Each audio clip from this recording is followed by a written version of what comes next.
Hey there, everybody. Thank you for joining us. This is Trial TV Live. I am the Squeegee of Justice. And we are going to be bringing you Karen Reed, and there goes Polly. Massachusetts versus Karen Reed, a motions hearing. I am not too hip on this, so I need to read the description myself. We just finished up Chloe Driver's sentencing. Sneaky side, are we streaming anything after this? What's on the docket today? Yeah, we want to do Judge Jumper and also Corey Richins. We're going to try and capture that as well. Hey guys, chat, join Sneaky and I tonight. We're going to talk about Luigi. We're going to talk about drones over New Jersey, and we're going to go over Sarah Boone's letter to Mr. Kranick. So that is at 8 o'clock tonight. So please join Sneaky and I for that. That promises to be fun. Let's see here. All right, so Karen's back in court for a hearing to determine if Dr. Russell will be able to testify in her second trial, which has been pushed to April of 2025. It's a motion hearing concerning third-party records, including phone records belonging to her father. And what really? You're like climbing on the, do you see that? She's like climbing on the curtain over there. Yeah, Polly, we see you. All right, so let's get to it. This started a little bit ago, so let us get to it.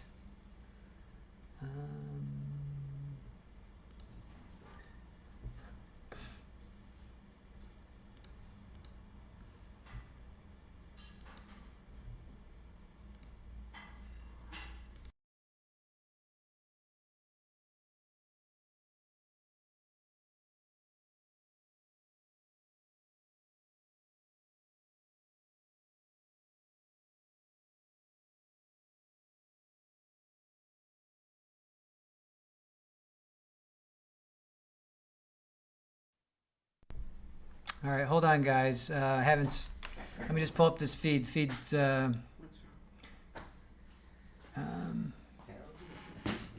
feed is not coming in. Let's see. Okay. All right, I think I'm good now.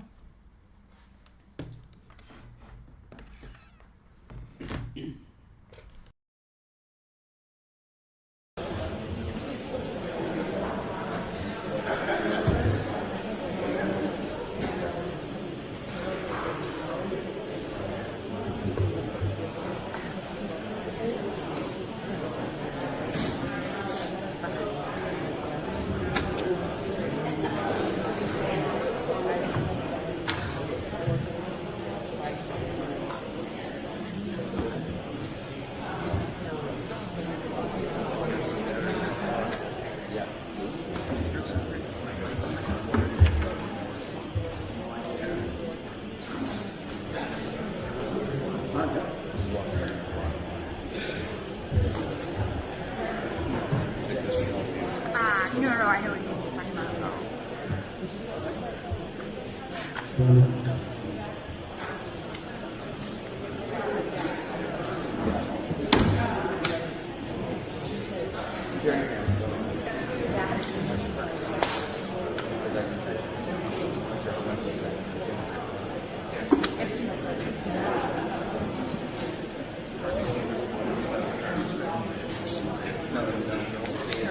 You have to, it's,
because we are a little bit behind, I can definitely do some zooming.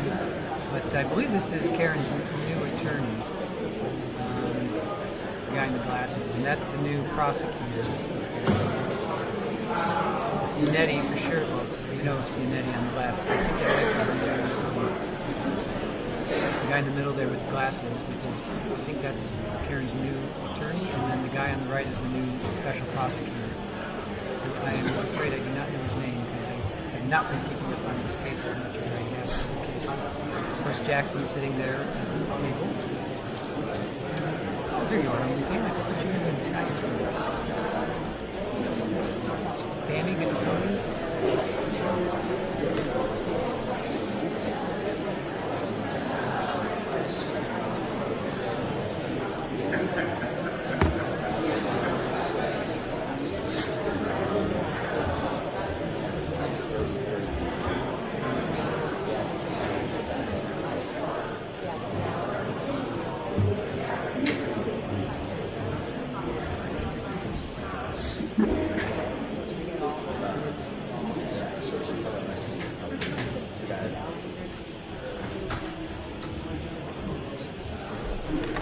It's so funny when I don't want her to go out, she wants to go out. And when I do want her to go out.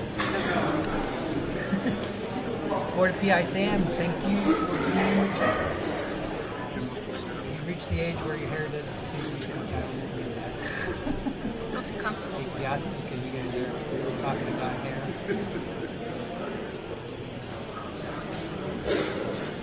Robert Alessi, new pro bono attorney. Thank you, OnlyFan. I will add that to my notes. Good researching there.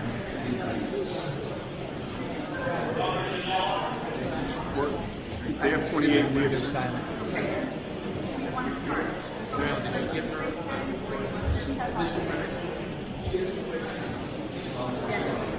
What do you want, Pickaroo? No. Did you hear what I said to you? Did you hear what I said? I said, I'll kill you if you talk to me later.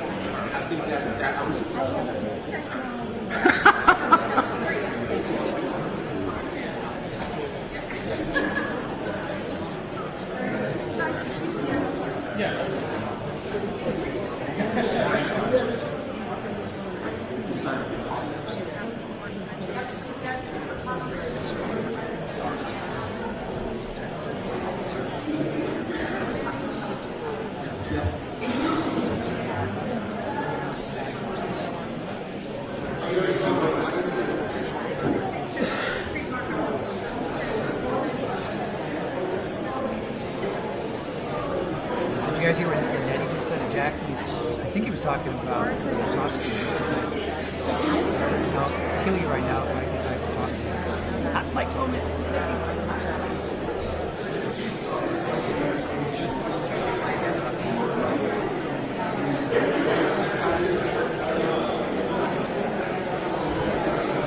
Attorney Little's are you right here?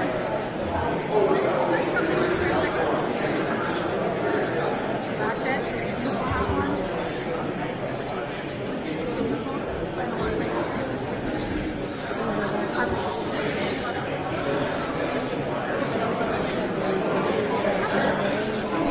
All right, we're going to do some zooming because apparently it's a while before they actually... Oh, there's Bev.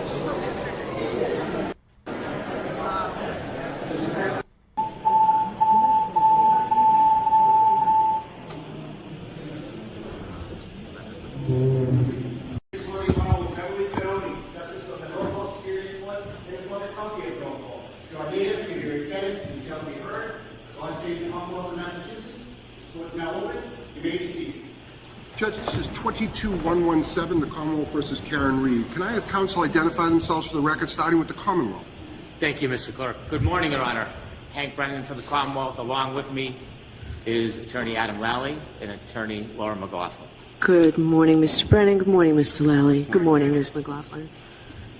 Good morning, Your Honor. Alan Jackson on behalf of Ms. Reed. Good morning, Mr. Jackson. Good morning, Your Honor. Elizabeth Little, also on behalf of Ms. Reed. Good morning, Ms. Little. Good morning, Your Honor. David Unetti for Karen Reed. Good morning, Mr. Yanetti. Good morning, Your Honor. Robert Alessi for Ms. Reed. Good morning, Mr. Alessi. Good morning, Ms. Reed. All right, so for today we have our Daubert hearing. I asked through Mr. Clerk the parties to have a proposed scheduling order for me. Were you able to do that? We've begun the discussions of it. I think we could have it shortly, Your Honor. I have some proposals by the defense. I just want a few moments to reflect on it. Okay. All right. So during a recess or something, I'd like you to at least give me something so that we can discuss it today. There are some discovery motions and then just some housekeeping matters.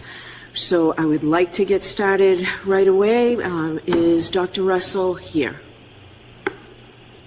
Yes, she is, Your Honor. Okay. Oh, good morning, Doctor. Would you come on up to the witness stand, please?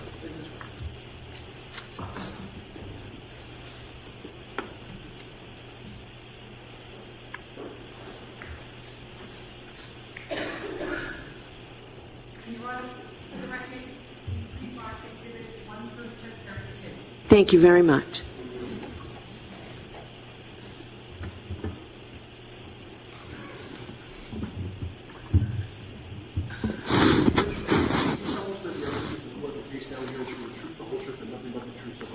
I do. Good morning, Dr. Russell. Good morning. Okay, the defense is calling Dr. Russell as a witness.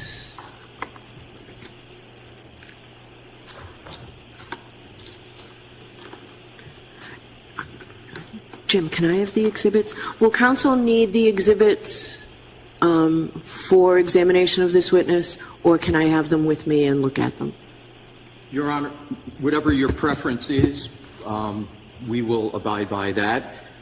We may want to publish some at Sure, appropriate time. that's no problem, but I can keep the notebook. That's not a problem? Oh, yeah, that's intended for your use, Your Honor. Okay. All right. Thank you.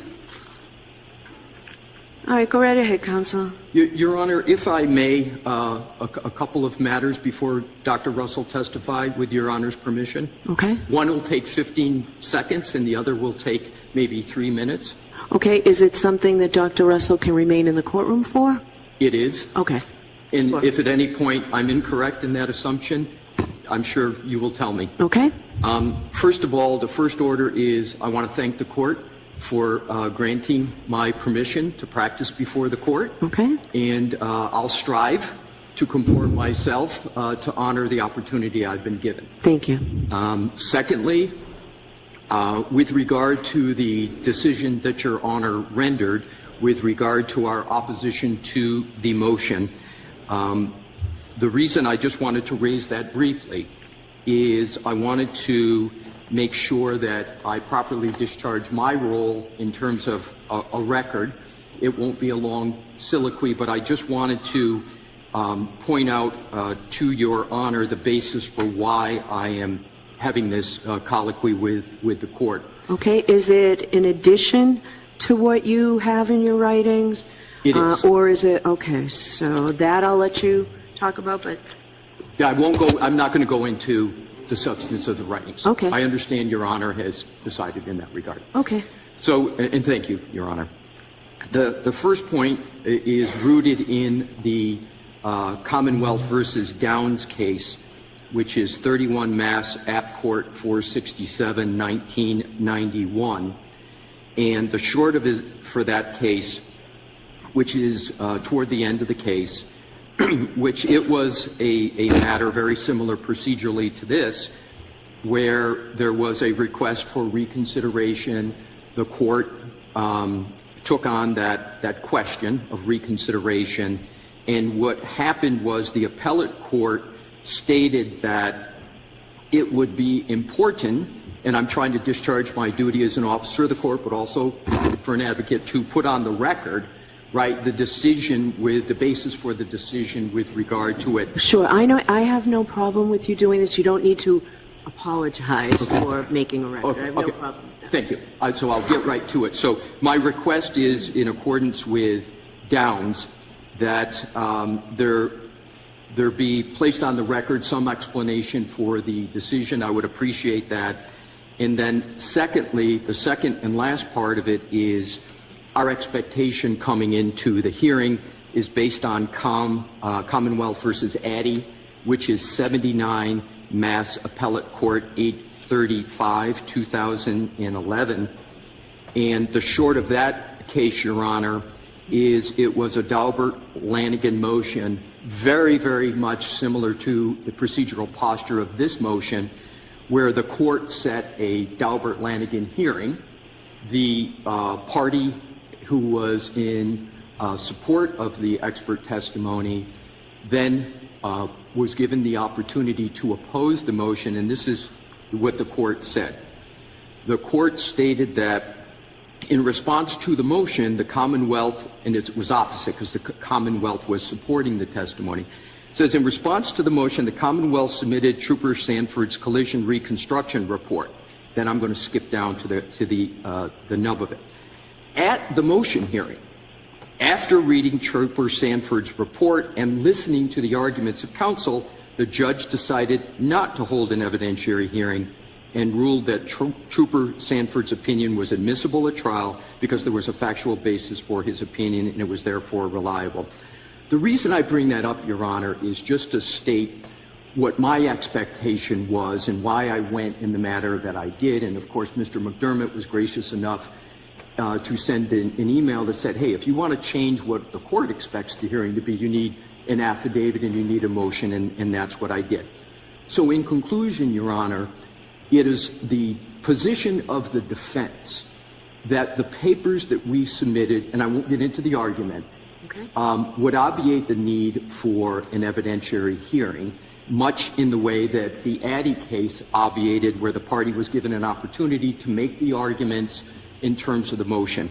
So my main point in raising these two in conclusion is I would appreciate if Your Honor could state a basis for the denial of the, what I will call the Addy process, and we will, of course, respect Your Honor's decision and proceed in the manner Your Honor directs. Okay. What do you say? Who's going to argue this for the Commonwealth? Hank Brennan for the Commonwealth. Your Honor, I believe you have the discretion to make the decision that a Lanigan hearing is appropriate. I didn't have the benefit, but Your Honor certainly had the benefit of a voir dire prior to trial. Your Honor had the benefit of watching the trial testimony. Your Honor had the benefit of appreciating that it wasn't Rule 14 that was complied with prior to that hearing. In fact, a report was provided nearly 2 days ago on December 10th. And that report, if the court has an opportunity to see it, is in conflict in many ways from the testimony at the voir dire, and it's in conflict with testimony at trial. One thing that is constant from the voir dire through the report that we received 2 days ago is that there is an absence of methodology. There is no basis in methodology to support the opinions that have been provided by this witness. And that fundamentally supports a decision that the defense should meet their burden to be compelled to provide a witness so that they can see if they can satisfy the Lanigan-Daubert standard. Thank you. Okay. Your Honor, he delved into the substance. I don't plan on belaboring it, but if I could just be heard. Sure. Thank you. Appreciate it. The methodology, and if we're going to go to the testimony, you will, of course, everyone will hear it firsthand, was established the first time. It's pattern recognition. It's well established in the law. And that was what Dr. Russell testified first trial. That's in her report. And as we're to proceed, that's what will happen. That's first. Your Honor, it was a rule, the trigger for the last time was a Rule 14. But Your Honor, in the June 20th transcript, on pages 59 and 62, said, on 59, Your Honor said, you, the Commonwealth, raised Daubert-type concerns. And on page 62, Your Honor said, I have to exercise my role as gatekeeper. So it was clear that it was Daubert. The methodology was established. So I just wanted to respond in that manner for clarity of the record. Okay. Additionally, after I made the finding that I made, I heard trial testimony. So based on everything, in my discretion, we're having a hearing. Understood, Okay. Your Honor. There are your findings. Thank you. Okay. Appreciate it. Okay. All right. So you all set to go? I am all set to go, Your All right. Honor. Go right ahead, Mr. Alessi. Thank you. Good morning, Dr. Russell. Good morning. And you'll keep your voice up. That would be helpful to all. Please state your name, your full name, and spell your last name. Yes. Marie Russell, R-U-S-S-E-L, S-S-E-L-L. Now, at a high level, what is your professional background? I'm an emergency physician. And do you have anything else in terms of your professional background in addition to being an emergency room physician? Yes, I'm also a trained forensic pathologist. Your Honor, may I interrupt for 1 second? I'm sorry. Sure.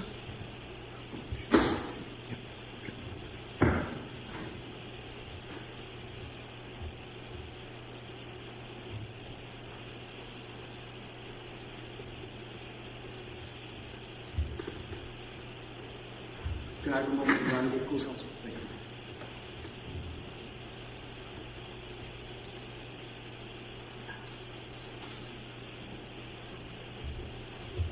Thank you for that, Your Honor. Well, go right ahead. How long have you been an emergency room physician? I've been an emergency department physician since 1987, so that is over 30 years. How long have you been a forensic pathologist? I've been a forensic pathologist for about 31 years. So you've been an emergency room physician and a fellowship-trained forensic pathologist, both of those for 30-plus years. Correct. Do you have a medical license? Yes. When were you first licensed to practice medicine? In 1988 in California. And what licenses do you currently hold? I hold medical licenses in California, New York, Idaho, Massachusetts. And in California, what are you technically licensed? What is the documentation of the license you had? Your license as a what? Physician and surgeon in California. A physician and surgeon, did you say? Correct.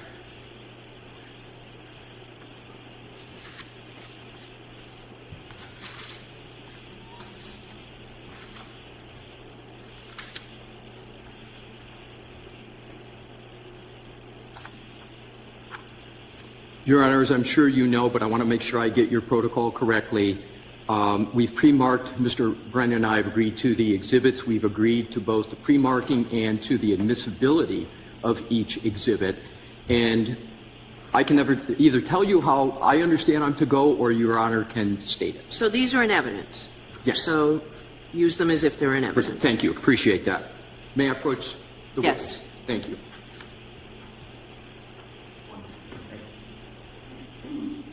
Thank you.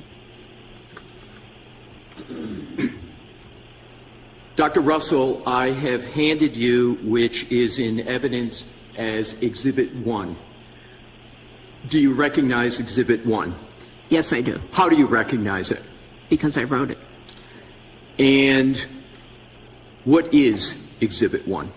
This is my curriculum vitae. And is that your updated curriculum vitae? Yes, it is. It's the most recent one. Yes. I now want to get into your educational background with a little bit of sprinkling of experience going into it. Where did you go to college? I went to college at MIT and Northeastern University. Approximately when did you attend Massachusetts Institution of Technology? From 1972 to 1974. And what did you study at MIT? I took pre-med courses.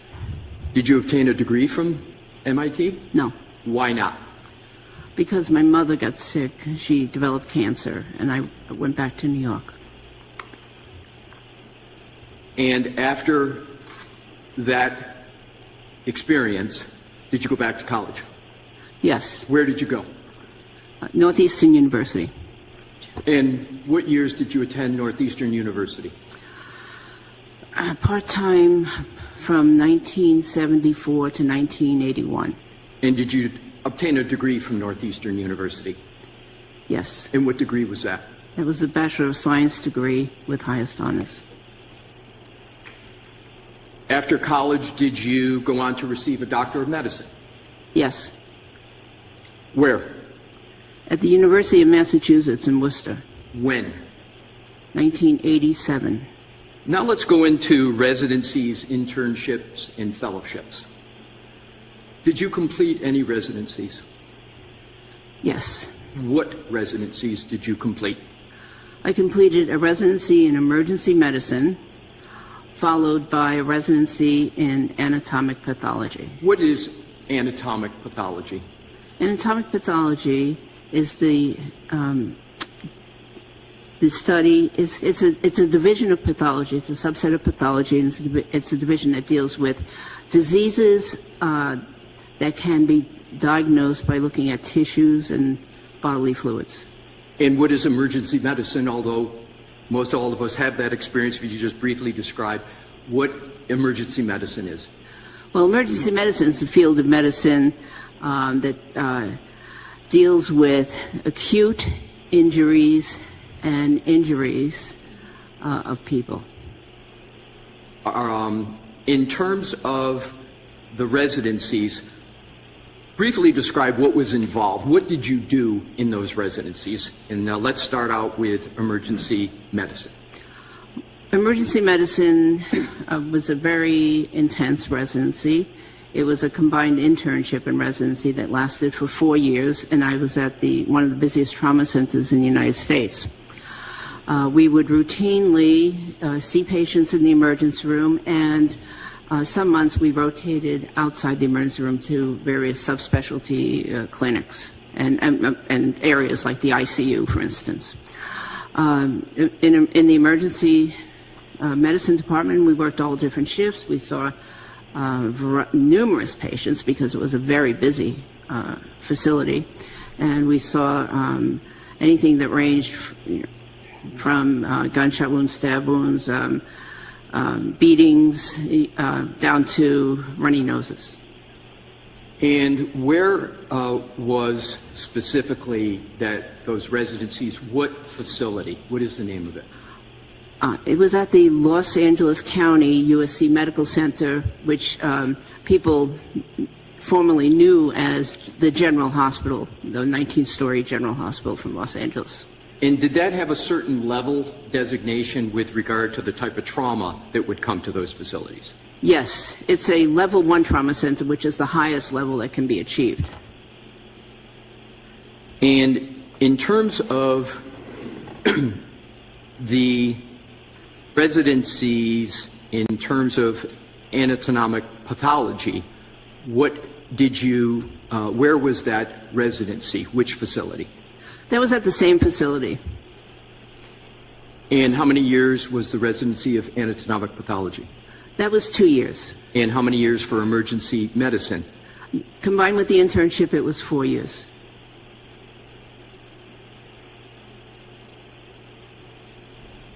Did you complete any fellowships? Yes. What fellowships? I completed a fellowship in forensic pathology. What is a fellowship compared to, say, an internship and a residency? Generally, it's a higher level. A fellowship is completed or done or undertaken after someone completes a residency. What did you do in your fellowship? Oh, in forensic pathology? Yes. Did autopsies. So it was a very organized training program, which included 1 to 2 autopsies a day, mostly 2, and as well as lectures, seminars, interesting case conferences, many things. During that time, I was sent to the FBI for a specific case series. So it was very intense. And in terms of the autopsies, I autopsied cases that were gunshot wounds, stab wounds, many homicides, many homicides, accident victims, car accidents, people hit by cars, people stabbed, child abuse, a wide range. And the goal was to give the fellows the widest range of experiences. And can you estimate how many autopsies you performed during your fellowship? Oh, I know for a fact that I performed over 500. And that was over a 2-year period? Correct. So you're performing then an autopsy almost every other day, is that no, correct? 1 to 2 autopsies a day. 1 to 2 a day? Yes. And what, at its core, are you doing in terms of an autopsy as a forensic pathologist? You know, the autopsy is just part of what the forensic pathologist does, which is death investigation. So a forensic pathologist looks at a person's, well, just the body is one part of it. The external exam, sometimes, some cases, not all cases, get an autopsy actually that go to the medical examiner's office. But there's a death investigation which involves a detailed external examination plus an examination of the circumstances of how the decedent was found, interviews with police officers and others when appropriate, interviews with their doctors, and examination of photos if available. Earlier in your testimony, you said you have over 30 years of experience as a forensic pathologist. When was the last time you engaged in the practice of medicine pertaining to forensic pathology? This year. And have you had a continuous or non-continuous practice in forensic pathology? Continuous. And we're going to get to that later on as appropriate. Not as appropriate, we're going to get to it later on. Do you have any affiliations with professional organizations? Yes. Can you name them? Yes, I am a fellow of the American Academy of Forensic Science. What do you need to do to become a fellow of the American Academy of Forensic Sciences? Well, you have to be a member for a certain number of years, a minimum number of years, and attend a certain number of their annual meetings. And it helps if you've given presentations at the annual meetings. What other professional organizations are you a member of? I'm also a member of the National Association of Medical Examiners. Are you a member or a fellow? I'm actually a fellow.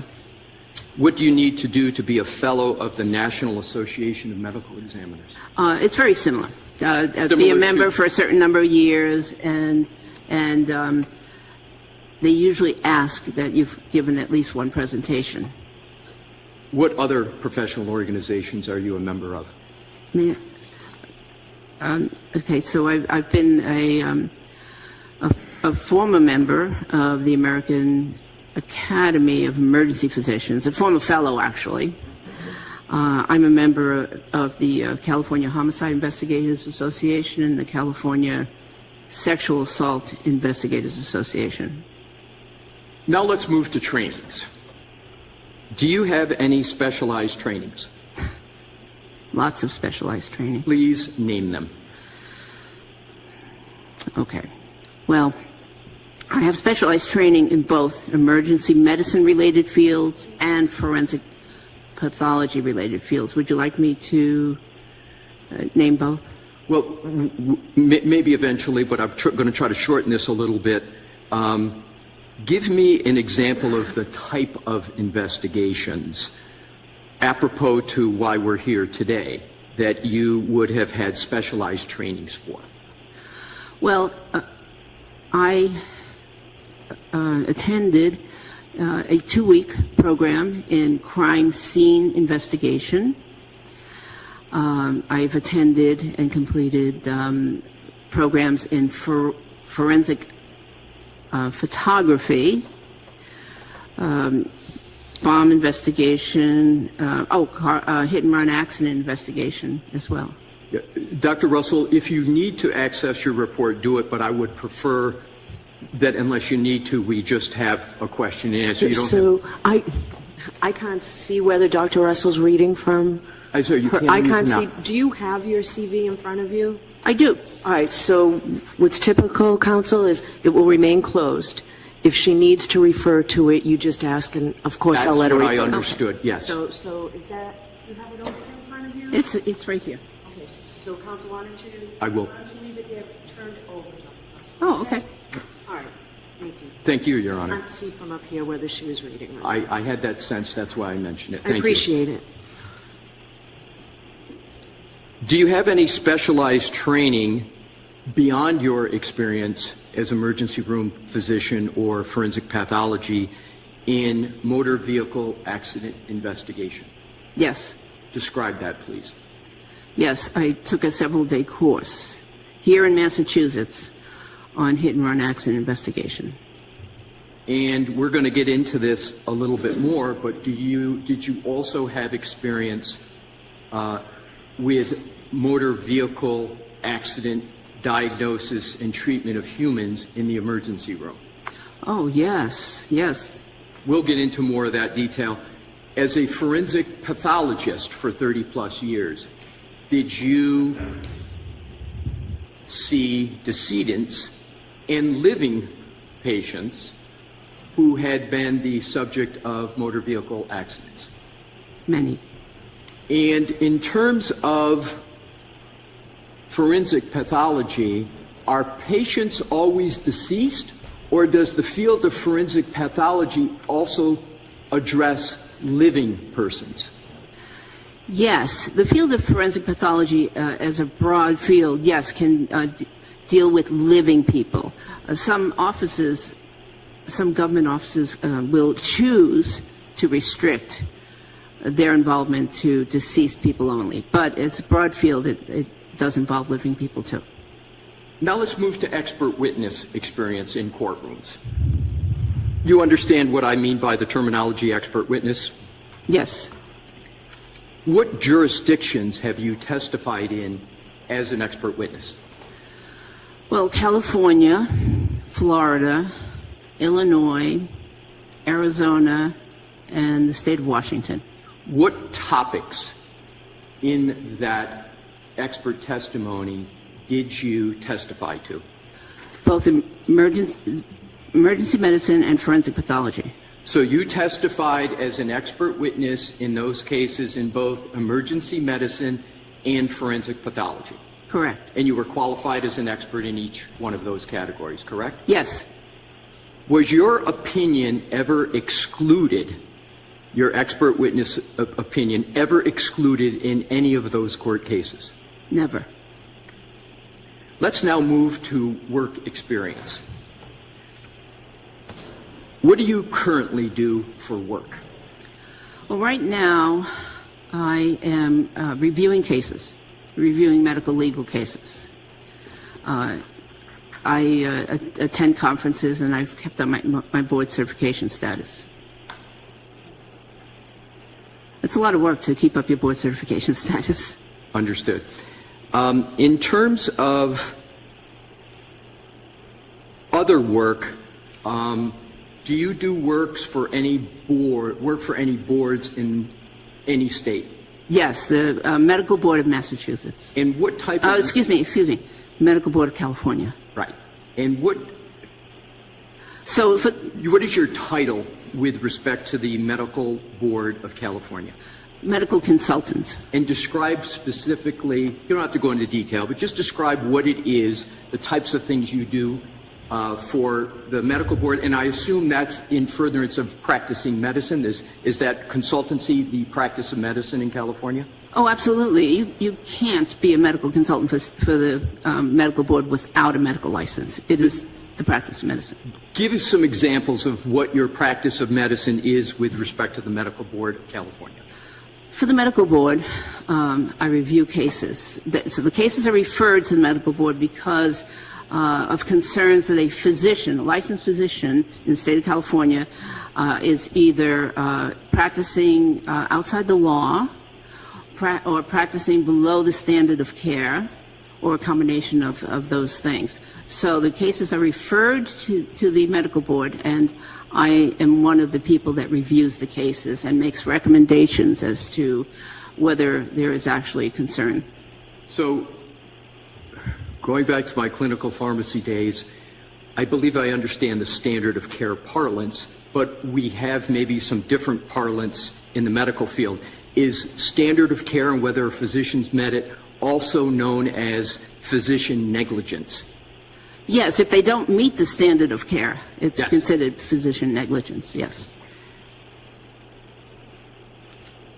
Describe your role in cases briefly of your expert witness to topics in forensic medical investigations. The topics actually range from homicide. I've been involved with several homicide cases. Homicide, often stab wounds, blunt force trauma, child abuse are the topics. And domestic violence is also another frequent topic. Prior to your current role that you've just described as an expert witness and a medical consultant for the Medical Board of California, I want to go back just a little bit to the expert witness. Are you able to state whether you have testified previously mostly for prosecution or defense? Do you have a sense as to where the majority of your testimony has been on whose behalf? Well, it's been mixed. There's been a lot of prosecution cases. So you've testified as an expert witness many times in support of the prosecution? Yes.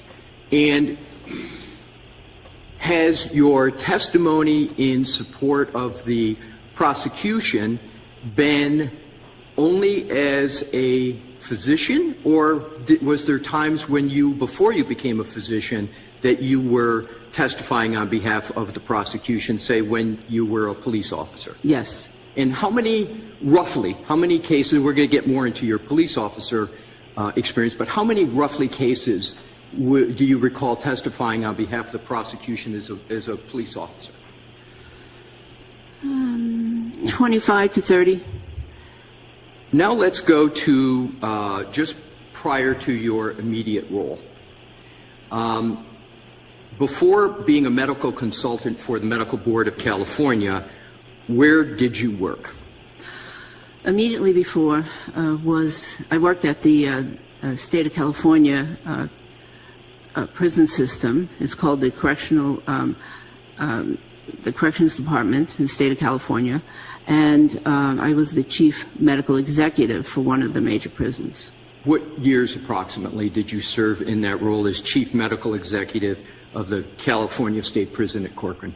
Yes, from 2018 to 2018 to 2023.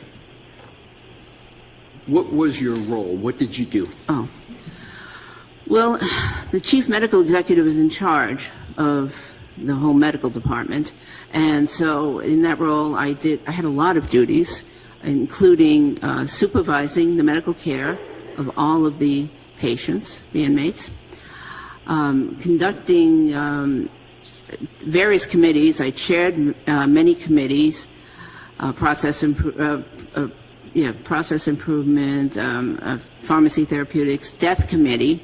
I investigated every single death that occurred at the prison during that time period. Let's stop there, if we could, please. Yes. And talk about from 2018 to 2020 is what I heard you say was your time period.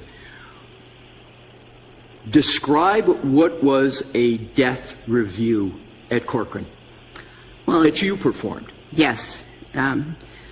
The death review at Corcoran was quite extensive. And so what would happen, well, first of all, let me give you background. Background is that the patients die from a variety of causes in prison system, including suicide, homicide, natural death, overdoses, a wide variety of reasons people die. So my job was to investigate those deaths. And the way I did that was when these inmates or patients were taken to the emergency area, when they were found unresponsive, taken to the emergency area, if I was there, in the building, that's where my office was, I would go and personally examine these patients from head to toe. In that personal examination from head to toe, did you ever experience any patients with wounds? Yes. Describe some of the wounds that you experienced that were the subject of your death review. Well, there were a variety of wounds, and some of the most common ones were stab wounds, or blunt force trauma wounds, contusions, and or commonly known as bruises. But if it was, for instance, a hanging patient, I would look at the wounds around the neck to see if the ligature mark was horizontal or had a vertical component, because that could differentiate the manner of death or the mode of death. You have to ever in this process have to determine whether a wound well, let me back up. Are you familiar with the term defensive wound? Yes. What does that term mean in the field of medicine? Well, typically, what that means is that the victim of an assault attempted to defend themselves during the assault. And one of the common ways they do that is they bring up their arms to protect their face, neck, chest area, head area from the assault. So defensive wounds are commonly seen in the arm, the forearm, the posterior portion of the forearm, or the hands also. Did you ever have to determine whether a wound was defensive when either the patient was unresponsive or the patient was deceased? Many times. Is it many times for both, or is it many times for one of those two? Well, definitely when the patient was deceased. So let's stop there. I'm sorry to interrupt you.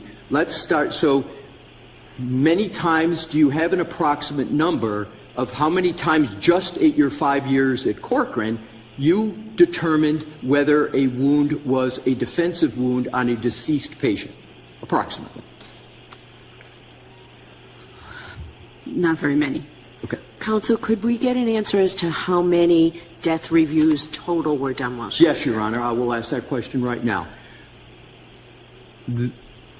How many death reviews did you perform?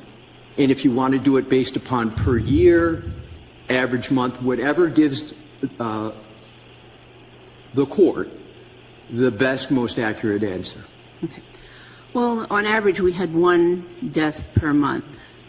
So some of those occurred at nighttime.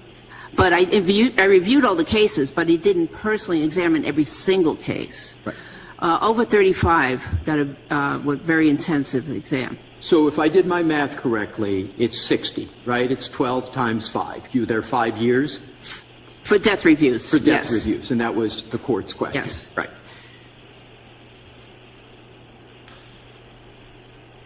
Was there anybody else at Corcoran doing death reviews? There was a committee that I formed to review deaths. It didn't exist when I first got there, but it did get formed later on. Were there any other physicians on the committee that... so you were the only physician on the committee in Corcoran that was performing the death reviews, or not? No, I misspoke.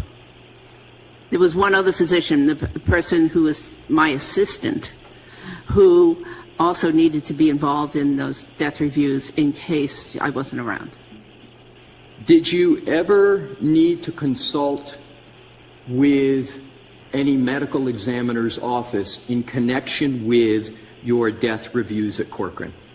I frequently consulted with the local Kings County Medical Examiner's Office. Describe examples of that consultation and interaction.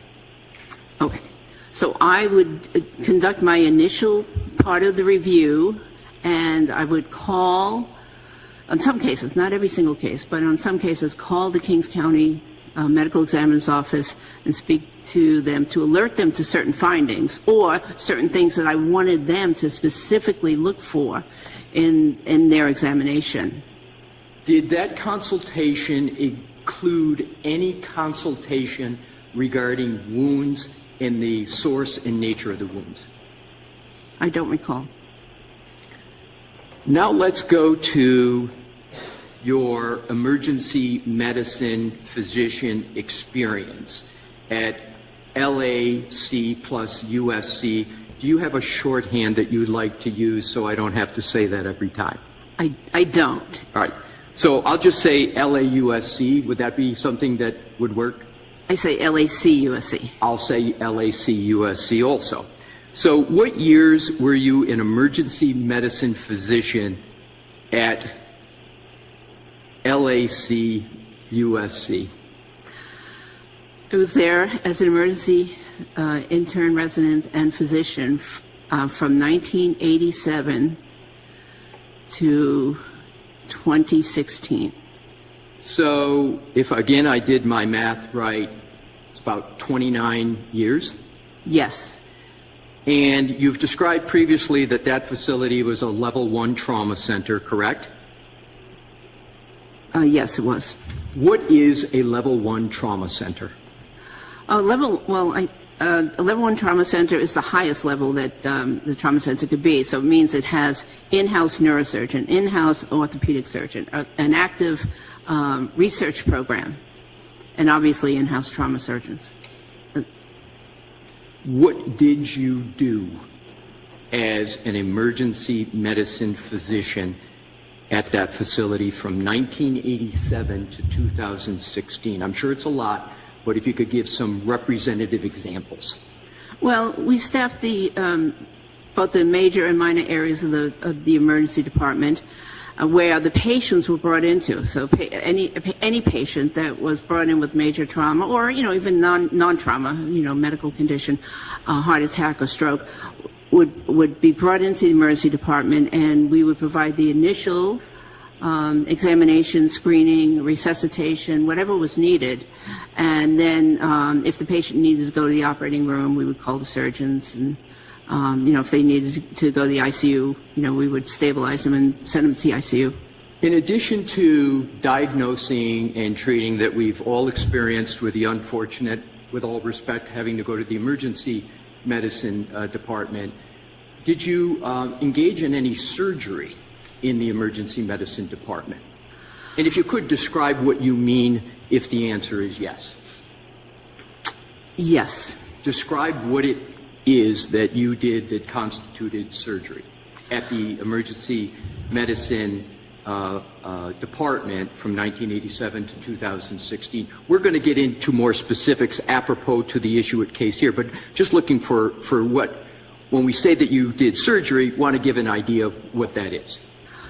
Okay, so we did what is considered minor surgery. We sewed up, we debrided and sewed up lacerations, repaired lacerations. We incised certain infected wounds and cut them open. So is that what you mean? Yes, thank you. So now moving, and we're going to come back to some of that, but now moving on to the next position that you had at the LAC USC Jail Medical Services. Can you describe what the name of that position was? Yes, I was jail medical director. And approximately what time period were you jail medical director at LAC USC? Okay, before I answer that, I'd like to say that in addition, so we generally had a clinical role and an administrative role. So there were several things going on at the same time. In terms of jail medical director, as the administrative role, I was doing that from 2003 to 2014. And can you describe the in-custody unit that was there that you provided this role that you just described? Yes, we had an unusual situation where we had, in addition to the regular major emergency department, we also had a specially dedicated emergency, combination of emergency, inpatient, and outpatient area for patients that were incarcerated. So the patients would be brought directly up to the jail emergency department for their injuries if they were hemodynamically stable. What I mean by that is if their blood pressure and pulse were stable, they'd be brought directly up to the emergency department. And what type of agencies would bring those types of patients to that department? The Los Angeles Sheriff's Department, Los Angeles Police Department, the California Highway Patrol, local area, any of the local police departments in LA County were eligible to bring their patients there. And briefly describe the volume of patients that would be brought into that department. It was very busy. Just the emergency department alone was 20 to 30 patients a day, just for the jail emergency department. And then the inpatient area depended on the year, because it was about 40 patients, inpatients, and over the years that decreased a little bit. Did you ever have a role with regard to emergency medicine quality improvement at LAC USC? Yes, I was chairman of the committee for a period of time. And do you remember approximately when that was? I'd have to refer to the CV, sorry. Would around 2000 to 2003 be approximately an accurate time? Yes. What did you do as the Director of Emergency Medicine Quality Improvement? So for that role, I was in charge of quality improvement projects and how they were progressing during the interim, as well as I investigated all the deaths in the main emergency department and the jail emergency department. Now, the title has in it quality improvement. Yes. Am I correct that in order to be a director of quality improvement, you have to understand well the underlying practice to understand what needs to be improved? Yes. And did you believe that you had that high level of understanding? Yes. And did you exercise that high level of understanding in that role? Yes. Now, before that, did you have any experience with life support training at LAC USC? Yes, I was the director of the Life Support Training Center. And was that also around late 1990s, 2000 time period? Yes. And what was your role, what did you do as director of Center for Life Support and Training at LAC USC? So we provided all of the life support courses that were taught at the institution, including advanced cardiac life support, advanced trauma life support, which was taught to the surgeons and emergency physicians, and pediatric life support. Now we're going to switch gears a little bit. Have you ever been an adjunct professor? Yes. When and where? From, I believe the dates were 1998 to 2003 at the California State University at Los Angeles. And what did you teach at Cal State Los Angeles? I taught a graduate level course called Legal Medicine, which was part of their master's degree program. And that's a graduate program, correct? Yes. And what were the students in the grad program there for? Was there a certain title that they were referred to as? Yes, it was a graduate program in criminalistics, and so many of them were crime lab employees or headed to work at a crime lab. And just briefly, can you give just examples of some of the topics you taught to those that were in this criminalistics program? Yes. So I was teaching the medical course, and so I had to teach a wide range of topics about forensic medicine to these people who would be going to crime scenes and seeing deceased bodies, etc. So my topics included things like time of death, blunt force trauma, sharp force trauma, burns, wounds. I did teach about wounds and including, and so a wide variety of wounds. Let's focus in on wounds. Okay. Describe in some detail the type of wound analysis and treatment you taught as an adjunct professor at Cal State Los Angeles. Well, there was no treatment taught to those students, as opposed to the emergency students, emergency medicine doctors. But the types of wounds that I talked about in the legal medicine course included, again, sharp force, blunt force, thermal. I talked about bite wounds in terms of identifying bite wounds on a deceased body. I talked about wounds that people would see in child abuse, domestic violence, elder abuse. And in your teaching, let's break that down. In your teaching of dog, is it fair to say dog-inflicted human wounds? Is that a fair term? Or would you use? Mostly bite wounds in general. Bite wounds, was that bite wounds from a specific animal or general animals? No, mostly human. I talked about mostly human bite wounds, okay, with a reference to animal wounds. And what was the reference to animal wounds? Just how they can be differentiated from human bite wounds. So you taught human bite wounds, but you also taught how to differentiate human bite wounds from dog bite wounds on humans. Yes. I move to strike that. So let the witness answer that. So ask it in a non-leading way, please. Thank you, Your Honor. Describe what you taught the students on the topic of human wounds and dog bite wounds. Okay. I taught the students to recognize human bite wounds. So I had pictures, images, and slides on human bite wounds, why they would be important, the forensic value of bite wounds. I mentioned how they may differ from other bite wounds, such as dog bite wounds. In the emergency department, the focus was a little different.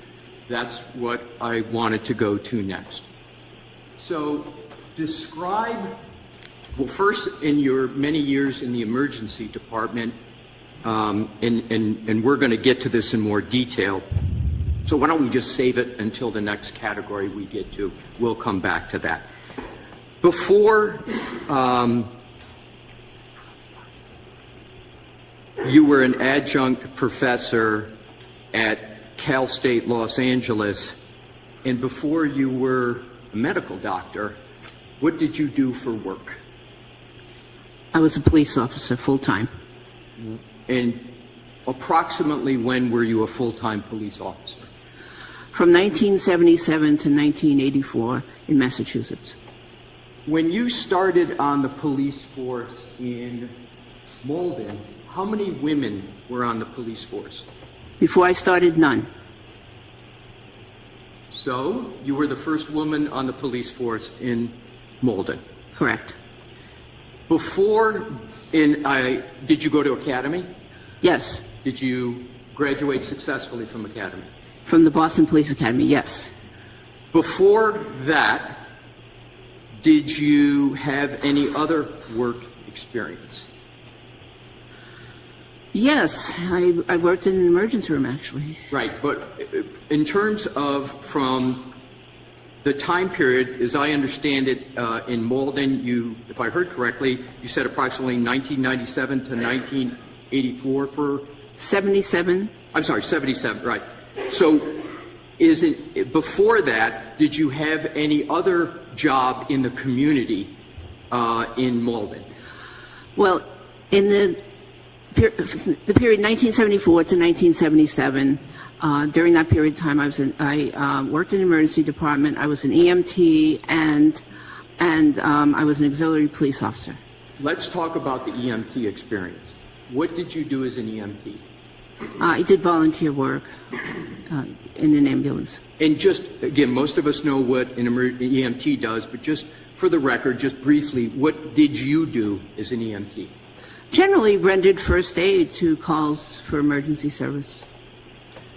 Now let's go into the category of your medical training and experience specifically pointed at a certain topic.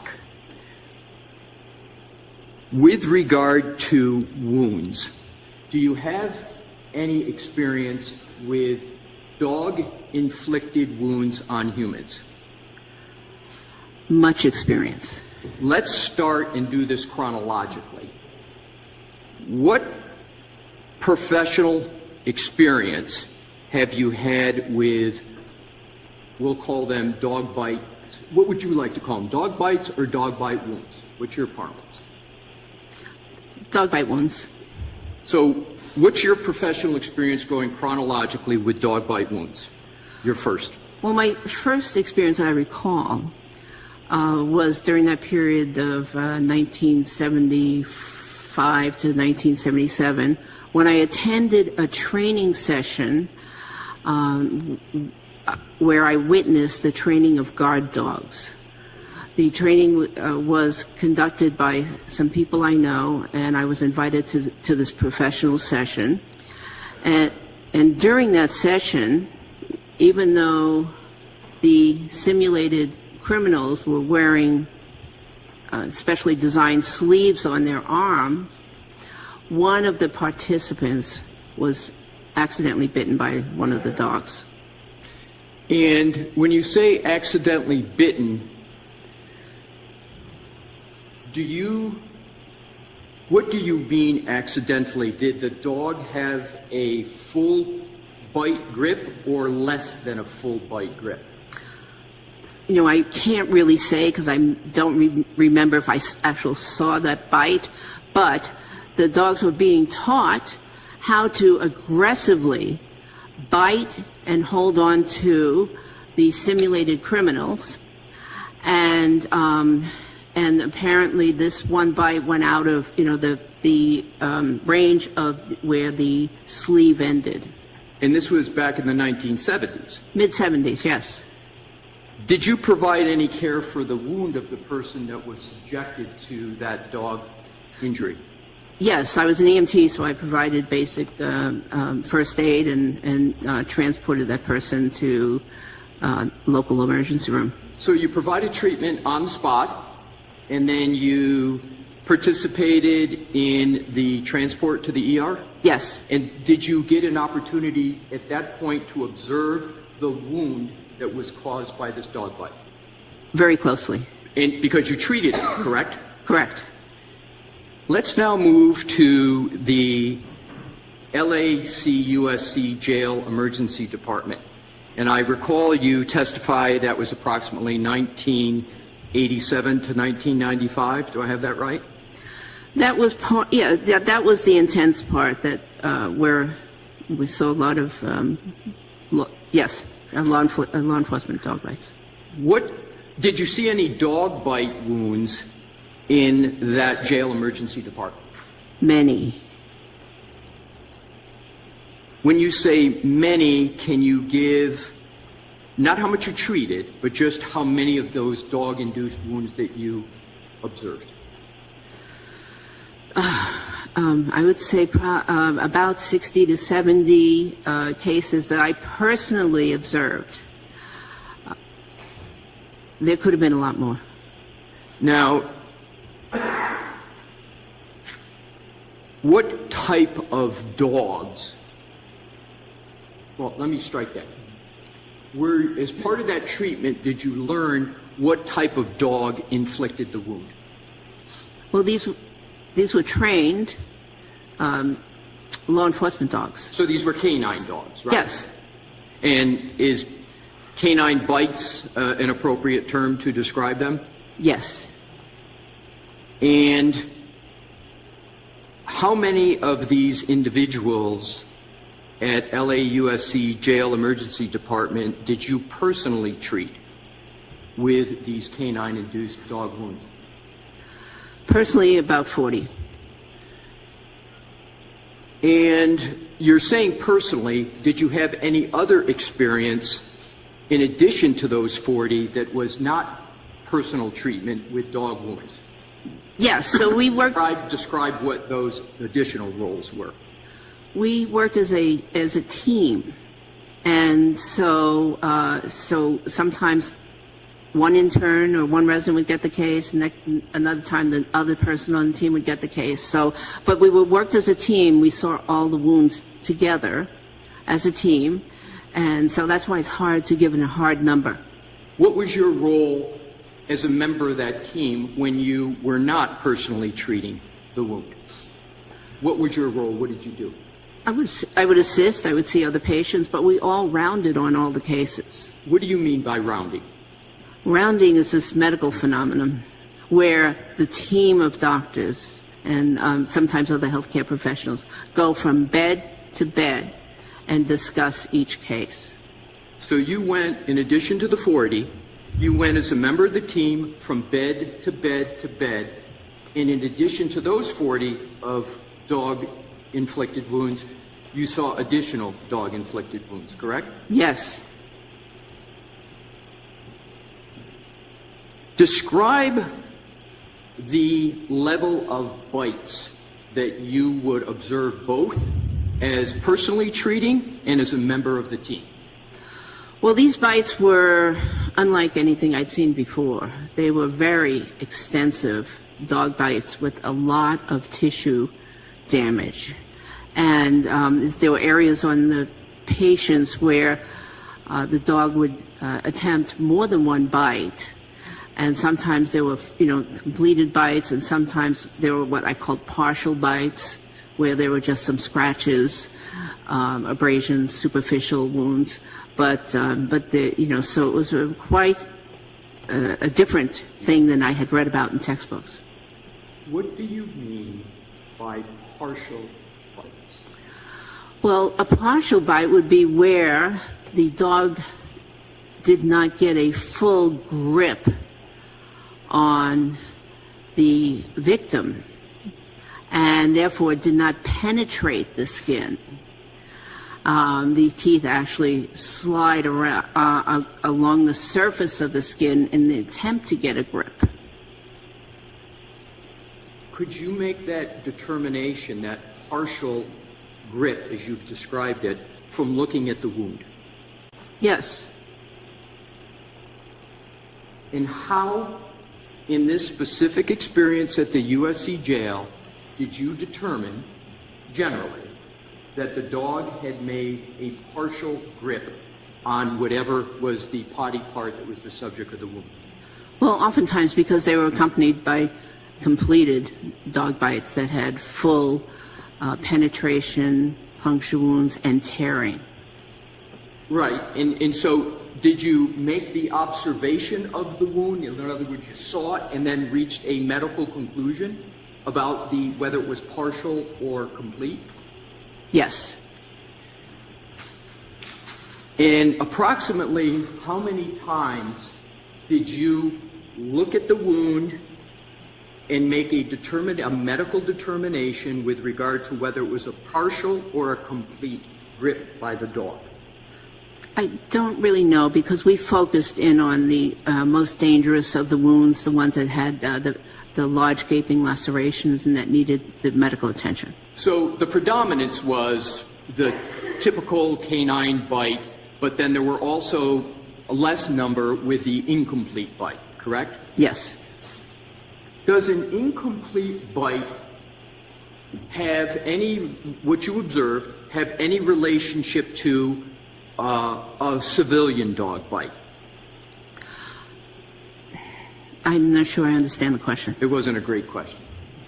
So let's go to, does a canine bite ever present as a regular community dog bite in terms of the wound? Ever? Yes. A trained canine bite? Yes. I haven't seen it. Right. So an incomplete canine bite, correct, is more tethered to a canine. I'll rephrase. Describe how you would compare an incomplete canine dog bite to a civilian dog bite. Well, that's difficult. And again, I'm not sure I understand the question. Okay. Well, let's just conclude this way. So the predominance at the LA USC Jail Emergency Department was canine dog bites let me rephrase it. We'll in terms of LA USC Jail Emergency Department, what was the predominant type of dog-inflicted wound that you observed and treated? The regular emergency department? Yes. Not jail. The predominant was civilian dog bites. Now let's move to the emergency department at LAUSC, and specifically your role as an emergency department physician. And as I understand it, you've testified that was between 1987 and about 2016 as an intern resident and physician. Is that your testimony? And yes. Now, did you treat and assess dog bites or dog wounds in that capacity in the emergency department of LACUSC? In the main emergency department, yes. In the main emergency department. And did you also treat, beyond dog-induced wounds, general animal-induced wounds that were not from a dog? Yes. Describe some of the animal wounds, non-dog animal wounds that you would observe and treat in the regular emergency department. Well, the most common one was the cat. But beyond that, we would see wounds from skunks, rats, raccoons.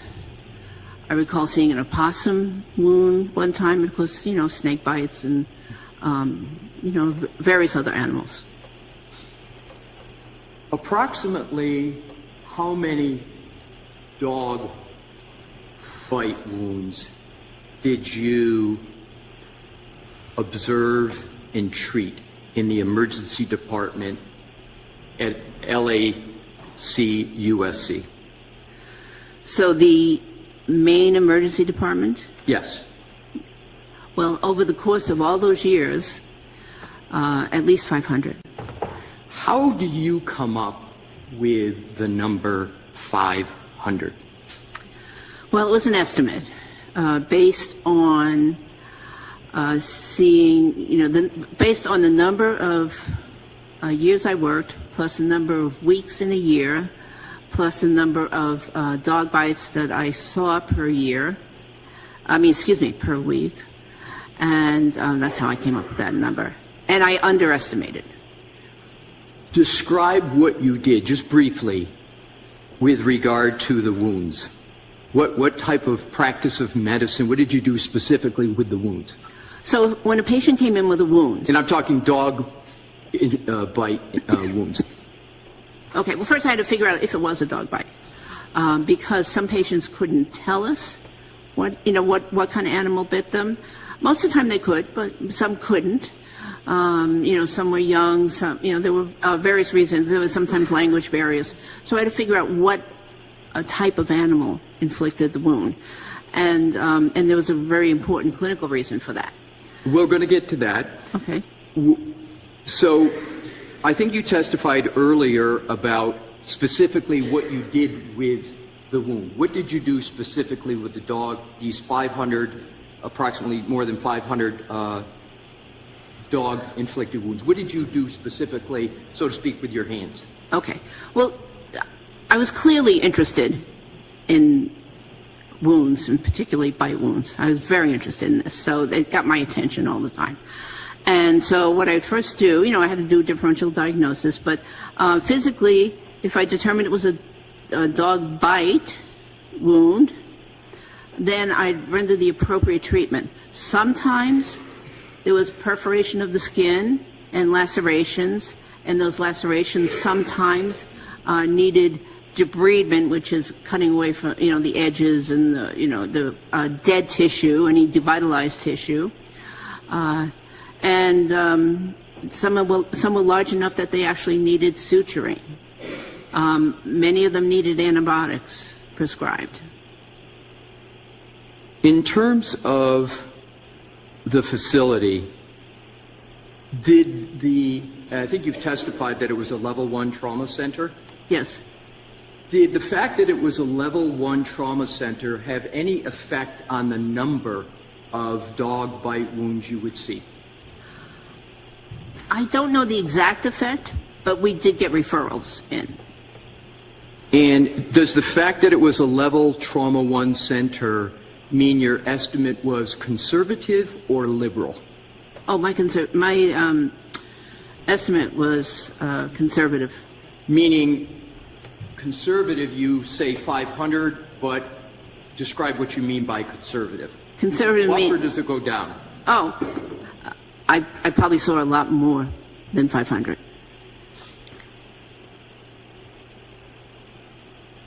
Does that estimate include the number of dog-inflicted wounds that you supervised? No. So in addition to the 500 plus, you also supervised. Describe what the nature of the supervision was with respect to dog-inflicted wounds. Well, as an attending physician at a university medical center, of course, I supervised interns, other residents, medical students, PAs, and nurse practitioners. And so frequently had, 3 to 5 people working with me that I had to supervise. So I would see I saw any case that they saw. Any patient that they saw, I would supervise. And when there were wounds, I would look at the wounds personally myself. How many trainees did you typically supervise per shift? Typically 3 to 5. So in addition to the 500 plus, you were supervising 3 to 5 trainees per shift who also were treating dog-inflicted wounds? Yes. And can you give an approximate number of dog-inflicted wounds, just approximate, that those trainees would be experiencing in their role? It's so hard to give an estimate. But with all those trainees and all those weeks and years, I would say at least another 500. Have you ever participated, now we're going to switch gears to when you described you were a forensic pathologist, an R. Did you ever have experience with an autopsy which regarded a canine attack? Yes, unfortunately. When? It was in 1995. And where? It was in Los Angeles. And where specifically, which department in Los Angeles? Oh, when I was at the coroner's office, I was assigned an autopsy. So this was at the medical examiner's office? That's correct, medical examiner now. And what was the subject of the autopsy? Who was the subject? It was a young boy, I don't remember the exact age, and he was killed by 3 dogs when he entered into a fenced area. Were they canine dogs or civilian dogs? I don't know the exact training, but I was led to believe that they were not law enforcement canine dogs. So you were led to believe there were civilian dogs? They just weren't canine dogs? They weren't, as far as I know, they were not trained canine dogs. They were civilian dogs. Did you observe any wound patterns as part of that autopsy? Yes. Describe the wound patterns that you observed. I'll never forget them. There were many deep lacerations, avulsions. There was a wide range of wounds, and amongst them there were patterns of abrasions, multiple parallel abrasions. Were there any other types of marks from the part of the dog that you observed? Oh, there were puncture wounds. Any other types of wounds? Any other part of the dog? Well, I believe that there were some claw marks. They also would look like superficial abrasions. And were there any bite marks? Oh, yes. How many? Approximately. I don't know. More than one? Oh, many. Many. Now let's move to studies and publications. Have you ever performed a study of canine dog bite injuries? Yes. Describe it.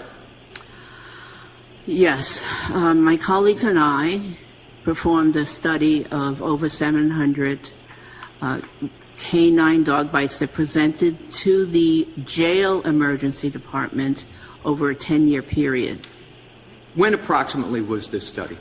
In the in the 1990s.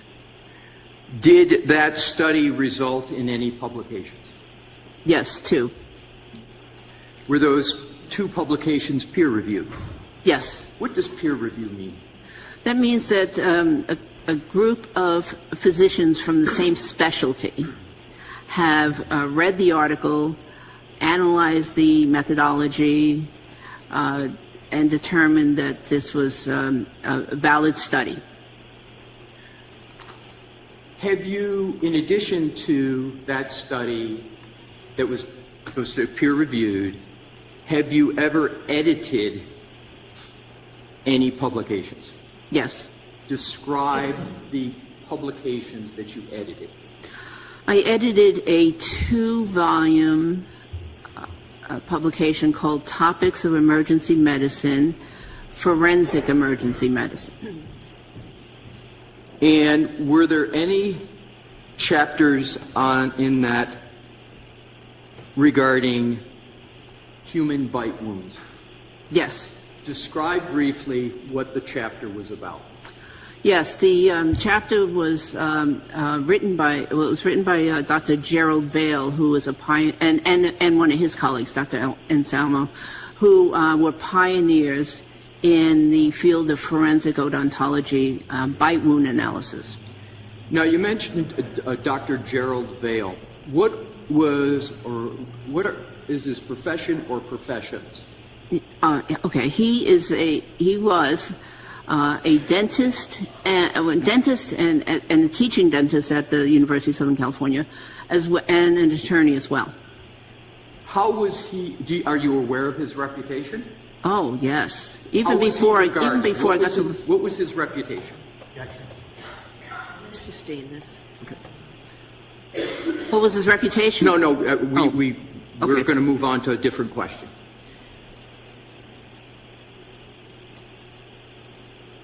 What do you remember the title of the publication? Excuse me. The title of the publication again? Yes. It was called Topics of Emergency Medicine, Forensic Emergency Medicine. Okay. What part of that publication did you edit specifically? Myself and my co-editor edited the entire publication, every chapter in the publication. Did that publication discuss human dentition? Yes, the chapter written by Dr. Vail and colleague did. Did that publication discuss dog dentition? Yes. And you, of course, since you edited the whole publication, you were editing, well, let me ask this. Did you edit parts of the publication on human and dog dentition? Yes. What did you do as an editor of those chapters? Well, I read the chapters thoroughly, and looked looked for any inconsistencies or any problems with the topics, and then it made some small recommendations, and then it went on for publication. Do you know why you were asked to edit that publication? Yeah, that's sustained. In terms of the publication after editing, was the publication peer reviewed? Yes. And were you part of that peer review process? No, because I was the editor. Correct. So you were the editor, and then after your editing, it went on for peer review? Yes. And then did it sort of pass, so to speak, the peer review? Yes. And then it became published? Yes. Let's now move on to the topic of publications, seminars, talks, lectures. How many peer-reviewed, well, let me start this way. Have you read any peer-reviewed published articles on dog-inflicted wounds? Yes. can you describe how many? Oh, at least 20. Have you ever attended any seminars regarding wound identification and bite wounds? Yes. How many approximately? Or if you can't recall, describe some of the seminars. I don't know the exact number of seminars. However, I would frequently attend them at the coroner's office, Los Angeles coroner's office, and at Forensic Sciences annual meeting. And some people have varying reviews about what happens in a seminar. What happened at these seminars that you attended? These are high-level seminars, very intense. And I was one of the few medical physicians that would actually attend the odontology seminars because it was a special interest of mine. And what were some of the topics at these seminars that were discussed on odontology? Sorry, first let's talk about what is odontology. I think it's the study of human dentition, or dentition in general, I believe. I don't know. And so it can be, it's the study of, back to the seminars. Describe what occurred at these seminars. Yes, at the LA Coroner's Office, there would be a lecture every year about, every year, regarding forensic odontology and bite wounds, bite wounds on humans. At the American Academy of Forensic Science, those were very interesting seminars in which the specific cases were discussed by the board-certified forensic odontologists, and principles of bite marks identification was discussed. Did those seminars involve the topic of dog-inflicted wounds? Not primarily. Was there any discussion of dog-inflicted wounds at those seminars?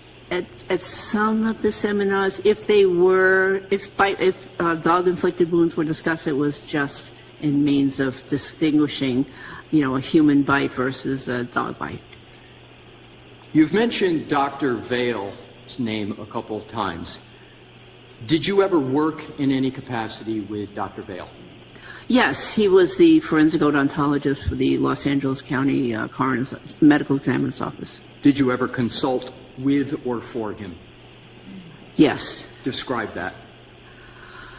Well, he had a case where there was it was a dog bite case, and I don't know a lot of the details, but he called me up and wanted to discuss the case and specifically some features of dog bites and treatment.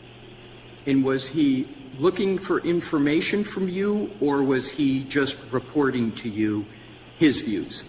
No, he was looking for information. And what type of information did you provide generally? I can't really say.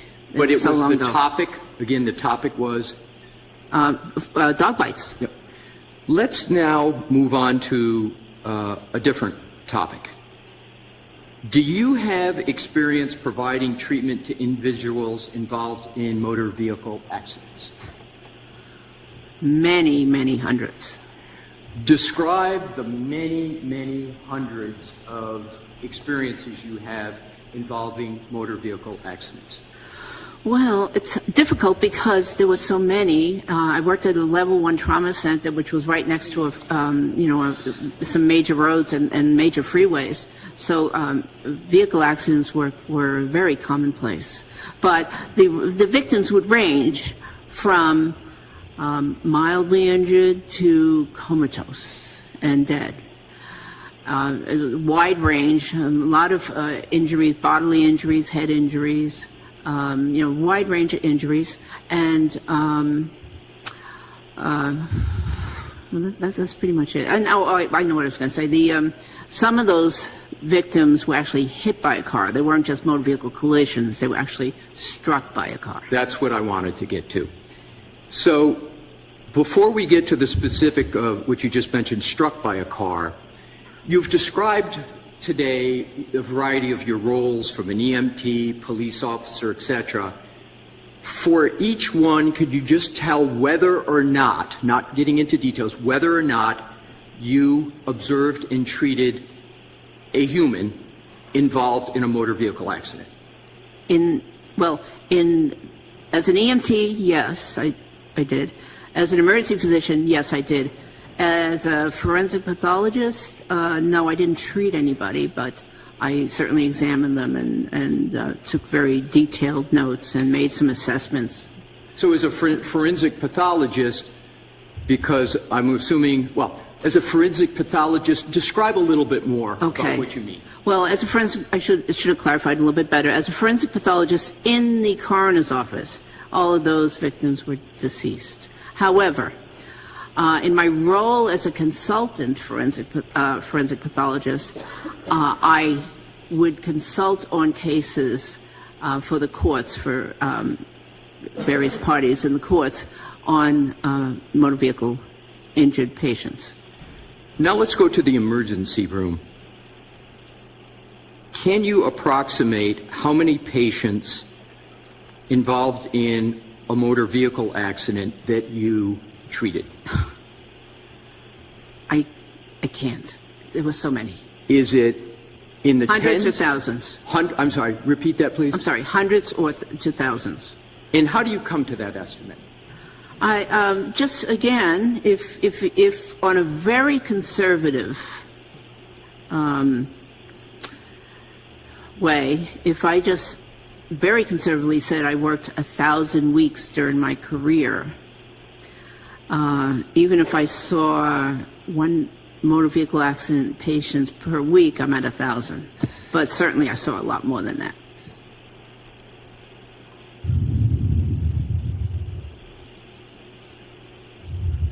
Let's move on to the topic of wound patterns. How do you assess the source of wounds, generally? Well, I look at the skin, and I try to recognize if there is a pattern that I've seen before, a pattern that I am familiar with, and sometimes in the past, I had to compare a pattern to an object, for instance. But yes, wound recognition and pattern recognition are major interests of mine. Is wound pattern recognition a topic that is taught in medical school? In residency, for sure. And what is taught in residency about wound pattern recognition generally? Well, in emergency medicine residency, it's taught to recognize patterns and locations of wounds because the physician has to be able to recognize things like child abuse and elder abuse and domestic violence, which oftentimes are associated with specific patterns of injuries. Is wound pattern recognition considered a standard of care, you used that term earlier today, in the medical profession, in the emergency department? Is that something is wound pattern recognition an area that an emergency room physician is trained in? Yes. And how frequently, in your experience as an emergency room physician, do you exercise pattern wound recognition? I can't tell.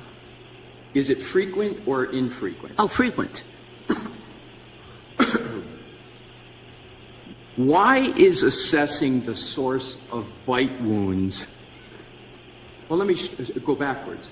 Is assessing bite wounds important in the practice of medicine in the emergency department? Is assessing the source of bite wounds? Is it important? Yes, it is very. Why? Well, because different types of bite wounds are treated differently. Does the assessment affect the care and treatment that the patient is going to receive? Yes. How? Okay. Well, certain bite wounds are prone to certain infections. So dog wounds are prone to certain infections, cat wounds, various other animals that inflict wounds cause infections. And the infections can differ from the inflicting animal. Additionally, so there are bacterial infections. There are also viral infections, such as rabies. So, for instance, some types of wounds from some type of animals will require a series of rabies shots because those animals are known to harbor rabies. So it's very important to try to figure out what the source of the wound is so you can determine, does the person just need some antibiotics and a tetanus shot, or do they need a series of rabies shots? Are there circumstances in which you've had to identify the source of wounds without input from the patient? Yes. Describe those. Well, there may be a language barrier, or sometimes with a child will have a bite, but we don't know what bit the child. So yes. Are there any other circumstances, any other categories that you have to determine the source of the wound, say where you might have a legal responsibility to make a judgment on the source of the wound? I'm not sure I understand the question. In terms of circumstances where you have to determine the source of the wound, are there any other examples where you've determined the source of the wound, sort of categories of people, certain types of victims that you've seen and had to make an assessment? Are you talking about bite wounds? No, just a wound in general. Well, yes. So wound pattern is the topic. So yes. With regard to wound patterns. Okay. Well, yes. So it's important for an emergency physician, for instance, to recognize patterns because sometimes the victims themselves will attempt to mislead the doctor. For instance, it's not uncommon for parents or I should say caretakers or domestic violence victims to give a different story in the emergency department than the true story of how an injury was sustained. And I'm a mandated reporter. Emergency physicians are mandated reporters, so we have to be on the lookout for certain injury patterns. Are you familiar with the term posterior surface? Yes. And specifically with regard to a limb, upper body limb and arm, what is the posterior surface? So the posterior surface is the back of the individual. And hold up your arm and demonstrate what you mean when yes. you say posterior. But first, let me just explain that the anatomic labels are given to the human body, or have been given in the past to the human body, in reference to what they call the standard anatomical position, which is with the person standing upright and their arms down at their side.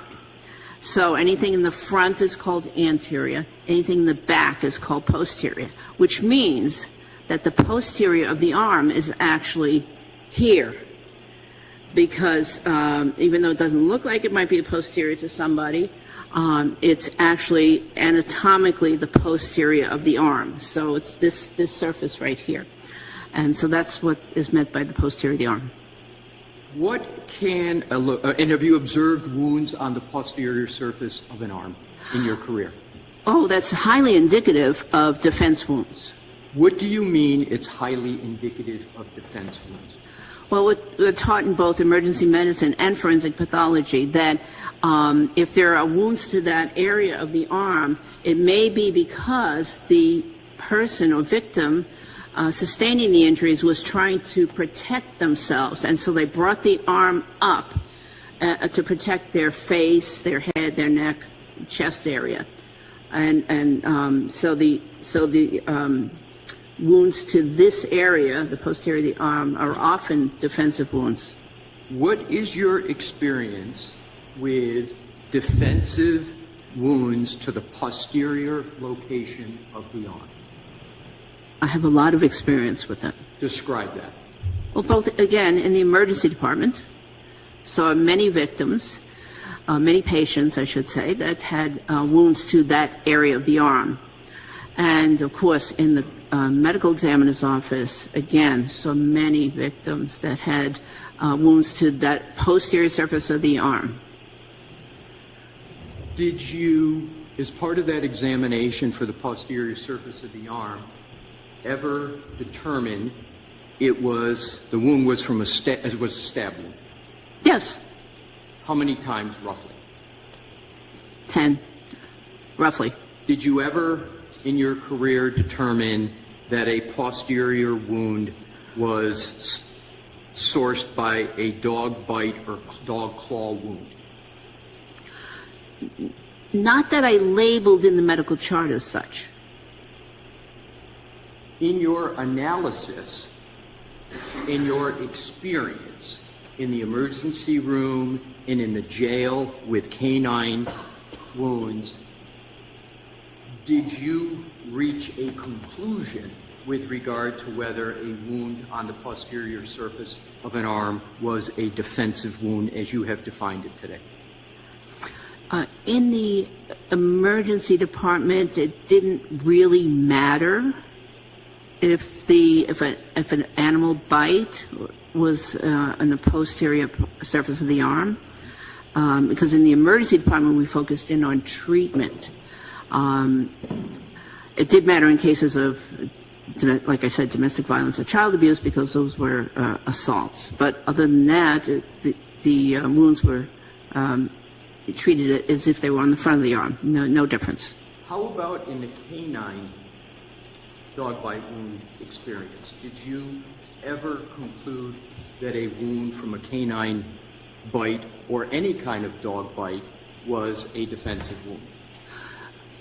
Yes, some of them were, but again, it didn't matter in terms of the treatment. So, so that determination wasn't really important. So you made a determination that they were, well, put it this way.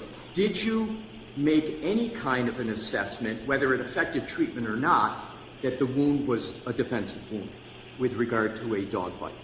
Yes. Now let's go on to characteristics of dog bites and scratch wounds.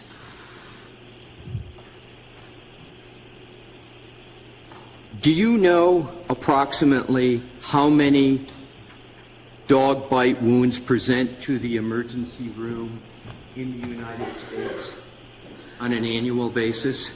Yes, it's over 300,000 estimated.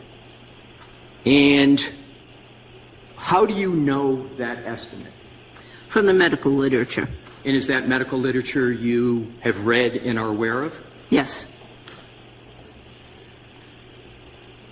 Which medical specialty, do you know what I mean by medical specialty? Yes. Which medical specialty sees the most dog bite inflicted wounds? Well, I believe it's the emergency physician, because we're the gatekeepers, so to speak. Do you have a conclusion whether emergency room physicians have more exposure to and familiarity with dog bites than other specialists? Objection. Ask it differently. Thank you.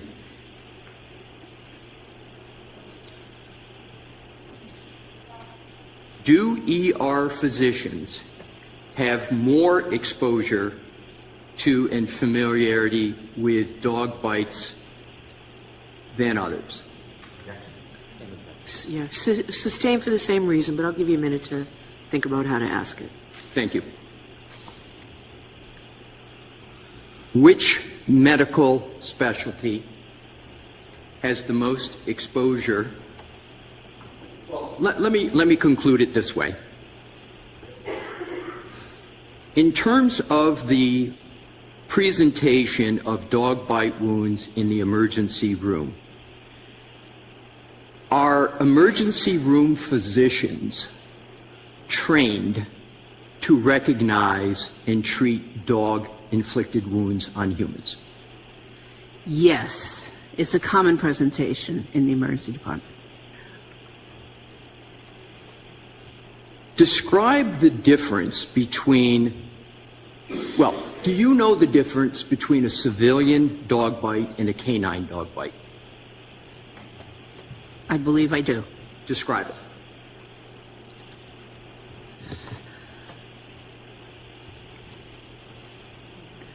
Well, the canine dog bites inflicted by trained canine dogs tend to be quite devastating. Puncture wounds with tearing lacerations, very big wounds causing injury to muscle, connective tissue underneath, even blood vessels at times. They oftentimes require admission to the hospital and extensive intravenous antibiotics. As opposed to the canine, the civilian, what I call the civilian dog bites, which typically are just scratches or, I shouldn't say scratches, abrasions or small puncture wounds, and require maybe a little bit of irrigation and a tetanus shot and outpatient treatment. Dr. Russell, you've been gracious and patient with my questions. Do you need a break for any reason, and subject to the court's permission? So I was going to go just a little bit further, if we could, like 15 minutes. But I can't see Dr. Russell from where I am. I'm okay. I'm okay. Can you go 15 more minutes? I could. Okay. Yeah. Thank you. Let's move on to the topic of dental features of dogs. Do you have knowledge of the dental features of dogs? Yes. Describe that knowledge. Well, I have knowledge of the numbers and configuration of the teeth, the shape of the jaw. And can you describe generally that knowledge? Generally, yes. So the shape varies depending on the breed, but generally there are 42 teeth in the canine mouth, and a certain number on the top, a certain number down below, 20 on top, 22 below. And does that knowledge source from your medical education training, or does it source from the literature, or both? Both.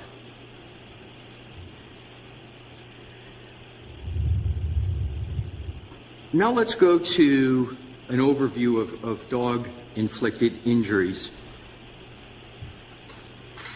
Specifically, can you give an overview of the specific type of dog-inflicted injuries on humans?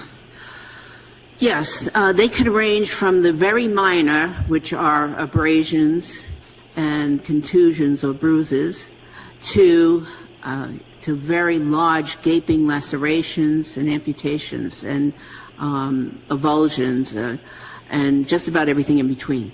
What do you mean by an avulsion?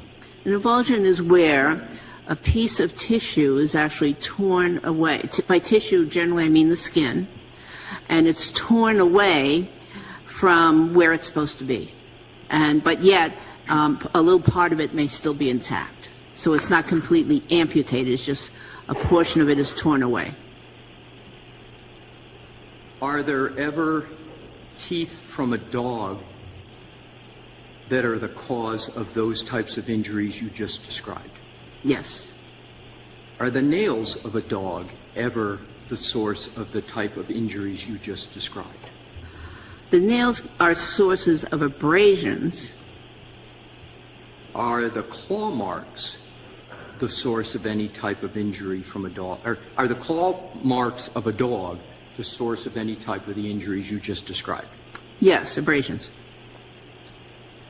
Let's go to the types of dog bite injuries. Describe the types of dog bite injuries with which you have professional experience. Well, I have experience with that whole range of injuries and the unfortunate situation of death, too. So let's discuss the components of that range you just talked about.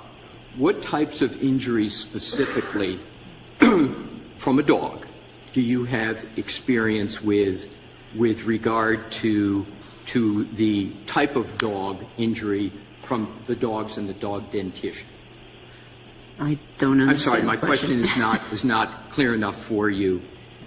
Are there words or names that are associated with the type of injury from a dog?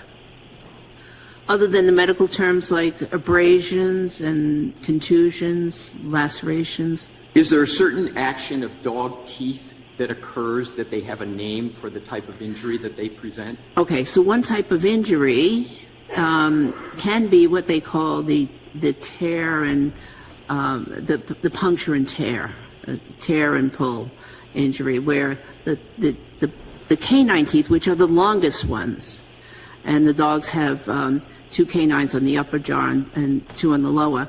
The canine teeth actually puncture the wound, and what happens, and which I haven't described yet, is that generally a person's not standing still while they're getting bitten.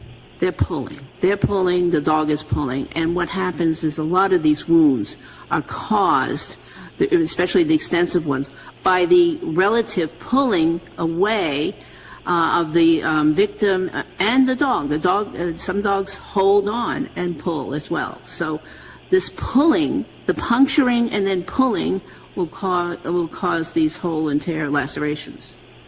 Now, you've discussed previously wound pattern recognition. You've used that term. How would you describe the wound pattern characteristics of dog-inflicted wounds on humans? There are a number of different patterns.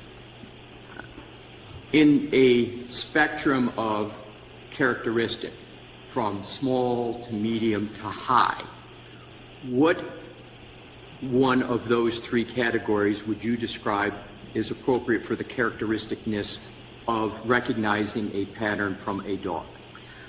Well, if there is a certain combination of wounds, a certain pattern of wounds, being parallel lines and puncture wounds, etc., if that is present, that combination, that is highly characteristic of a dog-inflicted injury. So I just want to make sure we understand the type of dog-inflicted wounds that are, as you just called it, highly characteristic of a dog wound. What is the observation that leads you to conclude in certain instances that a wound is highly characteristic of a dog-induced wound?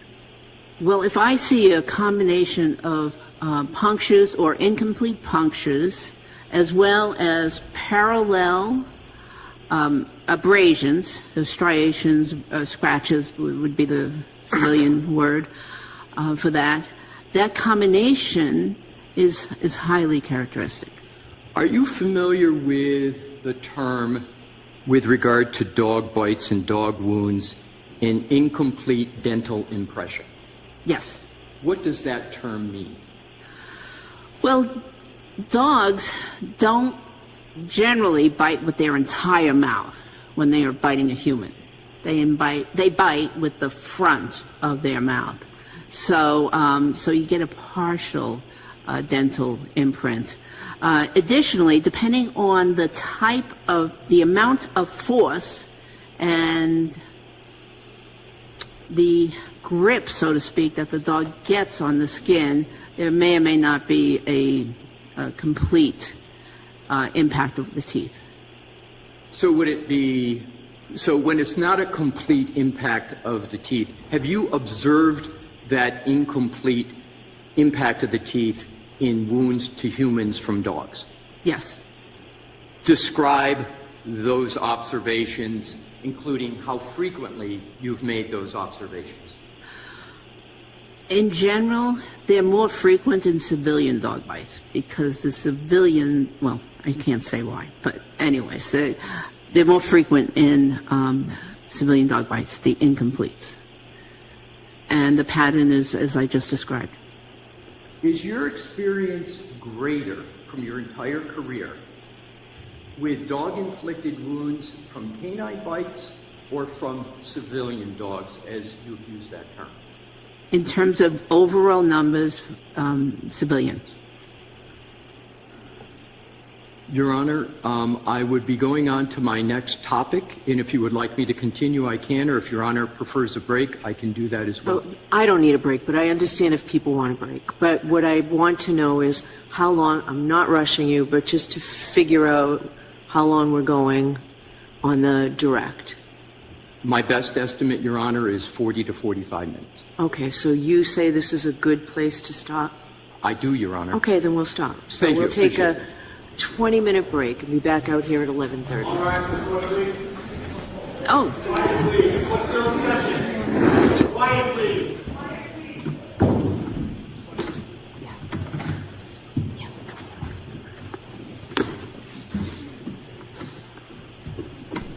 Hey guys, we are, looks like they're going to take a little break here, so we're going over, You are muted. I'm not muted. You are muted. So, all right, so we're hearing from Dr. Russell. We're trying to get her, well, the defense is trying to get her admitted as an expert. And again, we heard a lot of her CV in the initial round one. Actually hearing a lot more about her this go around too. But if she's not an expert at this point, I don't know who is. But Kristen used butter, yep. Mayo has a higher smoke point. I'm telling you, it won't burn. It's counterintuitive. I get it, but oh, there's turnover.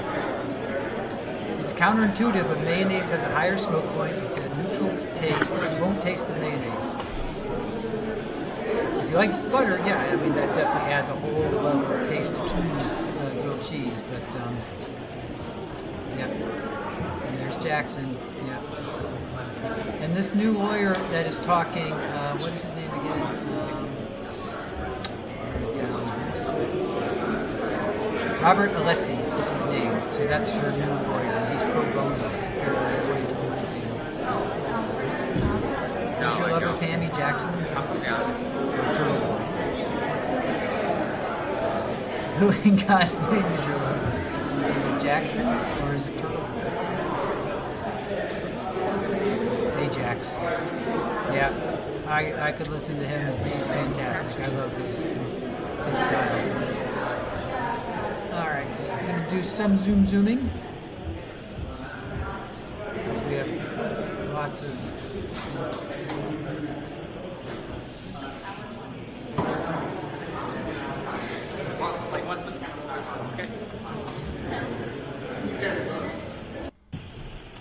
Back to session, you may be seated. I will make sure yourself phones are off and put away.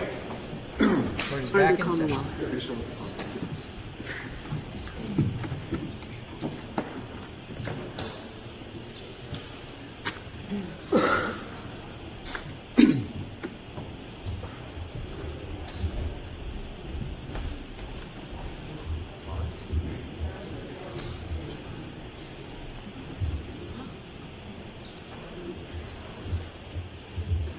My apologies.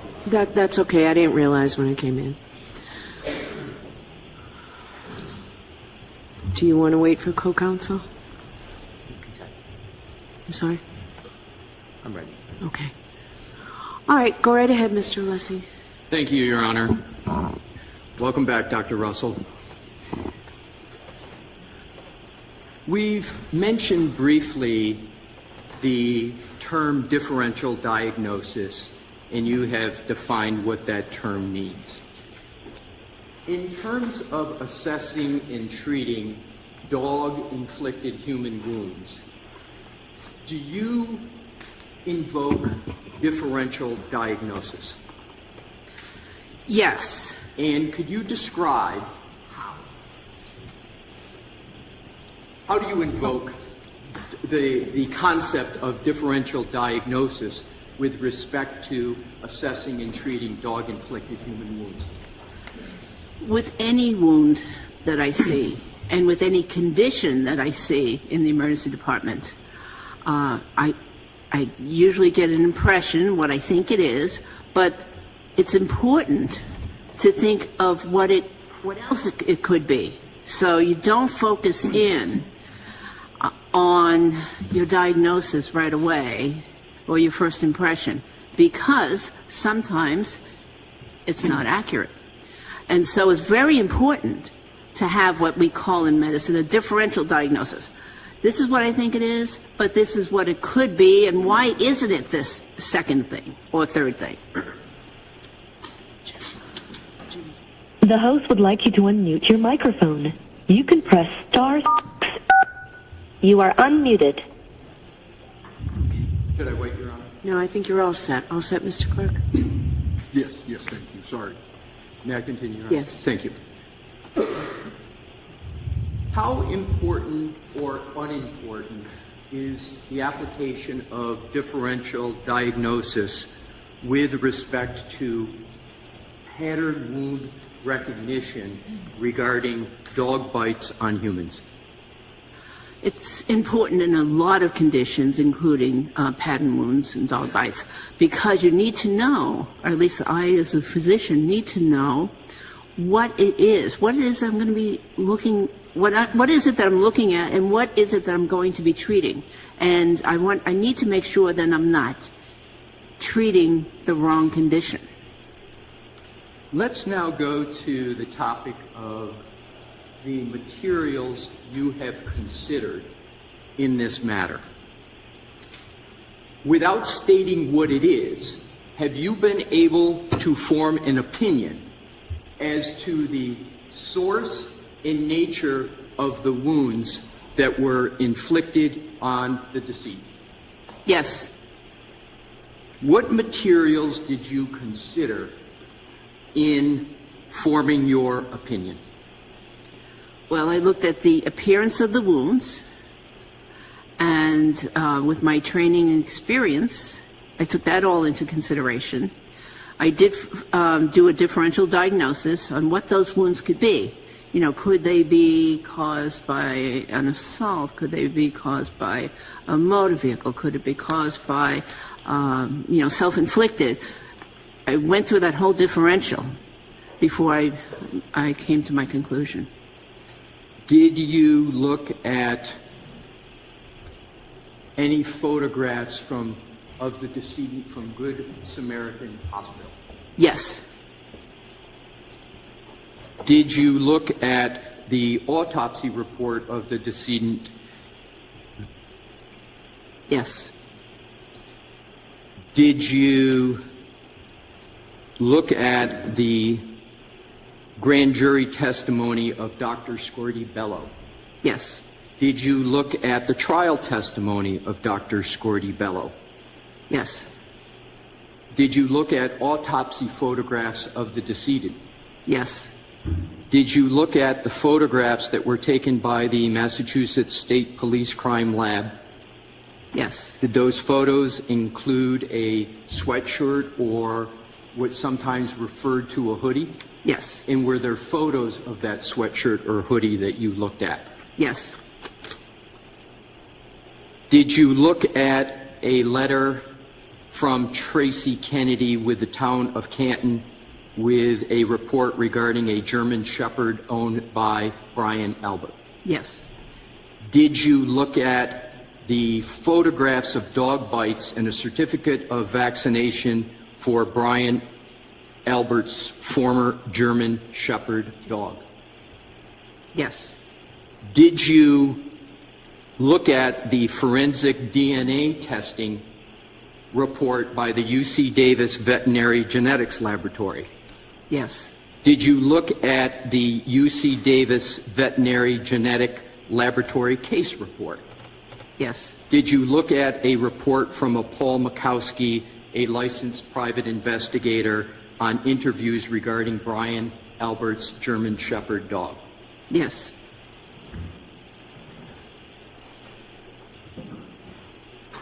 Do you have an opinion with regard to the nature and source of the wounds on Mr. O'Keefe's right arm? Yes. What is that opinion? Those wounds were inflicted by a dog attack. Do you hold that opinion to a reasonable degree of medical certainty? Yes. How did you form that opinion? Well, I utilized my many years of training experience with wounds in general and dog bites in specific, and went over the materials quite a few times. And with that, and plus read up on some literature that I had read in the past and reread again. And that's how I came to the opinion. Now to get a little bit more specific, did you invoke your pattern recognition methodology in coming to that opinion? Objection. You have to ask it differently. Thank you, Your Honor. Did you employ a methodology in coming to that opinion? Yes. What was the methodology or one of the methodologies in coming to that opinion? Well, right away, it was apparent that there was a pattern. So I used my the pattern recognition methodology, plus my many years of training experience to come to this conclusion. And with regard to the pattern recognition, do you have a level of certainty with regard to the pattern that you have recognized in the decedent's wounds on his right arm? Yes. What is that level of certainty or certitude? Those wounds are highly characteristic of a dog attack. How frequent in your experience do you find in wound care that a wound pattern is highly characteristic of a certain source? I object to a percentage type question. Can you answer that question, Doctor? I'm not sure I even understand it. So ask it differently, please. Thank you.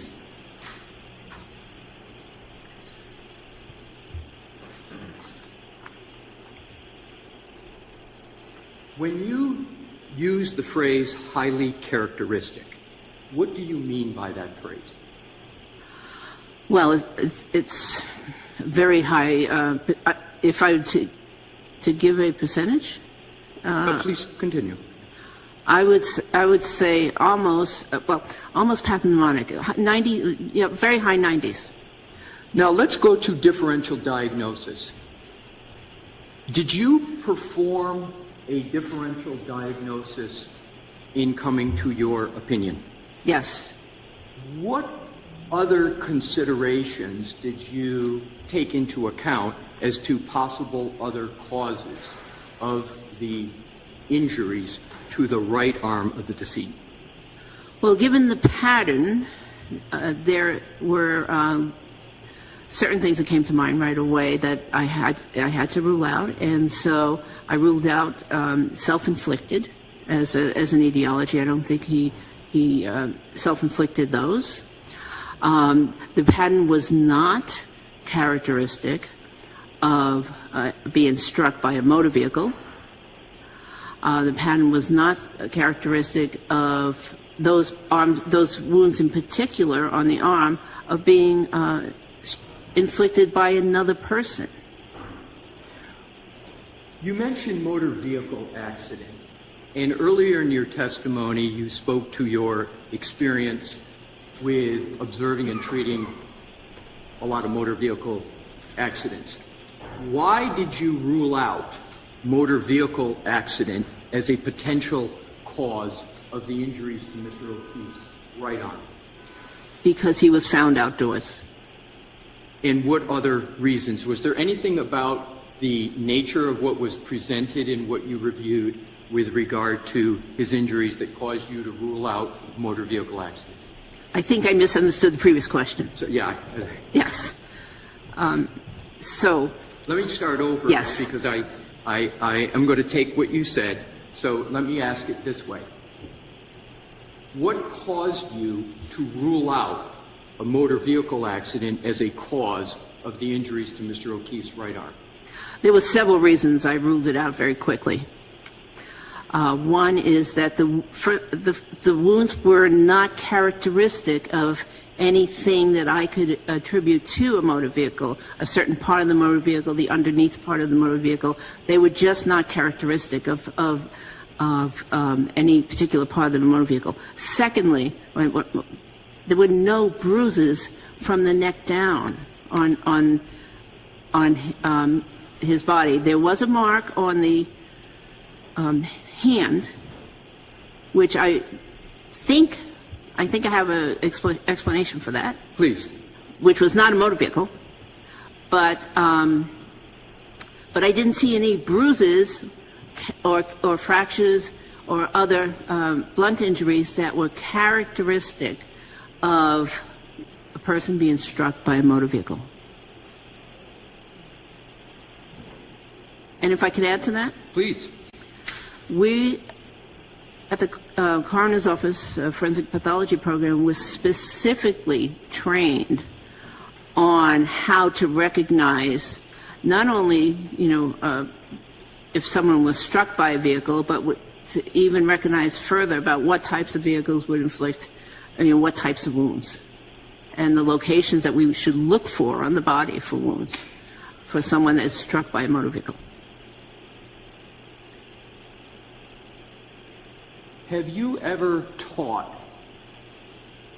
in all your career that you were discussing earlier today, how to assess whether an injury to a human has been caused by a motor vehicle? Yes. Describe how you taught that in your career. Well, again, it's oftentimes a pattern.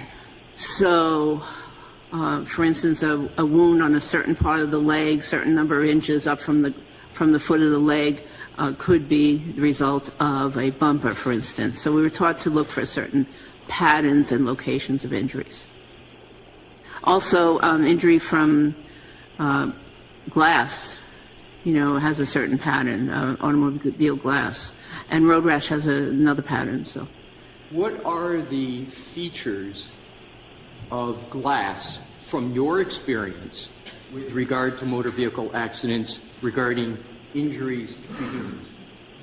Well, they often cause what we call dicing injuries, which are another pattern of injuries and lacerations. Have you made that diagnosis that you just described as an emergency room physician? Yes. Have you made that diagnosis as a forensic pathologist? Yes. Describe how you've made that diagnosis as a forensic pathologist with a post-mortem individual. So again, it's pattern recognition.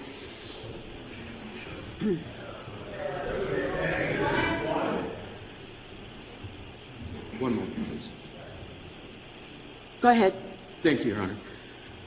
Do you need the question repeated? No, it's pattern recognition.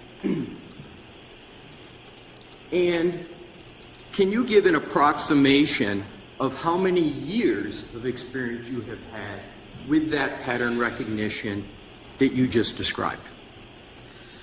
At least 30. And how often in the 30 years, by year estimate, have you made that assessment? Oh, I don't know. Maybe once every year or two. So would it be correct 30 to 60 times? Let me rephrase it. How many times would you, based upon what you just said, estimate that you've made that assessment? At least 15 times.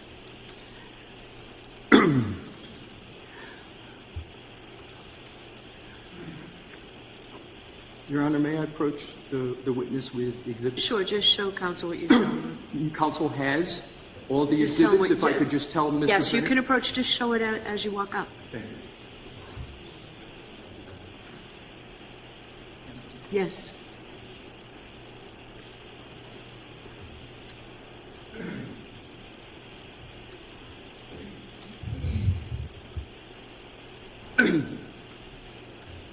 May I proceed? Yes. Thank you. Dr. Russell, I have just handed you what is marked as Exhibit 2 in evidence. Do you recognize it? Yes. How do you recognize it?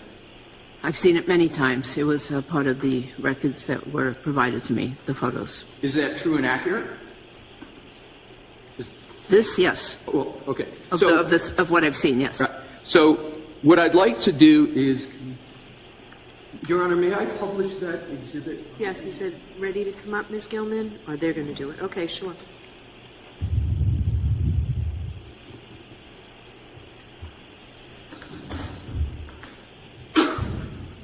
No, I don't want to. I want 4 pairs. All right, so okay.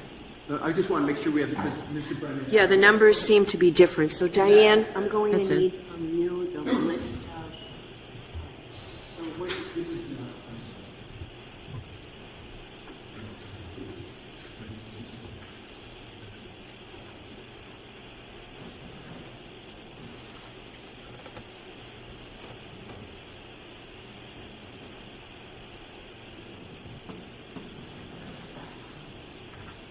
Can I have a moment, Your Honor, to make sure, and I'll get it Sure. right in order? My numbers are different, so I'm going to need to see the list of the exhibits so that I can remark what I have.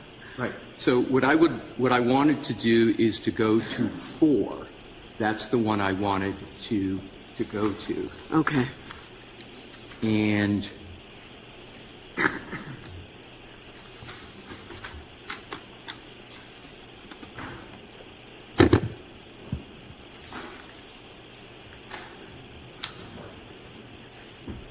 Are 4 and 2 the same?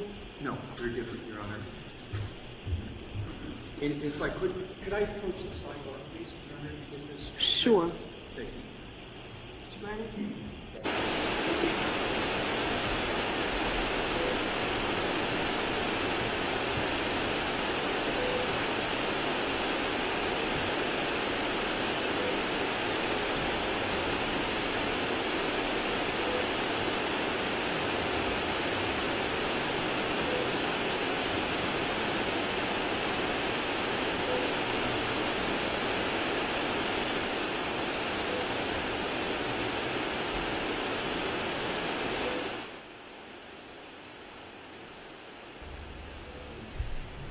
All right, is that better with the volume compared to the court? Is that a little bit better? I turned it way down. I don't want to miss anything because I don't have my closed captioning on.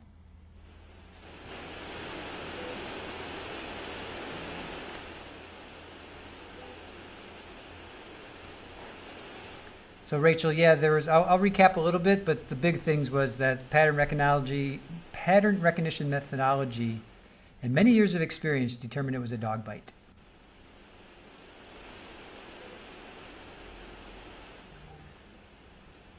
So Dr. Russell is talking a lot more than she did the first round. That's for sure. Is that better, chat audio wise? I turned down the.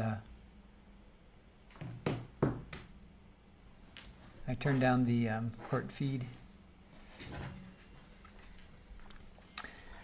Wait, how come Karen's side has so many people and John's side only has his brother and that's it? Where's everybody? Oh, maybe we can't see. I guess from the angle. All right, I'm gonna go quiet.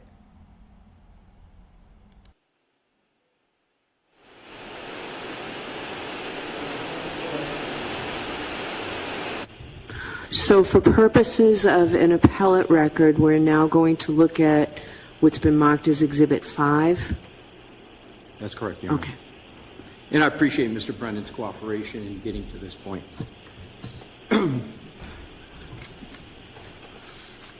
May I proceed, Your Honor? Yes. Dr. Russell, do you recognize what is now depicted on the TV screen, which is marked as Exhibit 5? Yes, How do you recognize it? because I see a very distinct pattern of wounds. And have you reviewed this exact photograph before? Yes. You have mentioned the various types before of characteristics you called highly characteristics of a dog wound and dog-inflicted wound. What I would like you to do, please, do you have a pointer? I do. Can you please test to make sure it works? Yes. Okay. It works. What I'd like you to do in your own words and with the court's permission, I would like you to use the pointer and go through with whatever method you believe is appropriate to describe each of those wounds and how you assess them. Okay. Well, we will go from the shoulder area down to make it easy. So, first of all, the overall impression is there's numerous abrasions and that they have a pattern to them. One can see that many of them are parallel in nature. Can you use the pointer? I'm not. Yes. Maybe, So yeah, I wasn't seeing it. Thank you. okay. So for instance, the set of wounds closest to the shoulder up here, and these, by the way, are all on the posterior surface of the arm, posterior. And maybe this part is a little bit towards the the lateral portion of the arm. But they all have so they're parallel. They're linear, meaning they look like a line, or they're not round. Or these are at least are not round. And so these. Do you want my interpretation, or do you want me to just describe? Just stick with those, and then what I'd like you to do is you've described them, you said linear, etc. Have you completed your description of them before you get to how you reached a conclusion as to the source of that area you just did a circle around? Have you completed your description of them? Yes, I've completed my description. How I came to the conclusion involves all of them.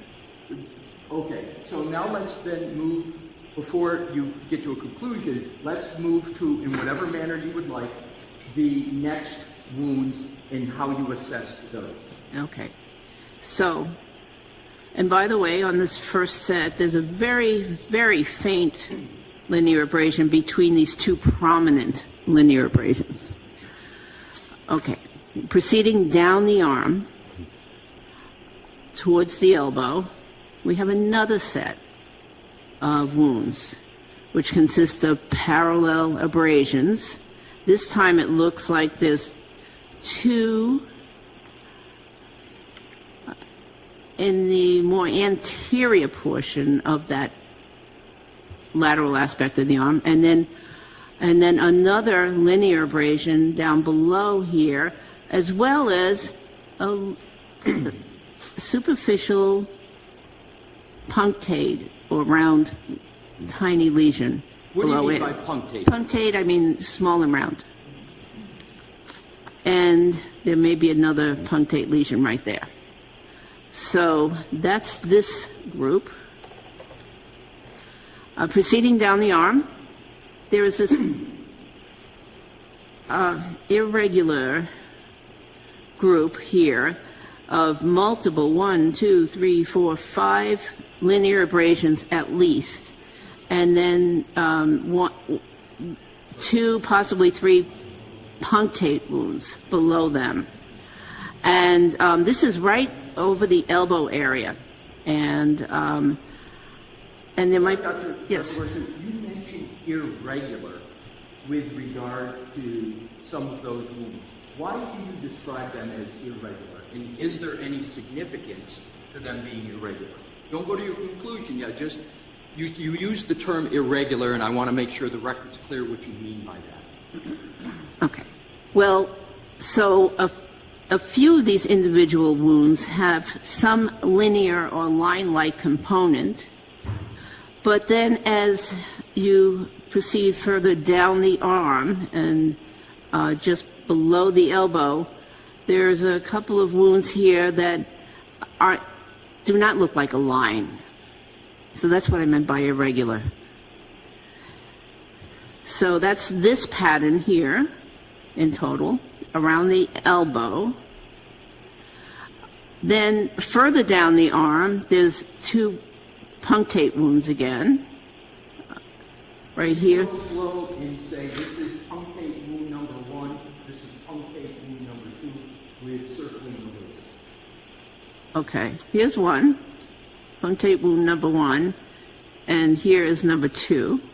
Why is each of those a punctate wound? Because they look to have a slightly different shape. Oh, very good question. Because there was movement. There was movement of the either the dog or the the inflicting teeth. Either the dog or the victim. There was movement. Please proceed. Okay. Then there is this group, which are again irregular, because they're, I'm calling them irregular because they're not shaped like a line. And it appears that there's also some what we call movement artifact on those. When you mention irregular, does that mean it's uncharacteristic or characteristic of a dog inflicting wound? It means neither of those. Good, thank you. Okay. And then finally, the furthest down the arm is this grouping of linear, I'm going to call them linear because they're line-like, but they, so linear abrasions, which appear to have a somewhat semicircular appearance, a configuration, and the direction is slightly different. The angle of these linear lacerations are just ever so slightly different than the ones above the elbow. Is there a medical term that is used to describe the location of those wounds that you just spoke about? So they're on the posterior forearm. And is there a medical term for the forearm location down here? Or is it just, you just refer to it as the location? No special location? Not that I'm aware of. Okay, so please continue. So those are the wounds of the arm, which is above the elbow, and the forearm, which is below the elbow.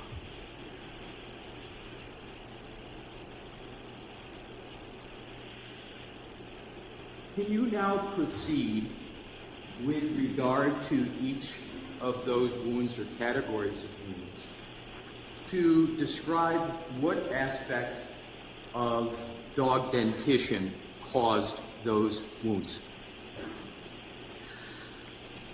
I believe that the ones closest to the shoulder, the two large linear wounds, were caused by the canine teeth, the upper canine teeth of the dog. What are upper canine teeth of the dog? Well, the canine teeth are the ones that seem to be most prominent when you look at a dog's mouth. They're triangular, the sort of triangular shape. We humans also have canine teeth. Okay.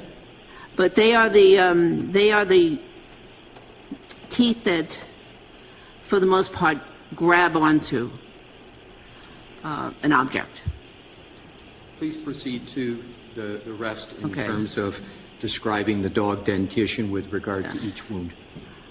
I'm not sure exactly what teeth made these.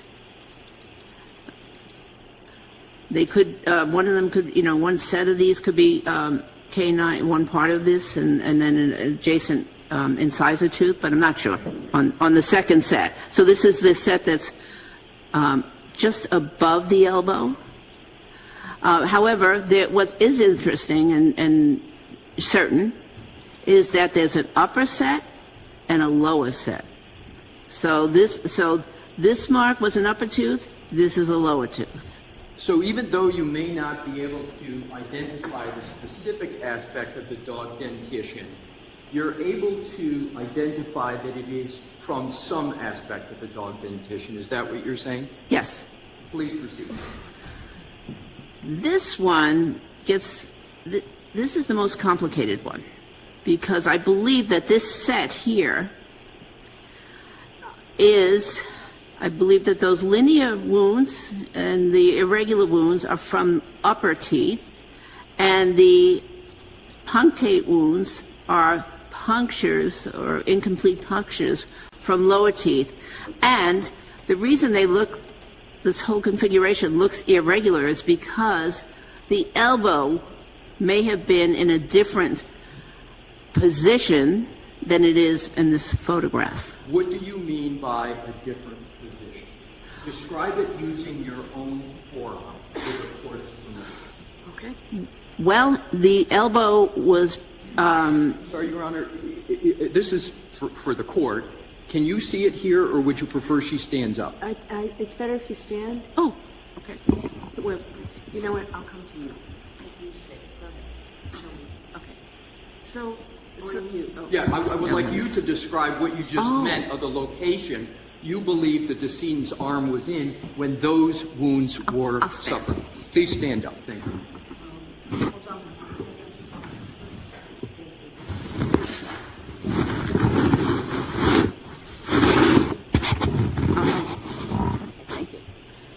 So in this picture, the elbow is, for the most part, somewhat extended. It's not bent as much as it could be, and it is not bent as it was likely as he was protecting himself from the wounds. So you're saying, just so we understand, I'm going to strike that. Just describe the placement of the arm. Okay. Well, so the elbow bends, as we all know. And so the skin of the elbow is in a different location depending on whether the elbow is bent or not. So anything that's inflicted will depend on the position that the elbow was in when it was inflicted. I hope that clarified it. Okay? Yep, please proceed. Okay. So this is one set, the ones around the elbow. Then there is, going a little further down the arm, there is another set of wounds. The two punctate and irregular wounds halfway down the forearm. I'm sorry to interrupt. You may sit down if it's more Hold on, wait till you change. Thank you, Your Honor. Oh, yeah. Okay. Thank you. Thank you. And then finally, there's this area down here, which is the closest to the wrist. And there are at least 3 or 4 parallel abrasions there. And it looks like a punctate wound down here. These, I believe, were inflicted by the front of the arch of the dog. Have you completed your articulation of the assessment of each of the wounds on the arm? I think so.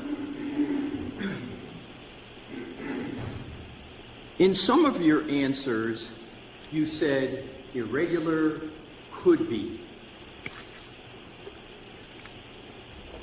If you use those terms, are you still nonetheless able to conclude whether there is a pattern wound here? Yes. So the individual marks are characteristic of, possibly more than one cause. However, the combination of the overall series of patterns is highly characteristic of a dog inflicted. So are you saying that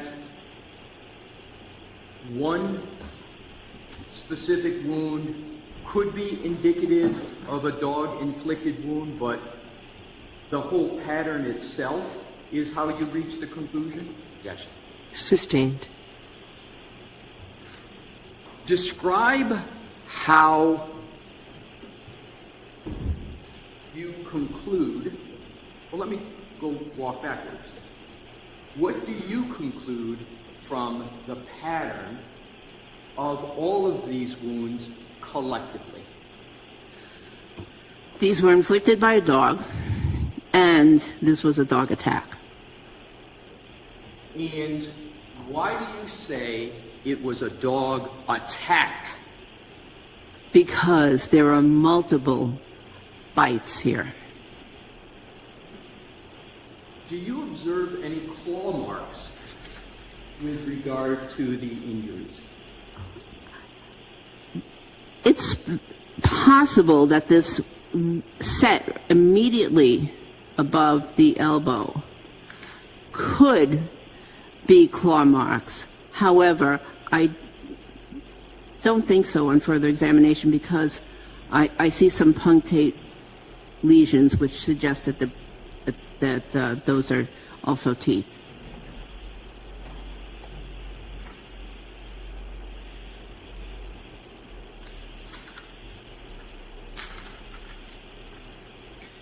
In forming the opinions and conclusions you just testified to as to the nature and source of this pattern of wounds, did you apply any techniques or analysis that you would use as an emergency room physician?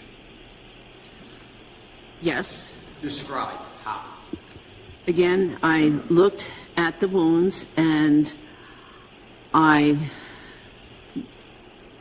look to determine if there's anything else that could inflict that pattern of wounds that were inflicted around the same time, and there is nothing else that I am aware of that could do that. How did you, did you determine that those wounds occurred approximately the same time, each of those wounds? Yes. How did you determine that? By the appearance of the wounds, the color, yes. Anything else about the appearance? Color, the fact that there's no healing, yes. In conducting your differential diagnosis, how did you rule out a motor vehicle accident as a cause of those injuries? Again, I did not recognize the pattern as being inflicted by any particular part of a motor vehicle. The motor vehicle accident would have caused injuries to other parts of the body, such as the chest and the, other parts. There would be bruises. Motor vehicle accidents cause bruises, fractures sometimes. There were no other injuries like that. Did you reach any opinion or conclusion as to when these injuries were suffered, meaning pre-mortem or post-mortem? They're pre-mortem wounds. How did you determine these wounds were pre-mortem wounds, and specify what you mean by pre-mortem? So pre-mortem means before death. They occurred before death. And the reason I can tell that they're pre-mortem wounds is because they have what we call a vital reaction. Post-mortem wounds, so vital reaction means that there was life in the body at the time that these wounds were inflicted. And a post-mortem wounds look very different because there is no blood flow that occurs post-mortem, so they don't get the vital reaction. Is it an accepted methodology in the practice of medicine to observe a post-mortem photograph of wounds in reaching a conclusion as to the source and nature of the wounds? Yes. And why is that an accepted practice? Well, first of all, it's realistic. The wounds appear the same, in this case and in many cases. And then the other thing is because autopsy is a finite period of time, 1 or 2 hour period of time on a certain day, and other physicians can't always be at the autopsy. So is it common or uncommon for forensic pathologists to use photography to determine the source and nature of a wound such as this? Common. How common? Very common.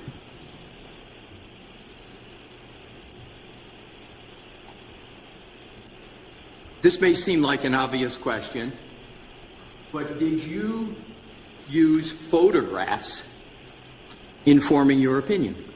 Yes.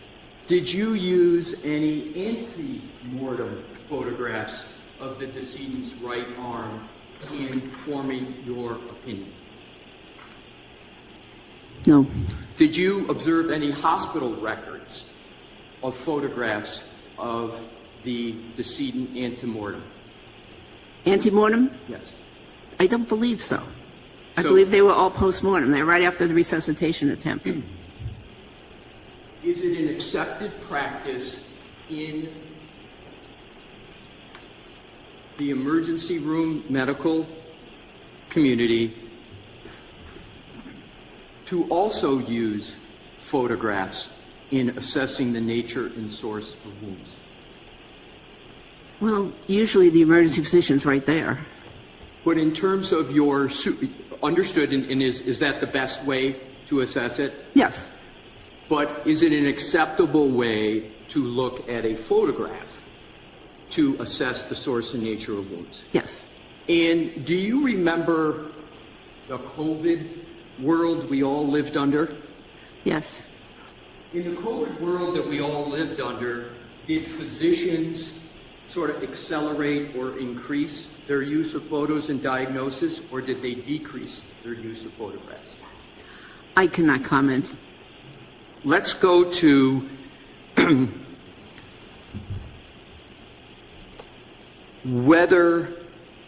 let's go to these wounds. Did you make an assessment as to whether these wounds would have changed at any time from when they were incurred to when that photograph was taken? Well, I certainly took that into account, and I decided that because, well, basically the answer is no, they wouldn't have changed because the decedent was found in a very cold condition, which was 80.1 degrees when taken, and even at the autopsy, the medical examiner commented in the report that the body was cold to touch. And cold delays postmortem change. So there was really no significant postmortem change of the skin.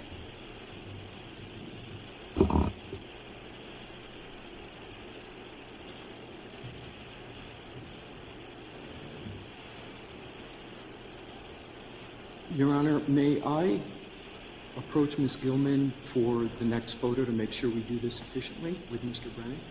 Sure. Thank you.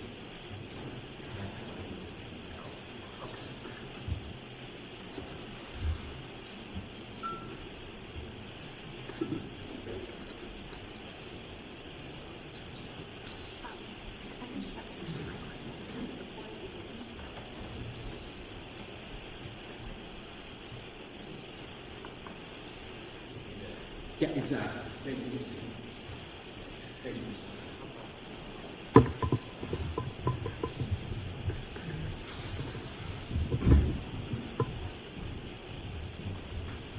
Your Honor, may I publish Exhibit 4? Yes. Thank you, Your Honor. Dr. Russell, do you... You know what? Actually, take it down for just a minute. Oh, that's right. Yes, I'm sorry. Take it down, Ms. Gilman. Thank you. I'll see counsel at Sidebar.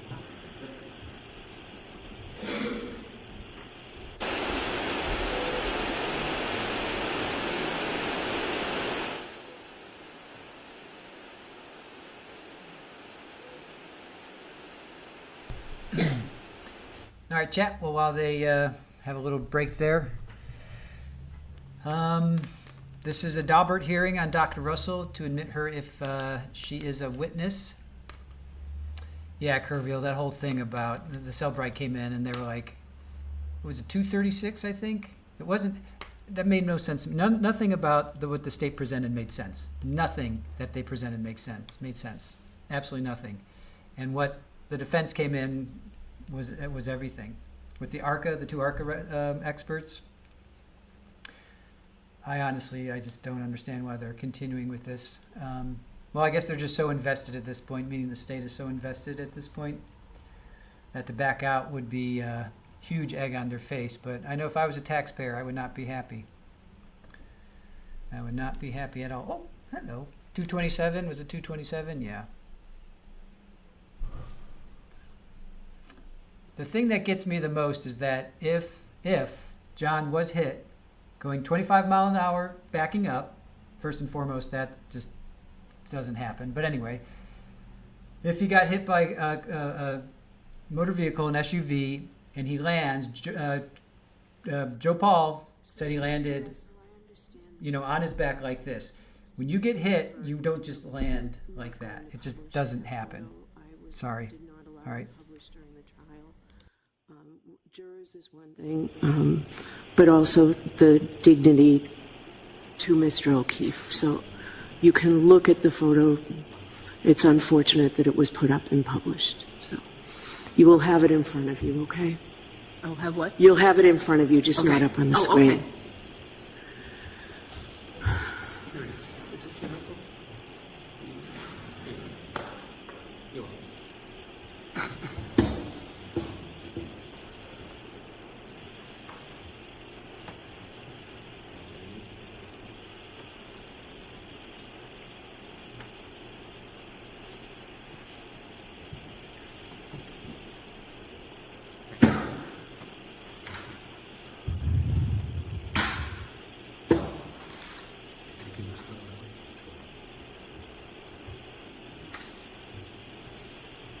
May I approach the witness, Your Honor? Yes. Thank you.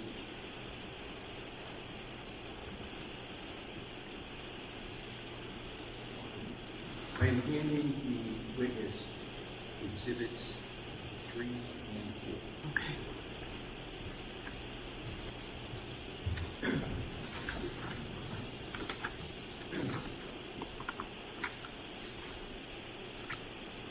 May I proceed, Your Honor? Yes. Thank you. Now, Dr. Russell, please keep those 2 exhibits down on your lap. Don't even put them up on the top. I think they're in a good spot. Yes, they're in a good spot. They're not on her lap, but they're not visible to everyone. That's what I wanted to make sure of. Thank you, Your Honor. Do you recognize exhibits 3 and 4? Yes. Are you able to determine whether exhibits 3 and 4 are antemortem or postmortem? They're postmortem. Is there any way for you to determine by the nature of the linens in that photo whether they're antemortem or postmortem? By the nature of what? The linens under. Oh, the linens?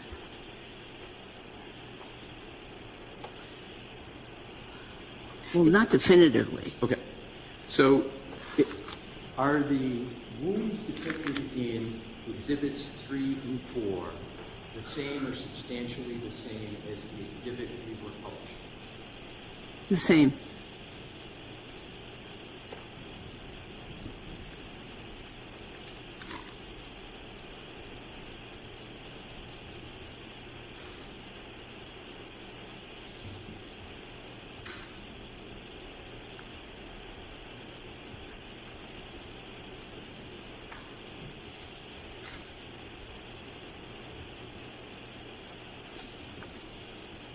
May I approach the witness, Your Honor? Yes. I am now on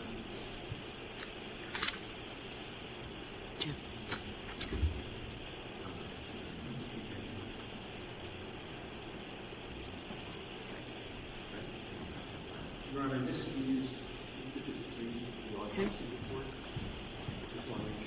Okay. I have it as 4, but that's okay.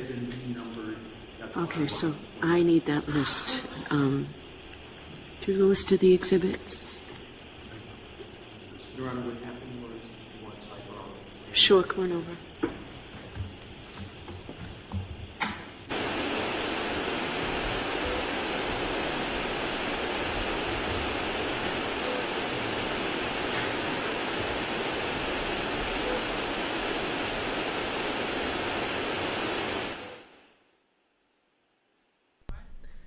So what do you guys think? You think they're going to bring Proctor up?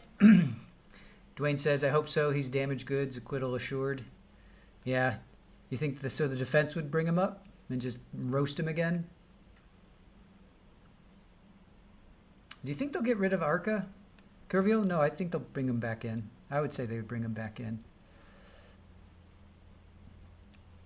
And Joe Paul's testimony?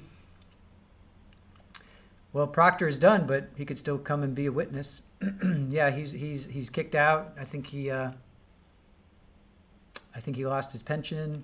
He's not on administrative leave anymore. If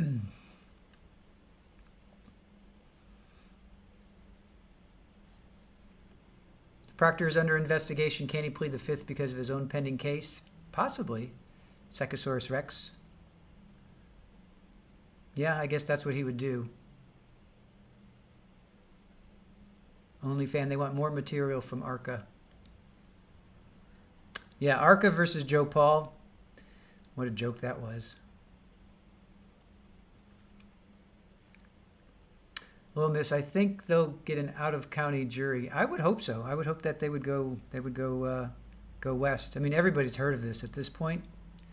Massachusetts isn't that big. I'm sure a lot of people have heard of this. Well, actually, we know people that are in Boston that never heard of it. Oh, most, yeah. Yeah, but I mean, if you're in Boston, you turn on the news, they're talking about it, but Right. yeah. Mom's sister didn't know about it. Yeah.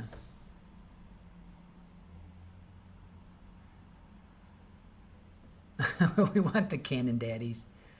Yes. The Cannon daddies.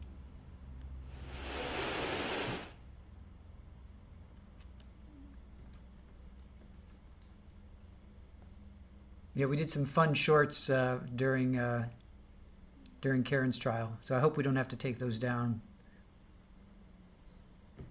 because of YouTube. Proctor isn't under criminal investigation, is he? I don't know. Is it just ethical? Criminal? Could be criminal. I'm not sure about that. Why doesn't somebody help us out on that one? I'm not sure. Unless the feds are investigating, but I don't think so. Oh, poor Rafa.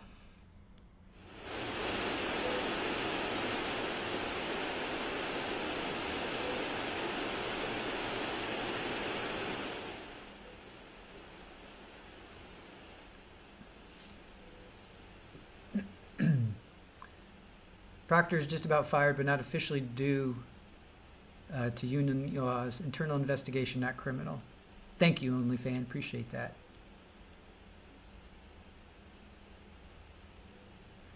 He's not getting paid anymore, right? I don't think he's getting. He's not on administrative leave anymore. Oh, I don't see Turtle Boy anymore. I wonder if they kicked him out because there was a ruckus at one point. I wonder if they kicked him out. I see his jacket right where that law enforcement guy is, right behind Dad there. I think that's his jacket. If Proctor's under criminal investigation, he should take the 5th. If just internal, I'm not sure how that works. Yep, no pay. Yeah, he's not getting paid. Thank you. Can they read back his testimony? Unbalanced? That would be, yeah. Turtle Boy left for lunch.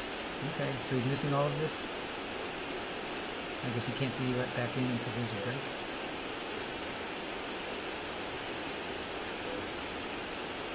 I would definitely read back his testimony. I would bring that in. Absolutely.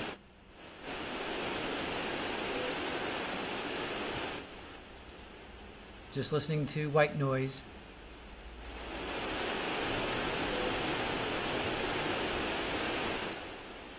I think even internal, they got attorneys from the union to handle IA-related matters. So any attorney would say, keep your mouth shut regardless. Psychosaurus.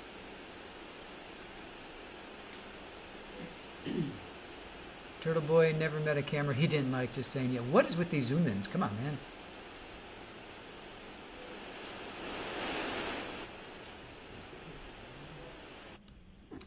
Yeah, I guess we could zoom a little bit. Nope, they're back.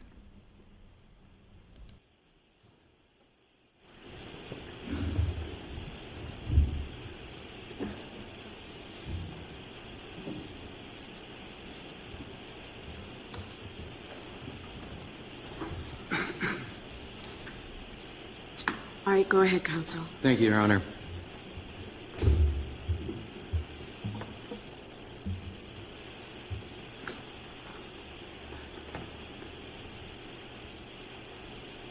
Dr. Russell, in coming to your opinion, did you examine an autopsy report? Yes. May I approach, Your Honor? Yes. And I am approaching with Exhibit 3. Okay. The autopsy report of autopsy. Yes, sir.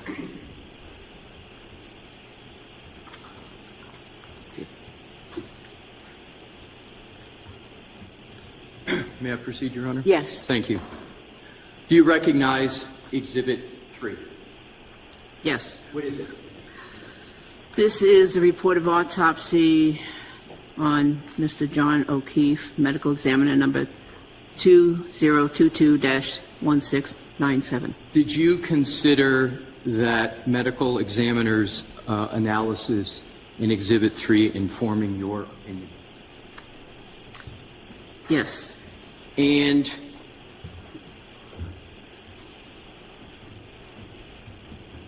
how did you consider Exhibit 3 informing your opinion?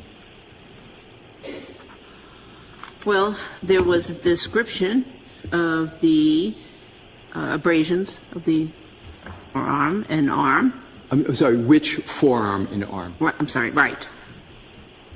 Right forearm and arm, yes. And what about the autopsy report did you consider in that analysis of that part of the autopsy report? Dr. Scortabelli's description of the wounds. And what was Dr. Scortabelli's description of the wounds? And feel free to read from the autopsy report. Okay. Do you want me to read the descriptions? Whatever it is you considered with regard to the injuries to the right arm of the deceased. Well, she described what basically I just described, although she had some measurements. Your Honor, may we republish the correct photo that we had up on the screen so the doctor can Yes. refer to it in, thank you. Yes.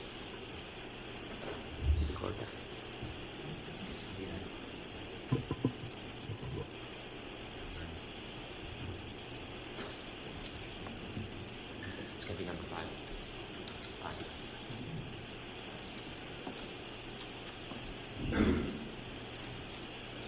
Your Honor, may I publish Exhibit 5 photo? Yes, Ms. Gilman's doing it, I believe.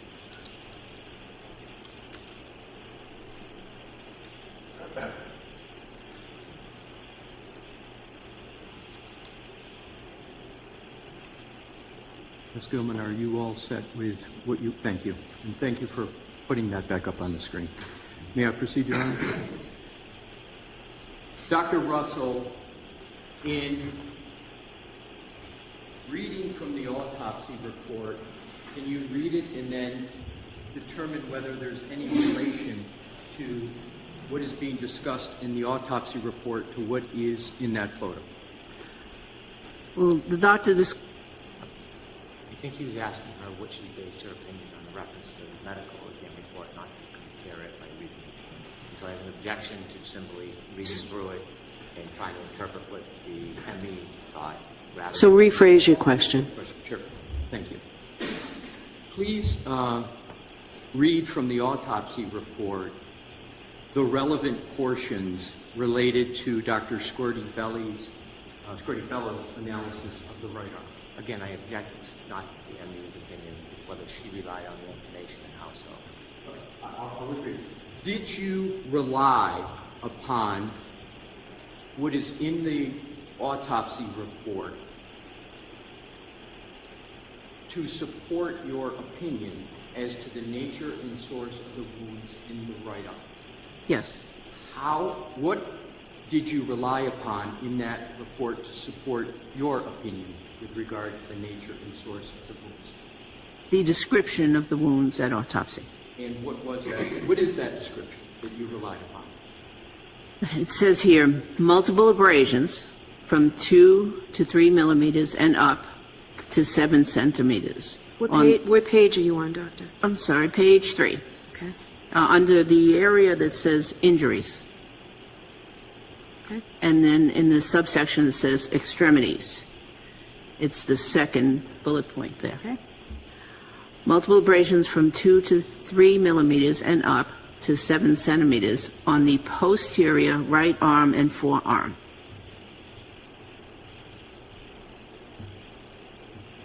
Roughly how many autopsy reports have you authored in your career? Authored? Yes. Over 500. How many autopsy reports that you have not written have you reviewed? At least 100. What conclusions do you reach from that description that you just read with regard to whether that is a description or not of a pattern in the report? I object. So you ask it a little bit differently. Dr. Russell, what do you conclude from reading that section of the autopsy report with regard to the nature of the wounds, the total wounds depicted on what's up on the screen? Well, it substantiated my observation based on the pictures. What is the observation first, and then second, how did it substantiate your observation? I'm not sure I'm understanding the question. Did you, make sure I understood your answer, did you state that that section of the report substantiated your conclusions as to the nature and source of the injuries? It substantiated my observations. And, yes. Okay, what observations did it substantiate? Well, there are, as the doctor wrote, multiple abrasions and in certain measure between 2 and 3 millimeters up to 7 centimeters on the posterior right arm and forearm. That's exactly what I see there. So,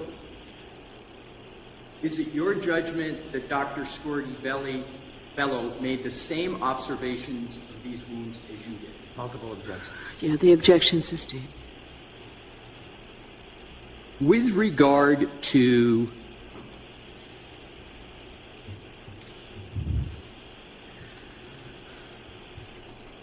well, we've covered what we needed to cover with regard to that aspect of the autopsy report. Was there anything else in the autopsy report that spoke to the nature or source of those wounds?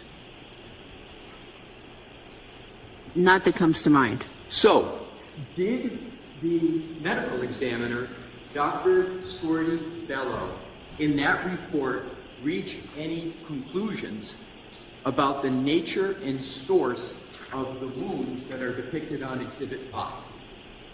Not in this report. So, not in that report. Now let's we're going to now move on to the next topic. Did you consider DNA evidence in this case? Yes. How, if at all, did the DNA, well, what DNA evidence did you consider in this case pertinent to the injuries to the right arm of Mr. O'Keefe? I considered the reports from the UC, University of California, at Davis lab regarding the DNA evidence.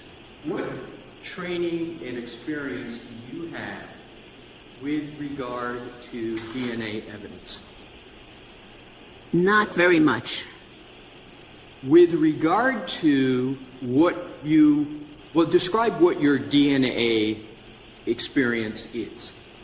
Well, I'm aware that you have to maintain continuity of evidence, so you have to sample the appropriate area, and then you have to maintain continuity of evidence until that evidence gets to the laboratory for analysis. How do you have experience, training, or knowledge with regard to the topics you just testified to? Well, several ways. One was that I took a course when I was a police officer in crime scene investigation, and that was stressed, continuity of evidence. Secondly, I was sent to a course as the rape officer, the rape investigator, I should say, in the Malden Police Department. I was sent to a course in Brockton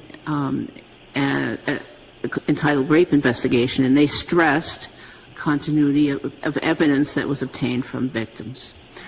And then finally, of course, as a emergency doctor and forensic pathologist, I received additional training. How, if at all, did let me ask you, did you review the UC Davis veterinary genetics DNA report in coming to your opinions and conclusions with regard to the wounds on the decedent's right arm? I did.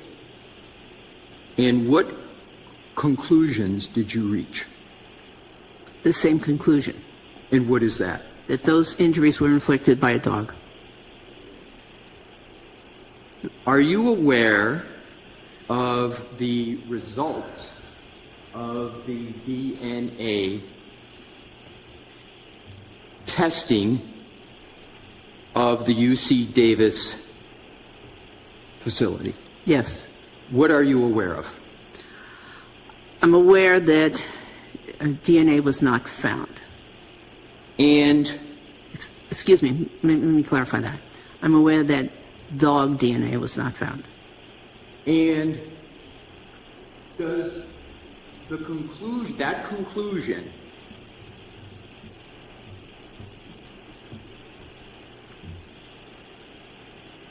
in your opinion determine whether or not those wounds were caused by a dog? No. Why? Because I don't know anything about how the specimen was sampled. First of all, none of the samplings came from the arm of Mr. O'Keefe itself. What do you mean by sampling? The samples, the swabs that were performed and sent to the laboratory, none of them came from the arm of the decedent. Secondly, I don't know anything about how the samples were actually obtained from the evidence and what the state of the evidence was, if they actually sampled the correct area. I don't know if there was any continuity of evidence. And then finally, any test can have a false negative result. So the absence of canine DNA does not mean that the canine DNA did not exist. It just means that they didn't capture it. To your recollection, did the autopsy report of the medical examiner, Dr. Scorti-Bello, reach any conclusions with regard to dog DNA evidence? The autopsy report, no. Is there any mention whatsoever in the autopsy report about dog DNA testing for analysis? No. Do you have any information that the medical examiner assessed dog DNA at all in the autopsy report? I didn't see anything like that.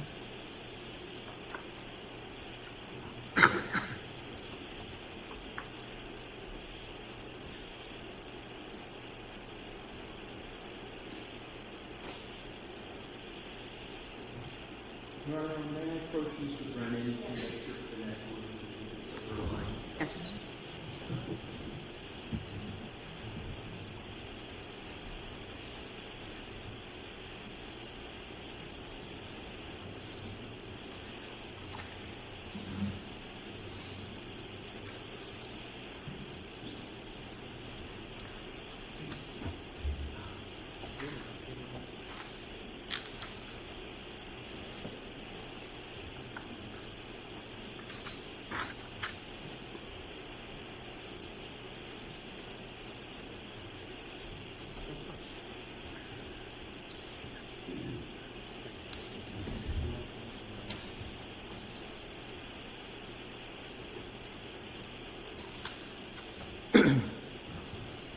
Your Honor, with the court's permission, I would like to start with publication, and I'm going to have several exhibits that I would request your permission to publish, and I would appreciate starting with the Commonwealth's Exhibit 8.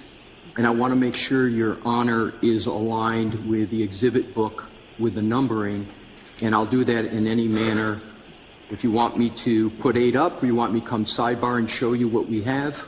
If these are all in order from the Commonwealth's photos, go ahead and put it up. And if you do know the number, let me know. Number 8? Okay. And I believe Mr. Brennan and I are aligned on the numbering. Okay. This is what is 8. All right. Okay. May I proceed, Your Honor? Yes. Do you recognize Exhibit 8 on the TV screen? Yes, How do you recognize it? because I've seen it before. And have you seen it before in your assessment of the nature and cause of the decedent? No. Well, how have you assessed Exhibit 8 before today? Before today, Have you assessed Exhibit 8 at all? I've seen that picture.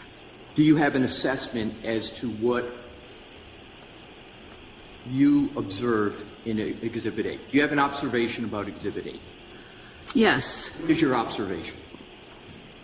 they appear to be blue jeans. They appear to have certain stains labeled with a small ruler, and I don't know the nature of the stains.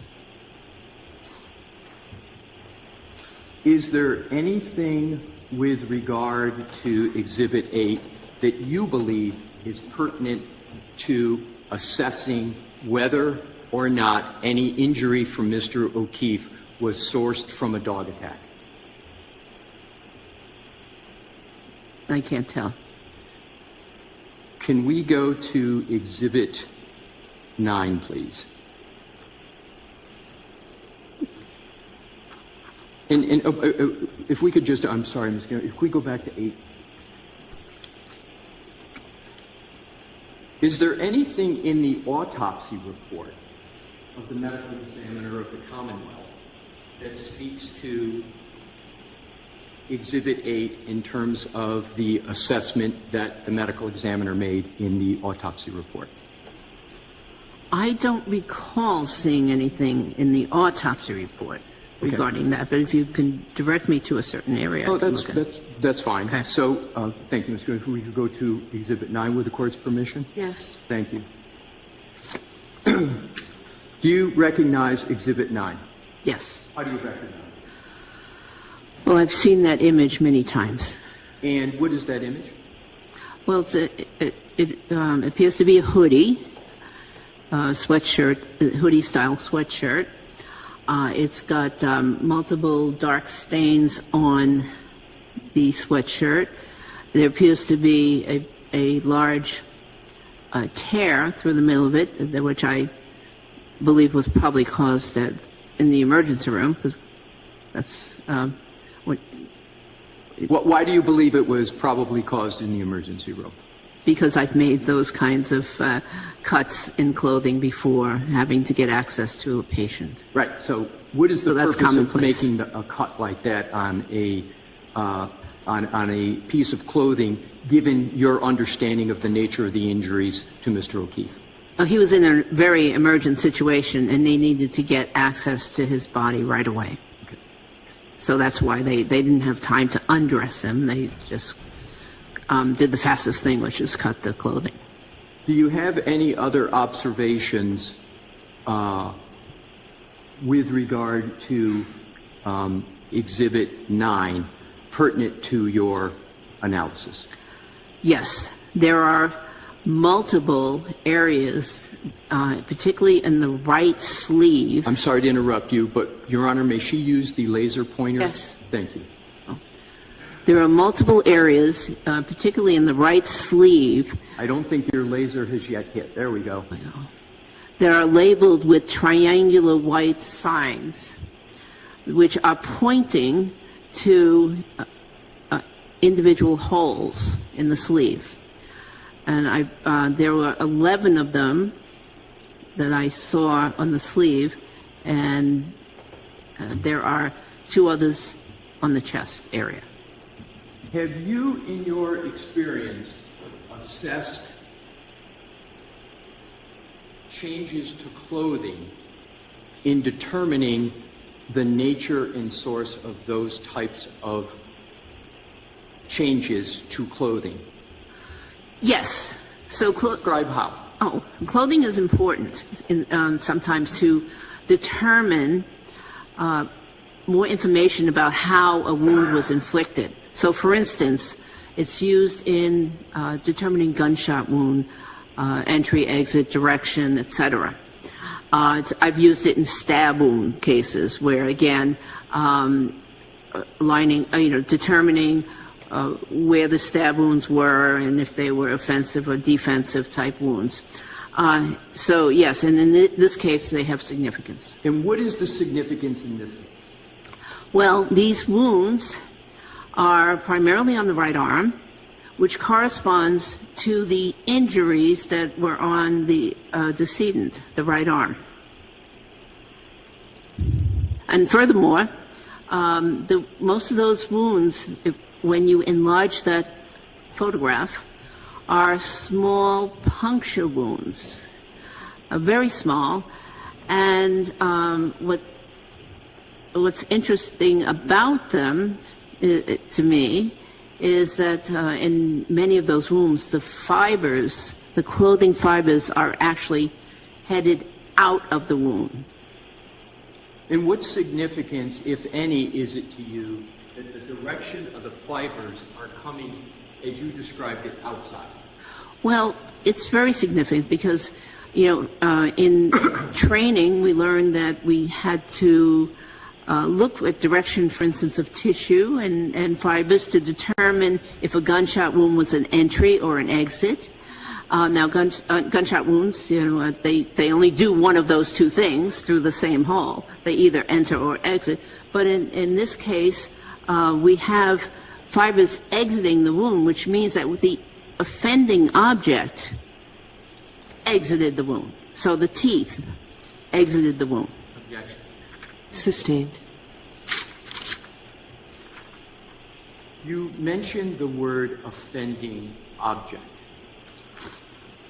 How did you, without stating what it is, did you eventually determine what was the, as you call it, offending object? Do you mean offending object what caused this change to the clothing? Is that what you mean when you say offending object? Yes. Okay. How did you assess what was the offending object that caused the change to the clothing as depicted in that right arm of the hoodie? They've got to the form of the question. Sustain, just ask it differently, Okay. please. Did you have a methodology to determine the cause of those changes to the hoodie sweatshirt? Yes. What was that methodology that you deployed? So I looked at the location of those holes. I looked at the location of the wounds on the decedent. And although they're not exactly in the same location because clothing moves, they are generally in the same location of the wounds on Mr. O'Keefe. Okay, with that, we're going to recess. I know that this is taking longer than you anticipated. Do you have any idea how much longer? And I'm not rushing you, Mr. Alessi, just do you know how much longer you might be? Your Honor, my best estimate is 30 minutes. Okay. Mr. Brennan, do you have any idea how long you might be? At least a few hours. Jim?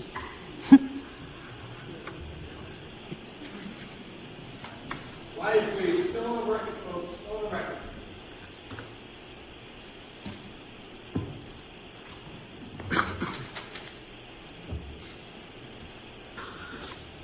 All right, I'll see you at 2 o'clock.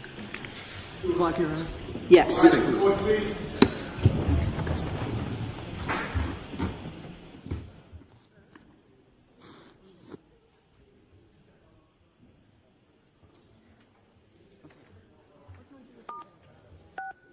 You are muted.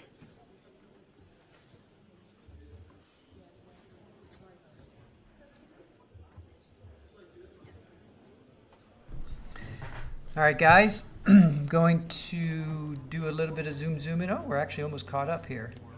I guess I really can't do much more zoom in. Yeah, we're essentially caught up. We're only 6 minutes behind. So Alessi said he's going to talk for another half hour and then crosses at least a couple hours. So I think they may continue tomorrow. Let me go to another feed. You being embarrassed and I let me get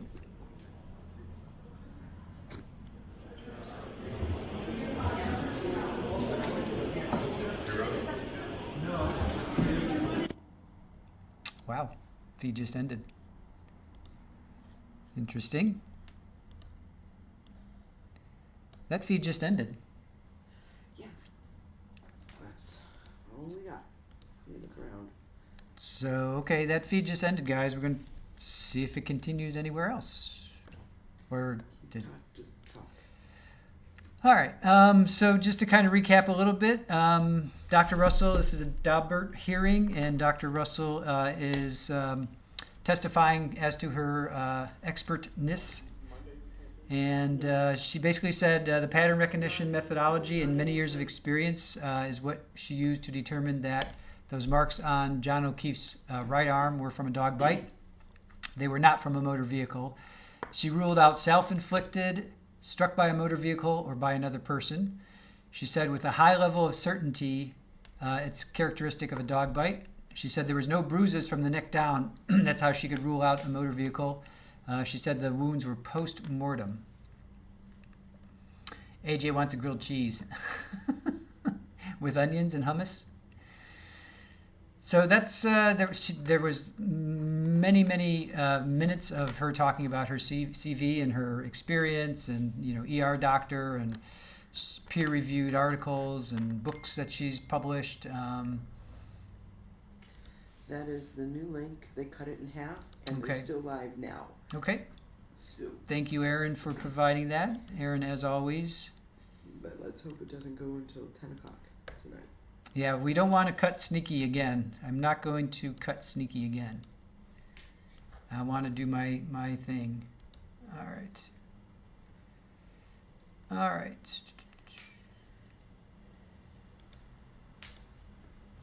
All right. Back to court.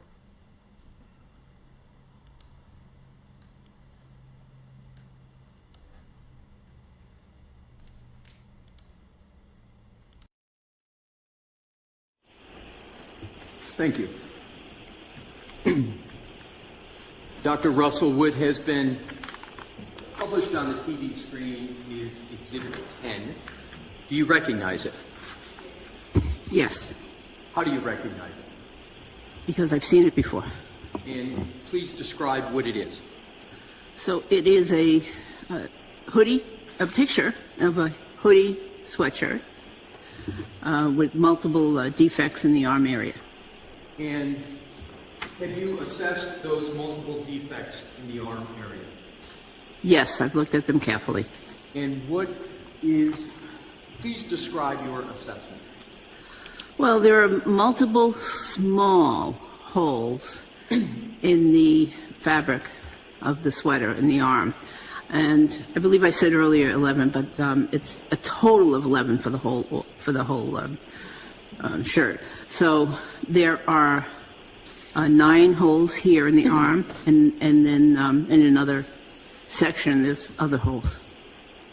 Does what is depicted on Exhibit 10 constitute a pattern in your judgment? Not specifically, no. What, if any, conclusions do you draw from Exhibit 10 pertinent to your testimony here today? Well, with that image, in conjunction with the picture of Mr. O'Keefe's right arm, my conclusion is that when he was... How do you reach that conclusion? Well, again, the holes, the holes are rather small, which would correspond to holes created by a tooth, or in this case, maybe multiple teeth. And they are in the area of the arm, or the area of the body that corresponds with the wounds. Have you ever in your career, either as an emergency room physician or a forensic pathologist, ever had to assess wounds in which the victim was wearing clothing? Yes.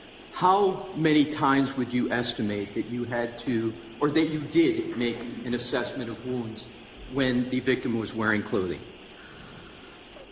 Probably over 200 times, because the clothing examination is part of the examination conducted by the forensic pathologist in the Los Angeles County Medical Examiner's Office. And did you, in fact, as a forensic pathology in Los Angeles, make assessments of wounds in forensic pathology with regard to a victim that was wearing clothing?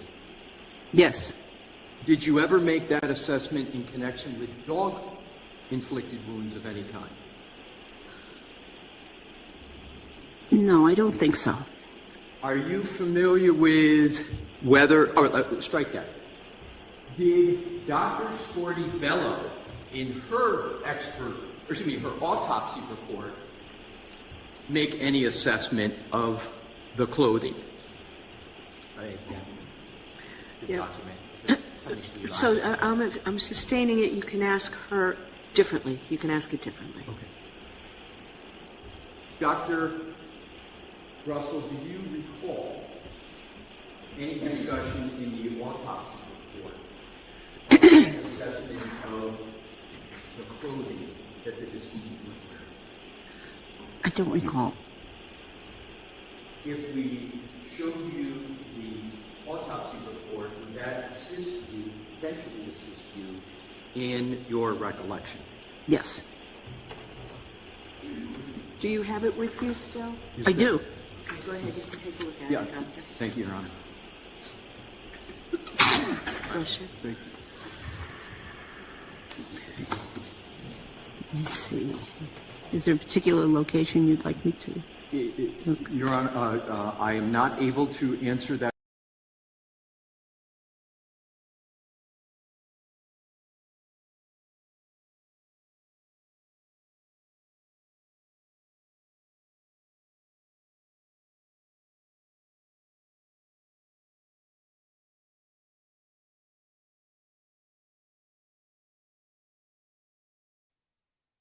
All right, guys, we noticed the lips are out of sync, but yet that feed later on, it does sync up. So maybe it's, just bear with us. We'll stay here, and if just bear with us because I think it does sync up.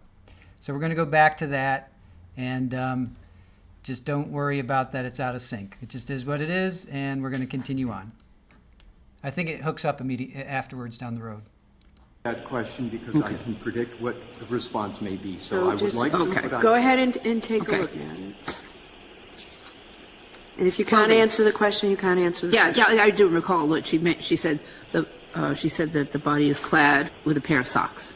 Right. Did she make any other assessment of clothing in the autopsy report, particularly with the arm of a hoodie? Take your time.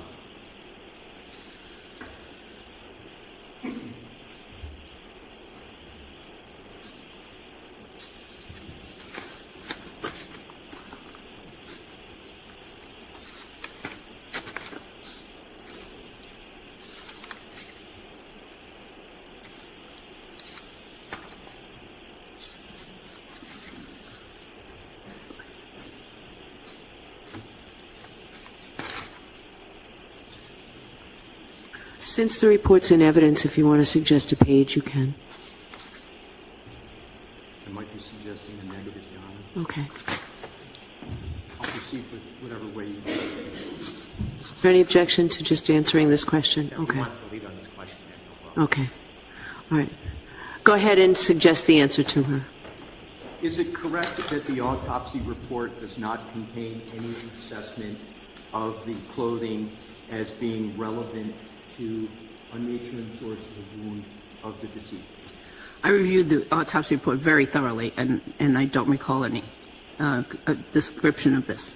Thank you for the leeway, Mr. Brennan, and Your Honor. Now let's, if I could, Your Honor, publish Exhibit 11. Okay. Thank you. Do you recognize Exhibit 11? Yes. What is it? It's the back portion of the same hoodie. Same hoodie. Did you assess the back portion of the hoodie as depicted in Exhibit 11? Just by the photograph. Yes. Yes. Did you reach any conclusions with regard to Exhibit 11? Nothing. Was there anything relevant that you determined from Exhibit 11? Not that I recall was significant. And was Exhibit 11, in your judgment, assessment of it necessary to render the opinions and conclusions you have testified to here today? Well, you should. I mean, the person should look at all the evidence, yes. Right. And so after having looked at Exhibit 11, what is your conclusion as to whether it informs the question of the nature and source of the injuries? It doesn't help. With regard to Exhibit 12, Your Honor, if I may have that published.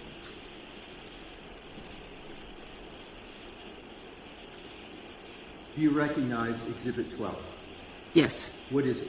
So this is a close-up of one of the holes that is on the right sleeve of that hoodie, in the in the part that you can see from the anterior view. The anterior view, but is it the anterior or posterior of the arm? It could be posterior because you only get it depends on how it's worn basically and how the material lies, the way it's photographed. So I meant anterior view meaning the picture, the first picture we saw, which was the anterior view of the hoodie. What assessment did you make, if any, with regard to Exhibit 12? Well, it's a small hole. It is consistent with a puncture created by a small object such as a canine tooth. And it appears that some of the fibers are actually pointed outward. Some of the clothing fibers are pointed outward from the wound, from the hole rather, from the hole. And did you draw any conclusions with regard to this exhibit?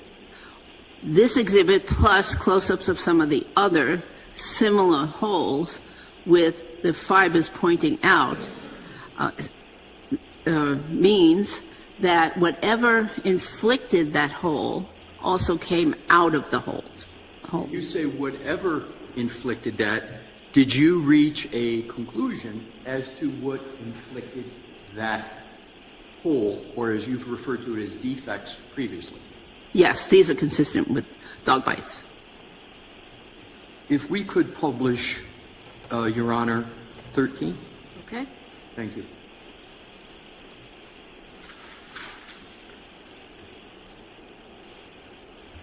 Do you recognize 13? This image? Yes. Yes. What is it? Similar to the other. It's just it's in a different location on the arm.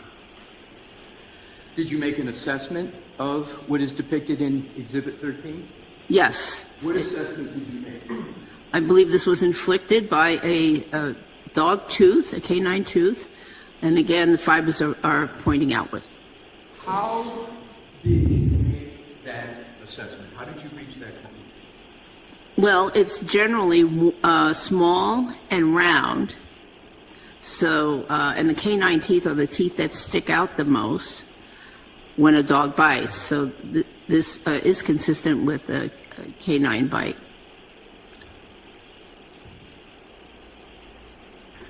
Your Honor, may I have 14 published? Yes. Same. Do you recognize what is depicted on Exhibit 14? Yes. What is it?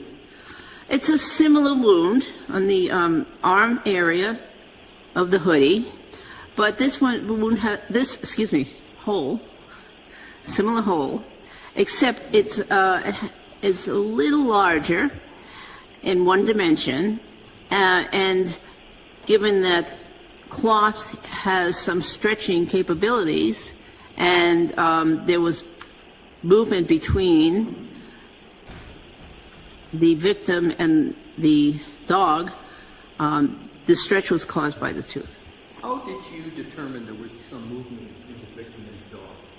Because he was alive, and when these were inflicted, and it is normal behavior to move, and also just the configuration of the wounds we discussed earlier, there was some movement around the elbow area. Your Honor, may I have 15 published? Yes. Thank you.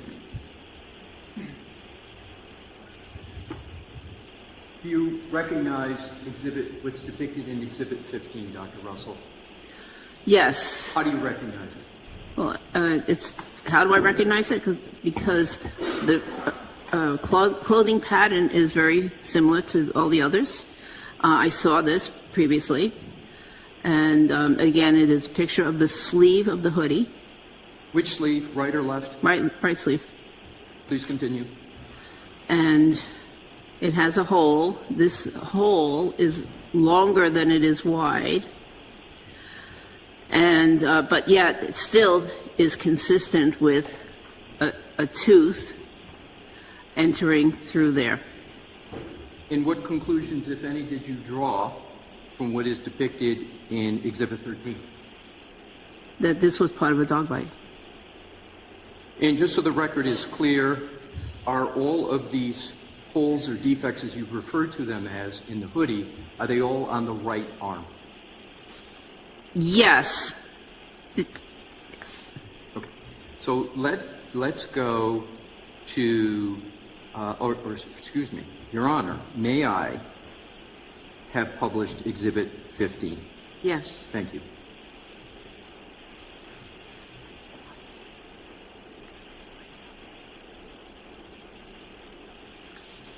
Do you recognize that?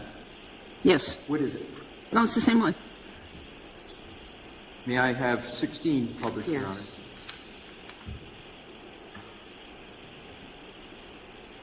Dr. Russell, do you recognize what's depicted as Exhibit 16?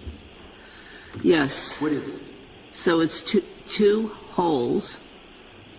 Generally, I'm sorry to interrupt you, but you say there's two holes. Is there anything that is a marker on this picture that shows you that are 2 holes?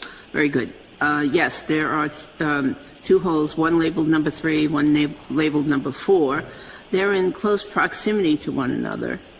And number 3 is round, number 4 is a little irregular, but generally round. Thank you. And what assessment, if any, did you make with regard to what is depicted in Exhibit 16? I believe that this is consistent with 2 canine teeth penetrating the fabric. How do you reach that conclusion? Because they're separate. Unfortunately, in that image, there's no ruler. I'm sorry, There's no ruler. No ruler. No centimeters, a centimeter ruler in that particular image. But they're reasonably close by, so they could be. And could be. Inflicted by 2 canines in the same bite. Yes. Thanks.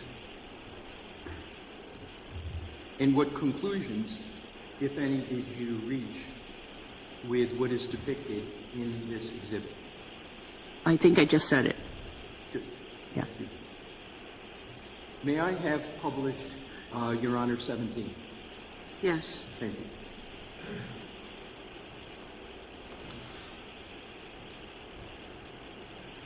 Do you recognize what is depicted in Exhibit 17? In this exhibit? Yes. Yes. What is it? Again, it's a close-up of the hoodie, the sleeve of the hoodie, and there's a defect in the fabric, and there's a label on it indicating it's number 4. And did you assess Exhibit 17 before today? Yes, I did. What conclusions, if any, did you reach with regard to what's depicted in Exhibit 17? I believe it's consistent with a puncture of the sweater. And did you reach any conclusions with regard to the cause of the puncture? Well, taken in totality with the other images, I believe that these are all the result of multiple dog bites. Your Honor, may I have published 18? Yes. Thank you. Do you recognize 18? Yes. What is it? It's another defect in the sleeve of that article of clothing. And if I could impose upon you, could you go back to 17, please? Your Honor, may I go back to 17 Yes. quickly? Thank you.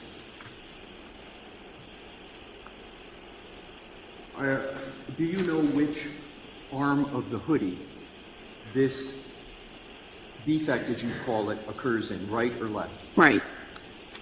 Your Honor, may I go now to 18? Yes. Thank you. Please continue with your assessment of what is depicted in 18. It's another defect of the arm, of the right arm of the hoodie. And it's generally circular in configuration. There seems to be fabric fibers exiting the wound.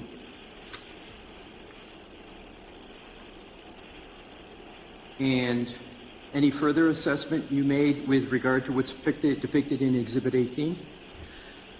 No, similar to the above, previous. Did you reach any conclusions as to the source of the whole defect, as you refer to it in, as what's depicted in Exhibit 18? I believe it is from a tooth of the dog. May I have, Your Honor, published 19? Yes. Thank you.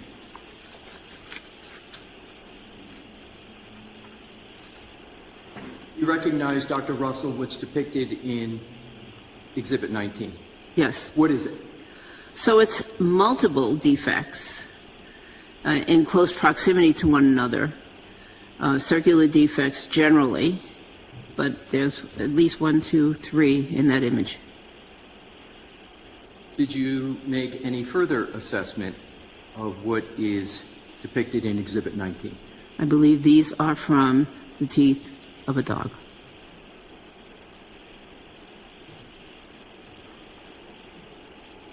Are you able to tell which teeth of the dog made those defects? Not exactly. How is it then you come to the conclusion it is from a dog's tooth when you say that you're not able to tell which tooth? I didn't understand the question. In your experience, are there times where you conclude that a wound is from a dog, but you don't know which specific tooth of the dog that caused it? Yes. And do you... Okay, thank you. If we could, Your Honor, please publish 20. Okay. Thank you. Do you recognize what's depicted in Exhibit 20? Yes. What is it? Again, the a picture of the right arm of the hoodie. And what is your assessment of what's depicted in Exhibit 20?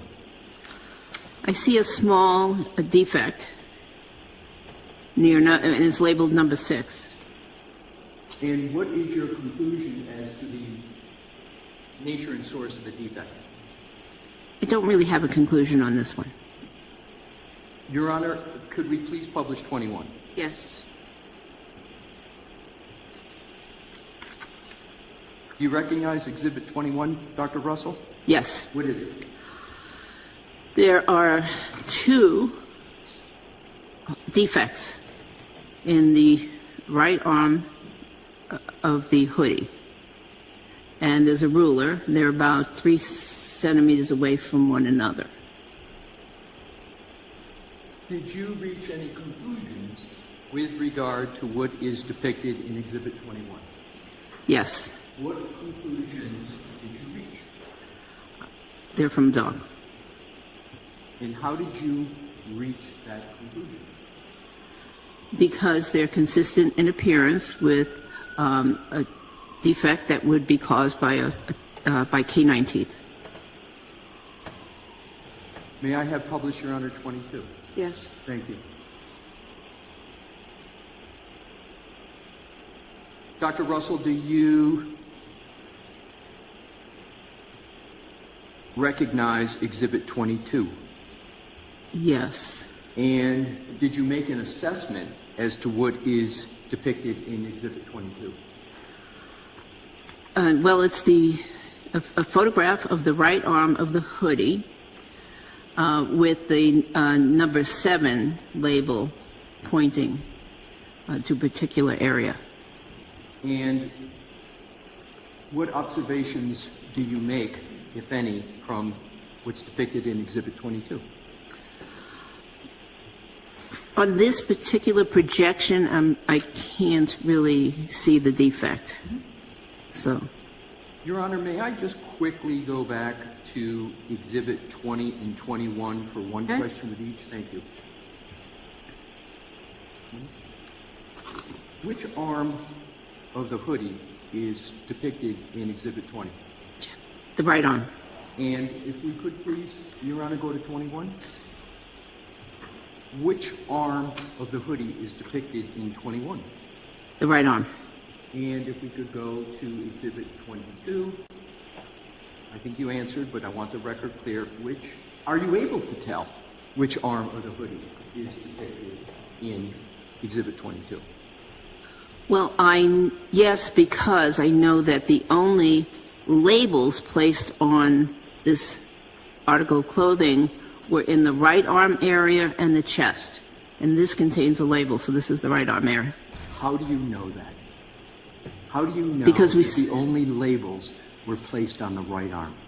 Because we saw the overall picture.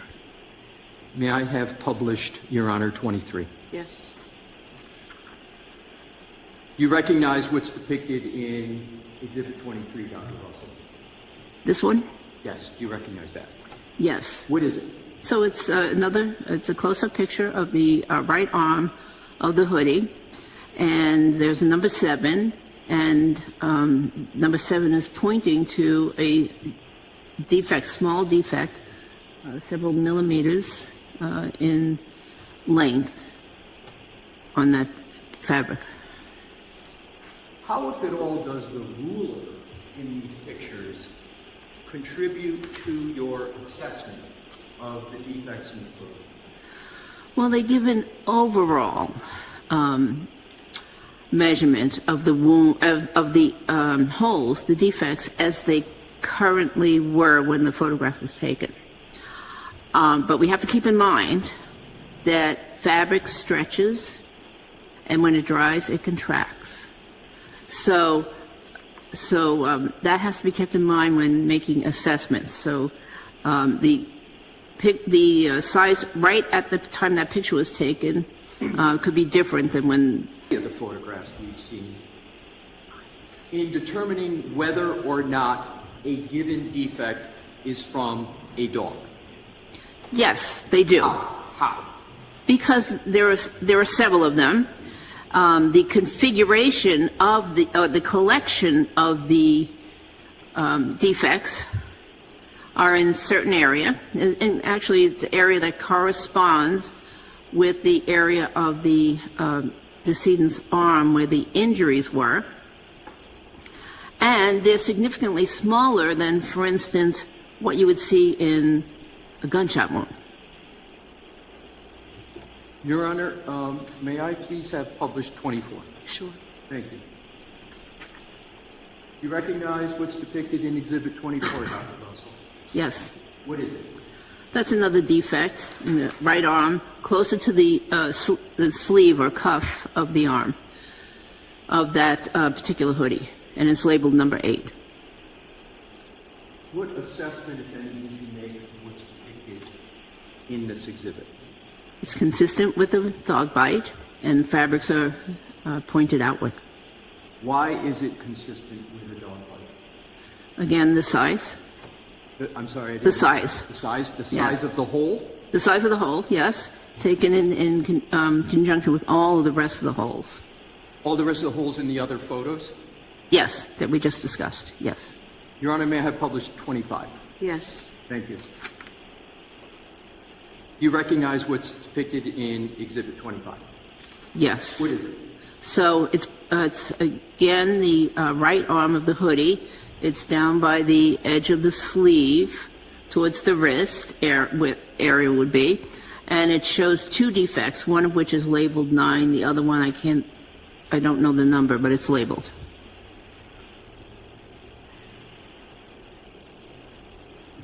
What conclusions, if any, did you reach with regard to what's depicted in Exhibit 25? Dog bites. How did you reach that conclusion? Again, those holes are consistent with the other holes on the sleeve. They are present on the right side of the body. Now, I know, and one has to keep in mind that when someone is wearing an article of clothing, as the person moves, the clothing can move in relation to the arm. So even though that is the cuff area, we don't know exactly where it was on the arm when the bites were being inflicted. I don't know if that made sense. It did to me. Okay.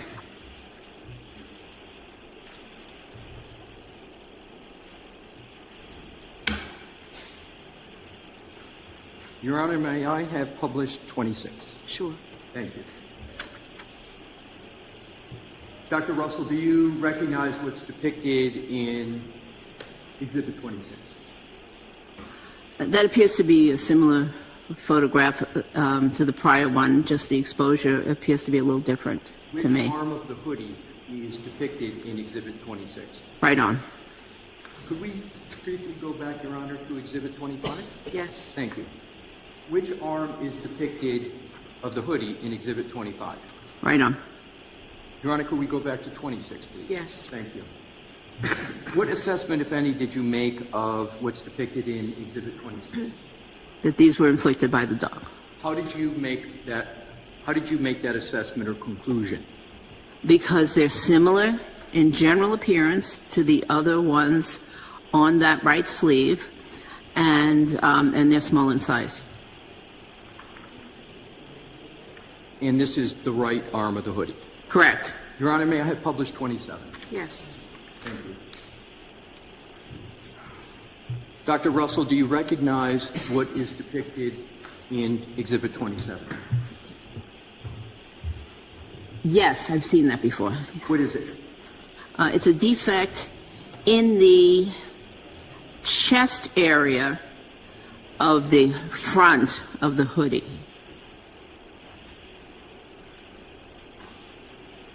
What assessment of what's depicted in that exhibit? Yes, let me describe it a little bit better. It's labeled with number 10. Yes.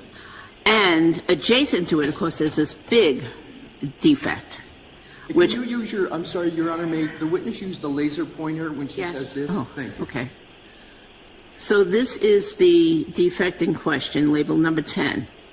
But adjacent to it, there's this huge defect right over here. It's going this way. And as being an emergency room physician, I recognize that as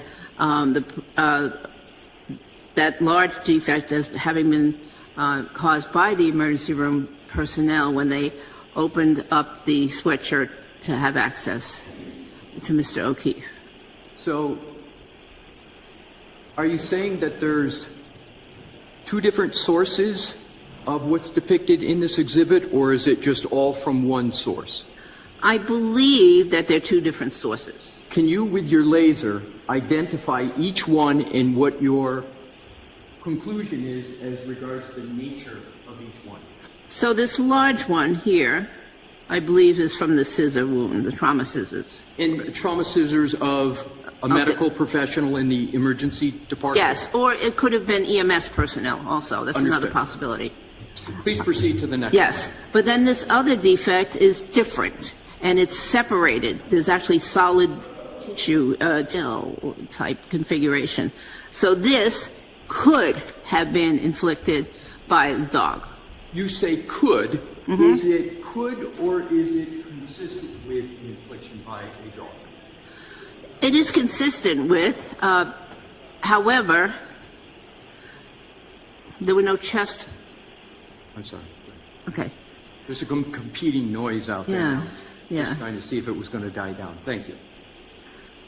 There were no chest wounds caused by a dog in that area. So it could have been that the fabric was loose, and as the victim was pulling away from the dog's teeth caught it, but he didn't make contact, or didn't make contact with the skin. So I can't say for sure that this is a dog bite. Right. So a dog-related tear. So is it correct to say it's inconclusive whether this is from a dog, or is there no conclusion to be reached as to whether it's from a dog? I don't know the difference. Okay. I believe your answer is sufficient for the record. Thank you, Dr. Russell. If, Your Honor, we could please have published Exhibit 28. Okay. Thank you. Do you recognize what's depicted in Exhibit 28? I've seen this image before, yes. What is it? It's the front part of the hoodie, and there are two large defects. The one that's closer to the top of the image appears to be similar to one that would be made with trauma scissors by emergency personnel. The one that is below that's labeled number 11, I can't... Stop your laser, because I just want to make sure I understand where you're pointing. You said below that. Can you just hold your lasers to where that is? On the laser, you want to see what I'm... If you could point, you said right below this that. So this is, the top one is what I believe is caused by trauma scissors. Yes. Below that in this image, and labeled number 11, Yes. is a very irregular defect. That's this one right here. and it's labeled number 11. I can't say for sure what caused it. What causes you to use the parlance irregular? What is irregular about it? Well, irregular means that it's not a straight line, it's not a nice circle, it doesn't have a nice edge to it. Are you able to reach any conclusions with regard to what is depicted in Exhibit 29? I think they were referring to 28. Yeah, I think that last one was I'm 28 sorry. and 27 before then. I just thought I might have missed it. So, No, you didn't. I did. That was my error. Thank so you, Mr. 29. Brennan. I believe we are now on 29. It appears 29 is up, Your Honor. May I proceed? Yes. Thank you. Dr. Russell, do you recognize what's depicted in Exhibit 29? Yes. What is it? It's an area of the front of the hoodie that is in the front, the anterior of the hoodie, and has two labels showing two different defects, 12 and 13. What assessment, if any, did you make with regard to what is associated with number 12? Number 12 is a long defect, and by itself, I can't make any assessment. Can you But- make it- I'm sorry. Please continue. Yeah, so, but next to, adjacent to number 13, which is another defect that's much smaller, the two of them in combination are suggestive of teeth marks. Can you put your laser up and down? You said 2. I think I understand. Yeah, what so you number used to. right here. Understood. Yeah. And why do you believe it's suggestive of dog tooth marks? Well, dogs have multiple teeth, and so multiple teeth can cause individual defects, and the fact that there are two defects in close proximity to one another and oriented in the same direction makes me consider that it's possible that they were caused by teeth. And are you able to determine a more specific location of where this is on the hoodie? I might be wrong. I think it's the...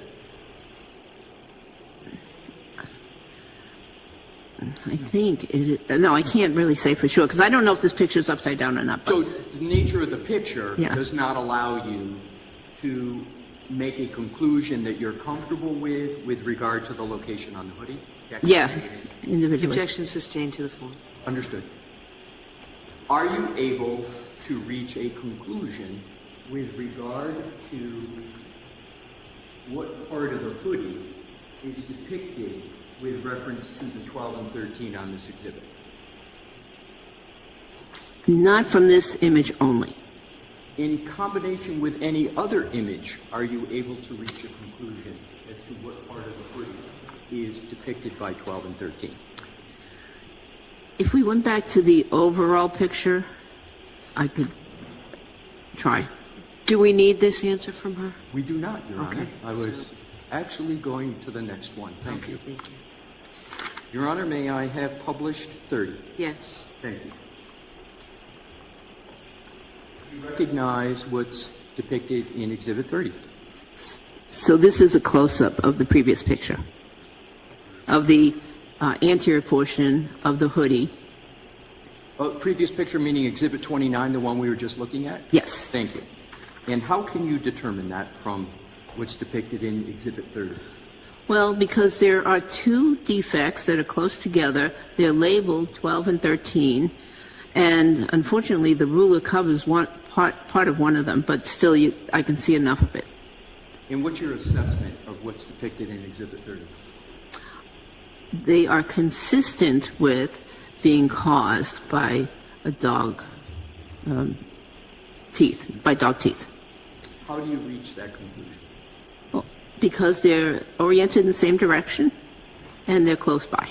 What do you mean by they're with the laser? What do you mean they're oriented in the same direction?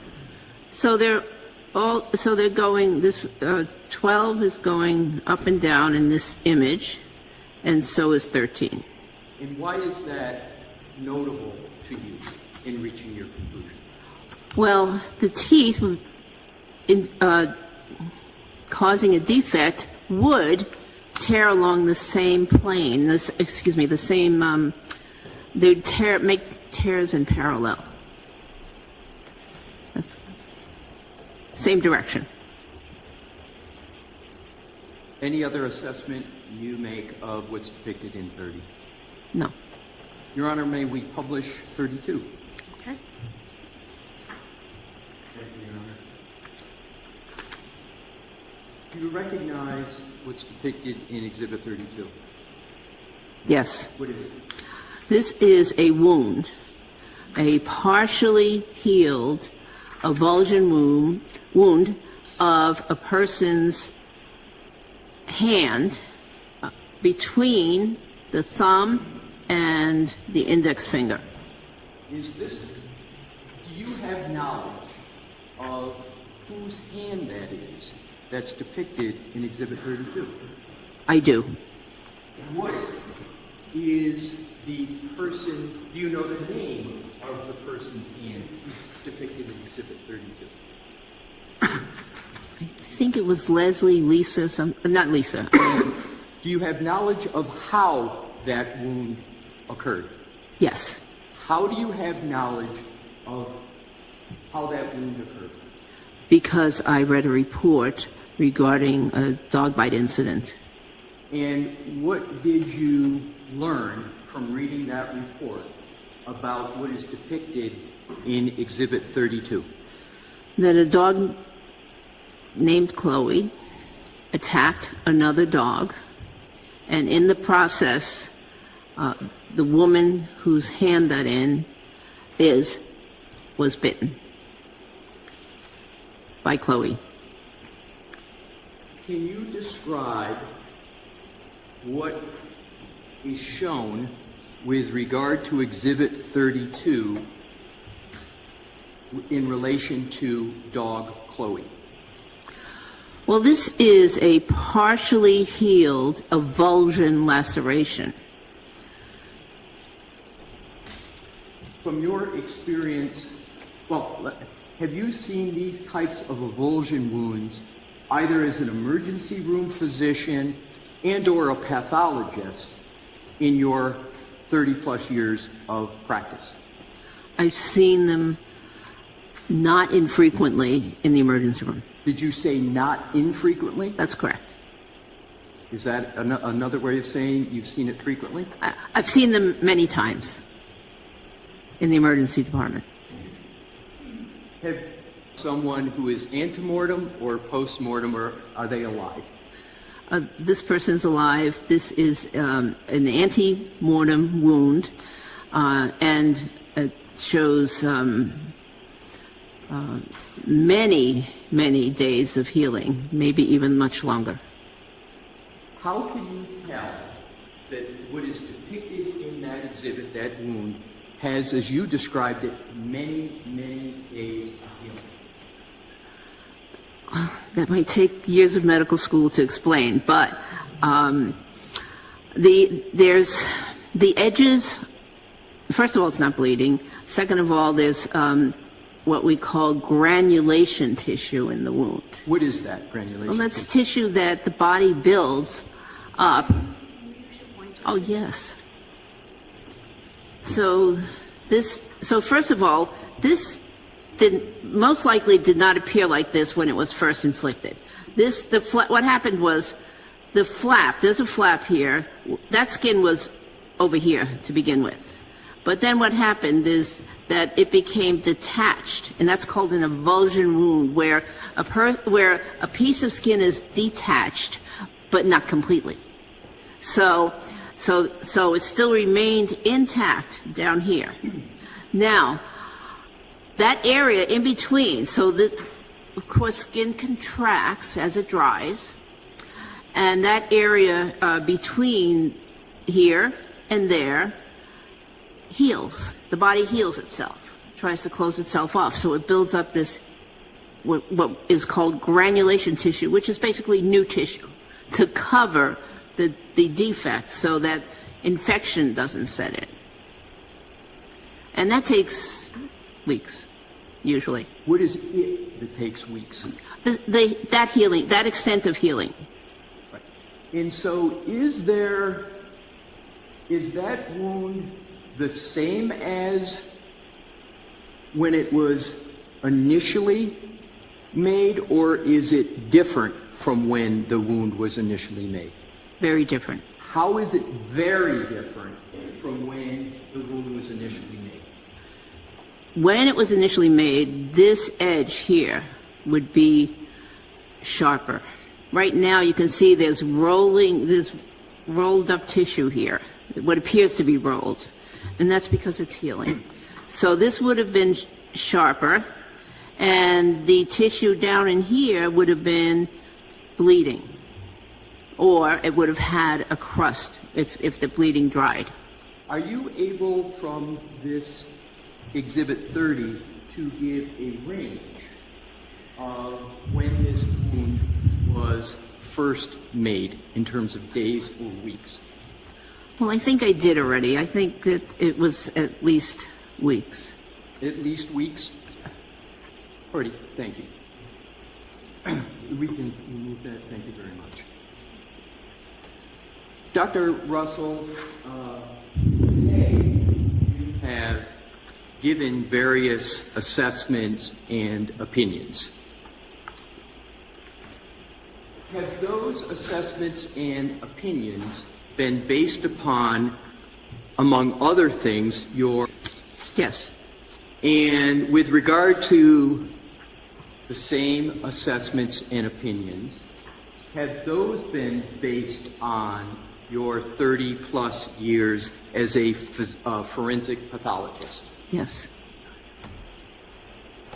What I want to now move to, and I'm almost at the conclusion of my questioning for this point, do you recall testifying previously in the first trial with regard to rendering an opinion on whether the source of the wounds in Mr. O'Keefe's arm were caused by a dog or a large animal? Yes. And do you recall what your answer generally was in respect to a question of were those wounds consistent with a dog or animal bite? Yes. And do you recall what your answer was? Generally, yes. And generally, what was your answer to the question of whether the wounds were consistent with a dog or large animal? Your Honor, may there be a reference with prior testimony? I have no idea what specifically we're referring to as far as the past opinion. Transcript, date, where it is. Happy to give it, Your Honor. May I have a moment to give it? Yes.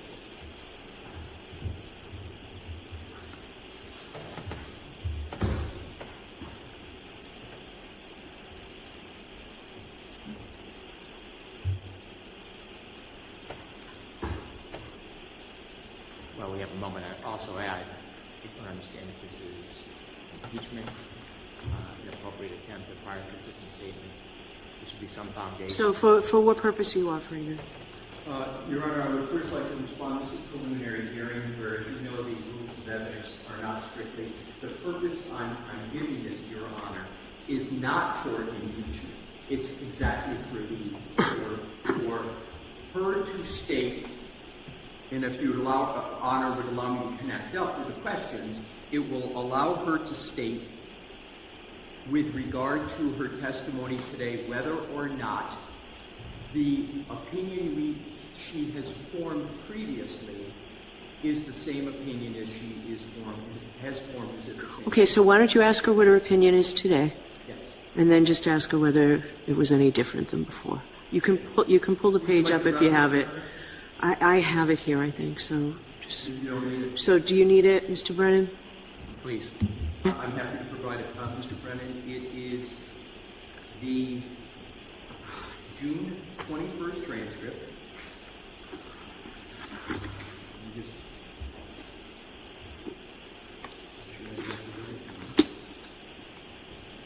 let me just double check on there.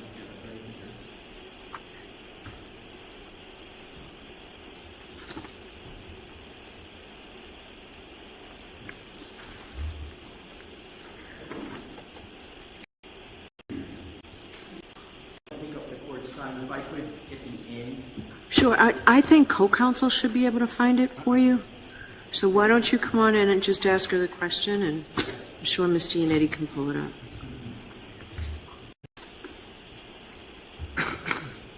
Dr. Russell, are the opinions that you have given today consistent or inconsistent with the opinions?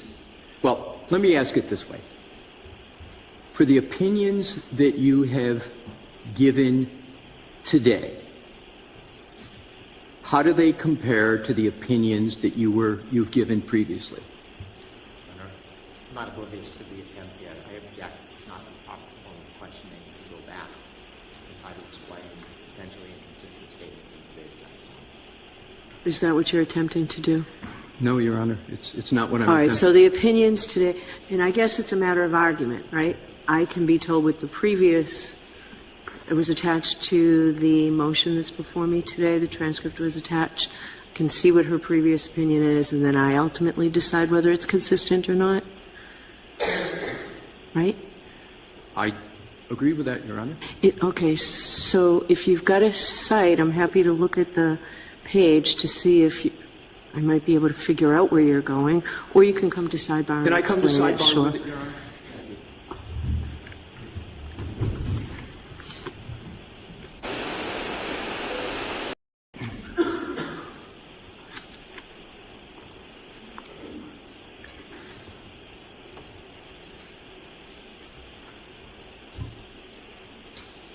If I may have a moment, Your Honor, I'm going to see if I have in fact concluded the questions for Okay, this moment. sure. Thank you.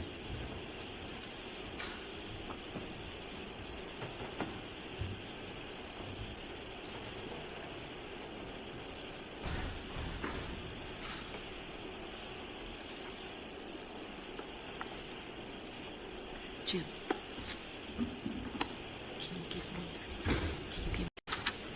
As you know, she has prepared a report, and different jurisdictions do it different in Daubert hearings. Is that something you believe needs to be marked? I was just going to do a brief foundation that she has in fact prepared one. Sometimes courts record... Is there an objection to me receiving a report and evidence?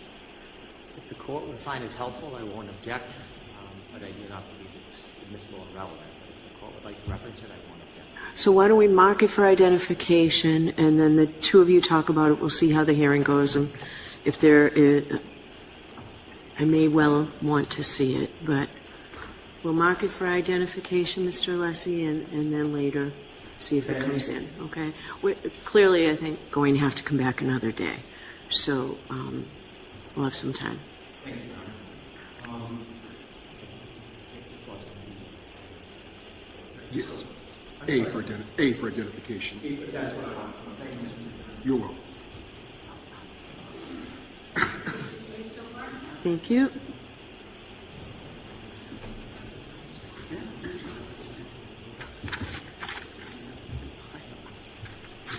There, Jim, thank you. Jim.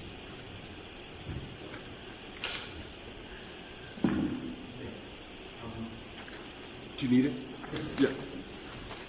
Sure. Yes. I am handing you, Dr. Russell, what has been marked as Exhibit A for identification. Unlike the other exhibits, it is not evidence. Not yet. Do you recognize Exhibit A? Yes, What is it? it's the report that I wrote. How many pages is that report?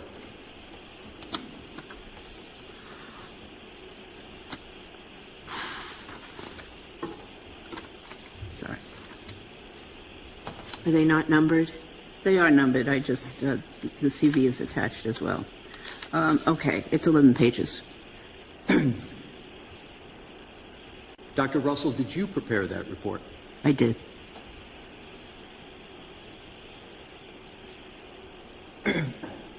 Your Honor, I just would like, if I could please note for the record that that report was filed and it's on file with the court as part of our opposition motion. I thank you.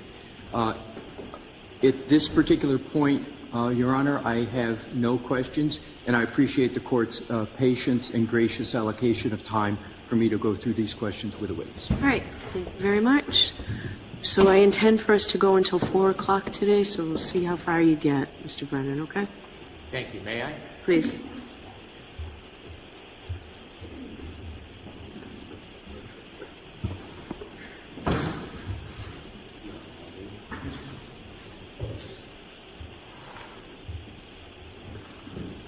I just want to look. Sure.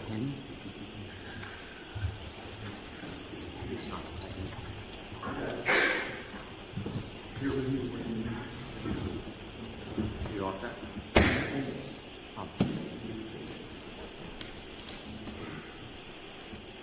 I'm all set, Mr. Brennan. Thank you.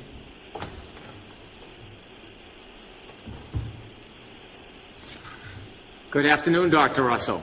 Good afternoon. My name's Hank Brennan. We haven't had the pleasure of meeting before. Good afternoon, Mr. Brennan. I'm going to ask you a few questions, if that's okay. Yes. Thank you. You shared with us that you have an extensive history of experience in the emergency room. Yes. And in the emergency room, you see all types of injuries, don't you? Yes. You see physical injuries, yes? Yes. Emotional injuries, Yes. people who overdose, perhaps they're drunk on drugs, Yes. alcohol. Yes. So you cover a wide array of different types of treatments. Yes. Now, you must have seen a number of broken bones when you were in the emergency room caring for different patients, correct? Thousands. Arms, legs, toes. Yes. In light of your extensive experience in the emergency room, and looking at all of these broken bones, that doesn't make you an expert in orthopedics, does it? Emergency orthopedics, yes. Oh. Have you ever been qualified as an expert in orthopedics? No, I've never. Isn't orthopedics a specialty in medicine where there is specific training? Yes. And people who become orthopedics or orthopedic surgeons, they go through rigorous education specifically to be an orthopedic, right?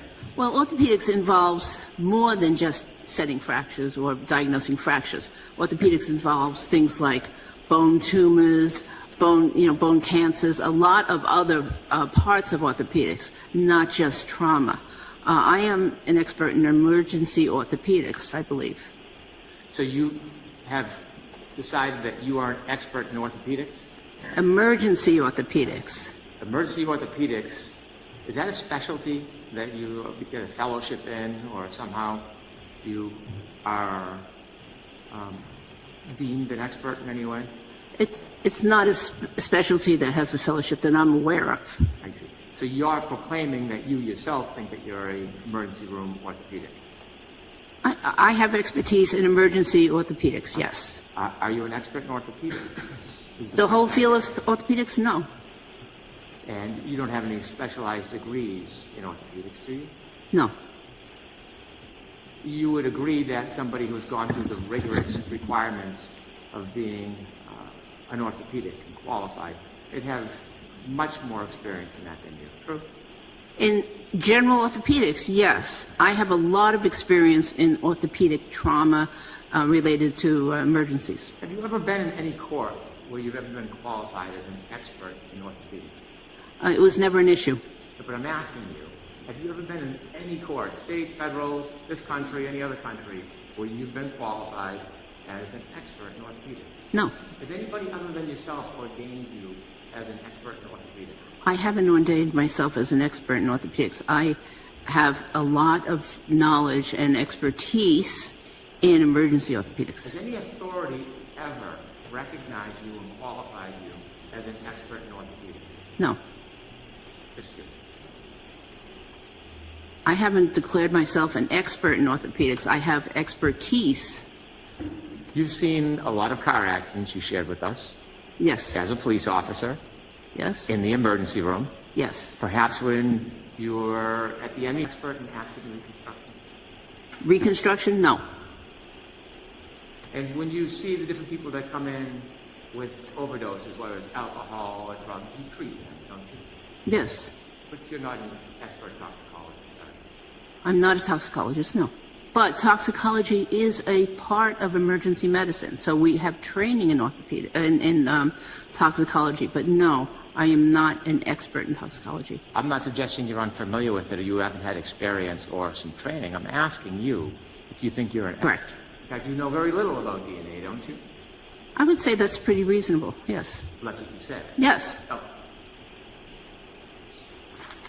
You mentioned that you are generalizing or approximating the number of dog bite cases you've attended to in the emergency room relative to civilian dogs or domestic dogs. Is that right? Yes. And you've suggested that you probably treated about one dog a week over a period of 27 years. Yes? Yes. Which is 1,000 weeks in your estimation. Yes. You worked for some of the most busiest ERs. Was there a lot of patients every day that you treated? Yes. On average, how many patients would you treat in the ER over those 27 years on a daily basis? Daily, I would think about 30. So if you're treating 30 patients a day over a course of a week, and you consider that in the context of 1,000 weeks, the amount of dog bite cases that you treated in the ER is about half of 1%. Wouldn't that be fair to say? No, you lost me on that. Okay. Sorry. Well, if you had one case a day, 100 a week, that would be 1% of your cases. Oh, it could, yes, yes, but it's the number of cases, not the percentage that was asked of me. I'm just asking you a question. Okay. I just want to clarify that. And so you said how many? 25, 30 a day? Patients, yes. Okay. So that's less than 1% of the cases that you treated in the ER relative to dog bites. Okay, that's reasonable, and that's average, actually. Now, when you treated cases of dog bites in the ER, you said that you would sometimes have the reporter, the person injured or somebody with them, tell you it was a dog bite. Yes. Yes? And sometimes you had communication difficulties. There was a reason why they couldn't share it with you. Yes. And then you suggested that's how you came to this pattern recognition skill, is that you would have to determine the injury with no help from the reporter. I was always interested in dog bites, and yes, there were a few occasions when I had to use those skills in order to determine what kind of an animal it was. Let's talk about those few occasions. Why don't you share with us a story where you met a patient, if you can recall, where you had no idea what the injury may have been because there was no ability to communicate, and tell us about how you determined it was a dog. Well, thinking about a specific case, I can think of cases where I determined it wasn't a dog bite, and it was something else based on the pattern of the bite. And am I not answering your question? I'm not looking for cases where you couldn't determine it was a dog bite. I want you to share some of this wealth of experience you have in dog bites, and share with us, if you will, one of the cases where there was no information that it was a dog bite for whatever reason, and then you, based on your pattern recognition skills, determined that it was a dog bite. I want you to walk through an actual case that you can recall that you had with this scenario you presented upon us. I can't give you a specific case because, again, in the overall scheme of emergency medicine and the frequency that dog bites are to other cases, it's just not a case that I would remember, that kind of the specifics of the case. It's interesting in supporting your vast experience you shared with us, you decide for these past experiences and presenting yourself as an expert in pattern recognition. And it's interesting that when I'm asking for these details that support this general Objection, Your Honor. Argument. Yeah, so, counsel, Yeah. that's okay. In Massachusetts, typically we don't give the reason for objections from the floor. Your objection sustained. No commentary, Mr. Brennan. You shared with the court that you wrote a few articles that had to do with... Co-authored, yes. Can I ask you some questions about those? Absolutely. Thank you. Now, the first one I want to talk about is law enforcement canine dog bites.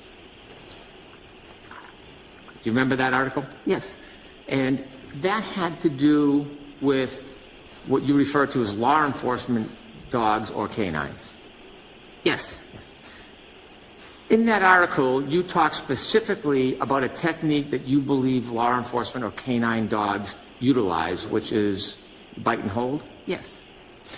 And what you have suggested is that the bite and hold technique is different than typically a domestic dog or a civilian dog. Yes. Because it's a trained learning for the dog, correct?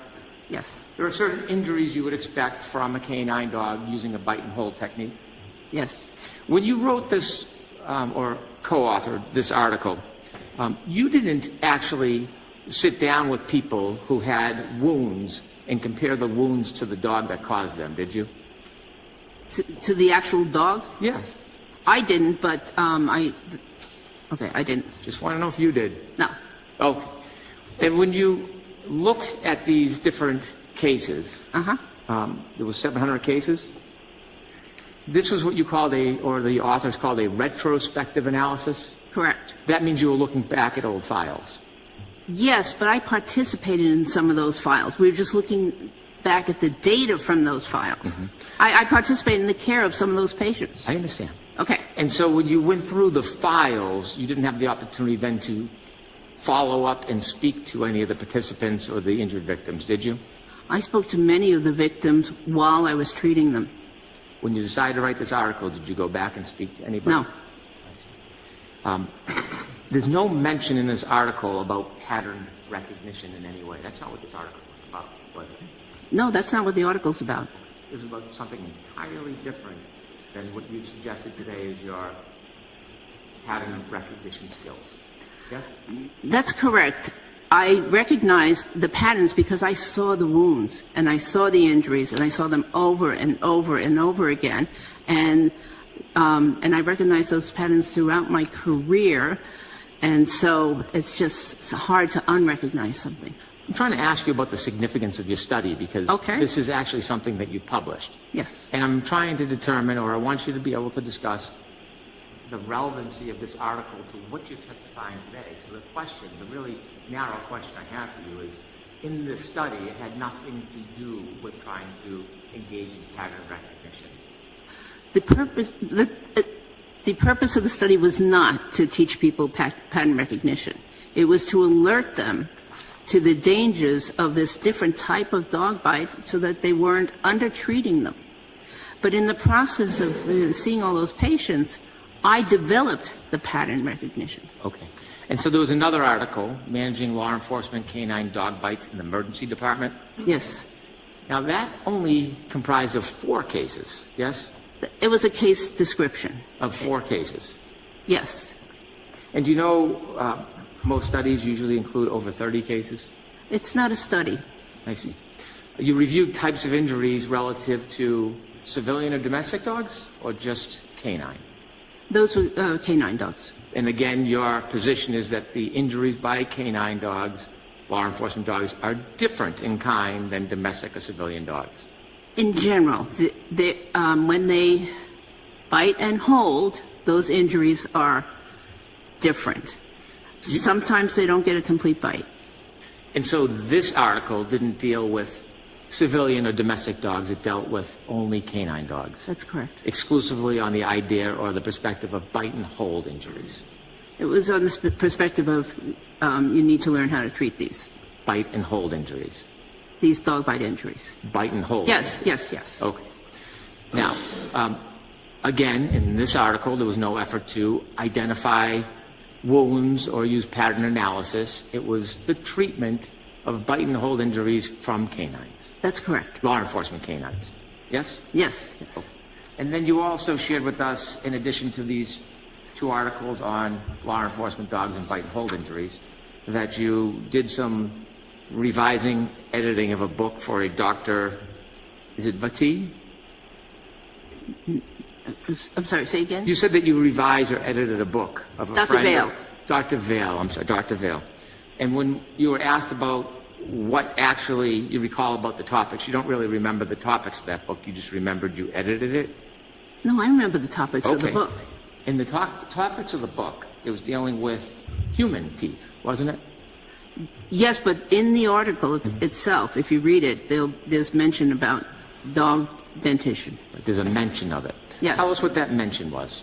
Well, the mention is that the dog dentition looks different, and dog bites look different because of the triangular shape of the dog's mouth versus a rounded shape of the human's mouth.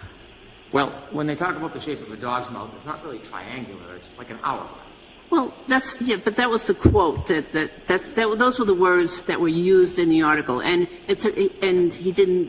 it's relative triangular shape. It's as opposed to a round shape of a human.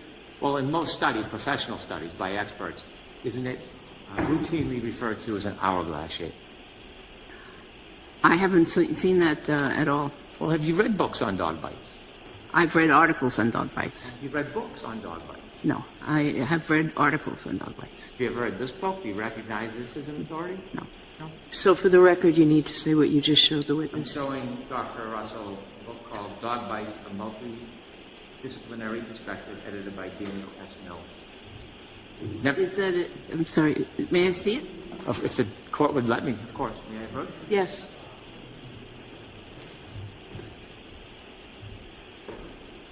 Thank you.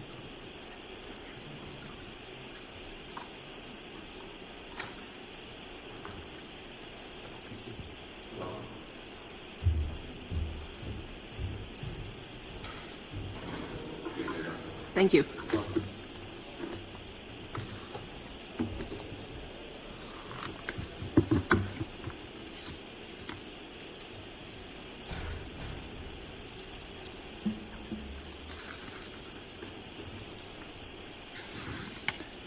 It doesn't mention if any of these people have degrees of any. Sorry, Your Honor, I don't believe a question's pending.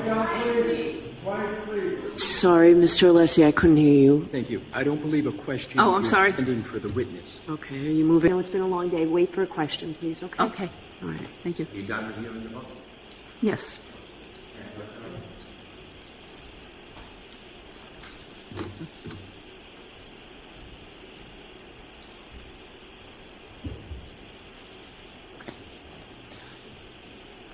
You've, through your testimony, attempted to or suggested there's a distinction between canine law enforcement wounds and that of domestic. Yes. But domestic dogs can cut the skin, Correct. cause serious injury, Yes. deep wounds. They can. It's not just that domestic dogs just nip around the corners. They can bite. They can. They can attack. Yes. They can kill. Yes. You've seen it firsthand. Yes. Oh, I didn't witness the attack, no. Do you doubt that it was a canine attack? No, I didn't witness the attack myself. Oh, I understand. Firsthand is what you said. Okay.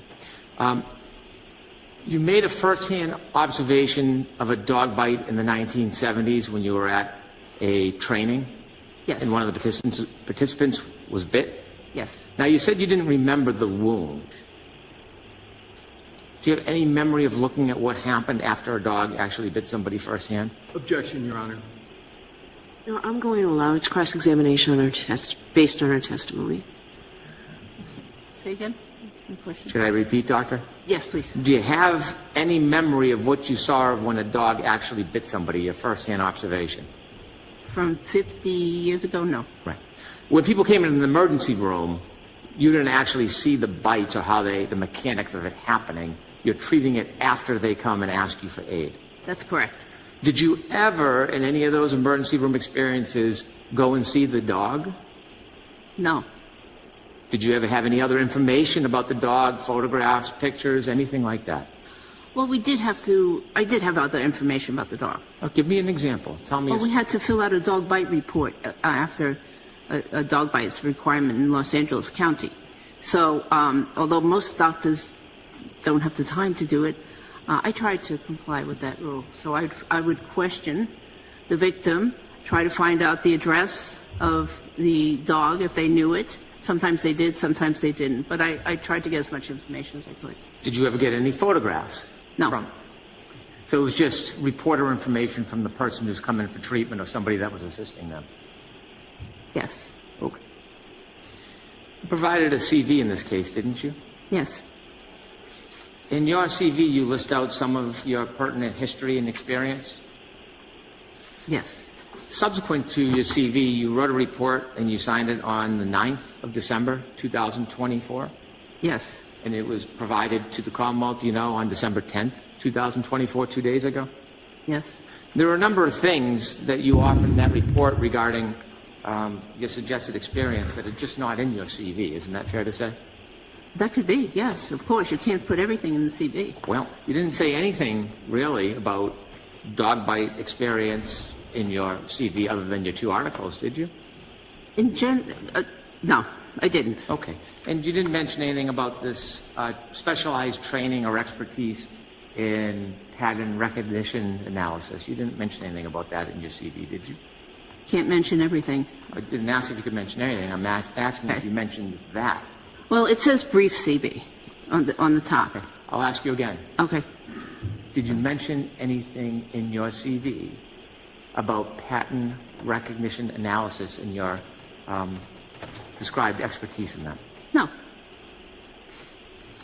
In your report, and let me ask you before we get to your report, you testified at a voir dire in this case? Yes. About a year ago? Less than that. And you then testified at trial? Yes. Okay. When you testified in the voir dire and trial, and in your CV, you don't mention the scores of peer review articles on dog bites that you studied, do you? Ask that question. I'm sorry. When you testified 2 times before, yes, did you talk about the scores, as you describe it, of peer review articles that you've studied on dog bites? On the numbers of peer? No, I didn't mention that. That's correct. Okay, and that's not mentioned in your CV either. You don't usually mention it in your CV about the articles you read. But I'm asking if you did. Oh, no, I wouldn't mention that in my CV. Okay, so let's talk about it now since you didn't mention it. You read scores of peer-reviewed articles on dog bites. Throughout my career, yes. Let's talk about the peer-reviewed articles that you've studied on pattern recognition analysis of dog bites. Could you please give me a list of those peer-reviewed articles that you studied? I don't think there are any. Well, there are some mentions of pattern recognition in some articles. However, I don't think there's a dedicated article on pattern recognition of dog bites. You said in your report that you reviewed scores of peer-reviewed articles on dog bites. Dog bites, yes. Okay. So those didn't really include pattern recognition as you've described your expertise today? Some of them did, some of them didn't, but that might not have been the major focus of the article. Which ones did? Can you reference us the ones that you've read and relied upon, in your opinion today, that have to do with pattern recognition analysis? May I look at my report or my CV? Sure. Of course. Sure. Go ahead and take your time, Doc. Thank you.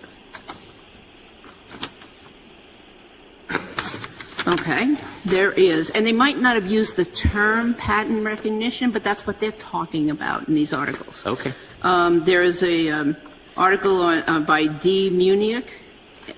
It's actually listed in my report under literature. Okay, I see it. It's the 3rd one.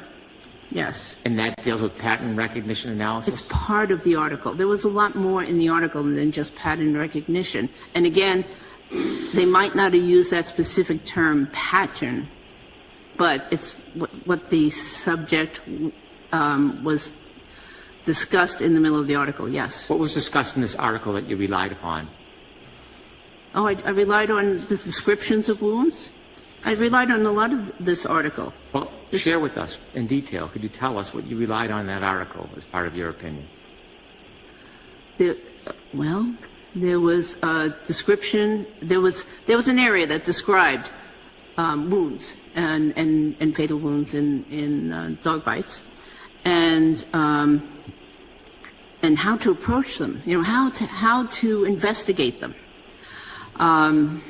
There was an area that described what some of these wounds looked like, And there was actually an area that I believe it was this article that said that if you have this plus this plus this, that it is pathognomonic for a dog bite.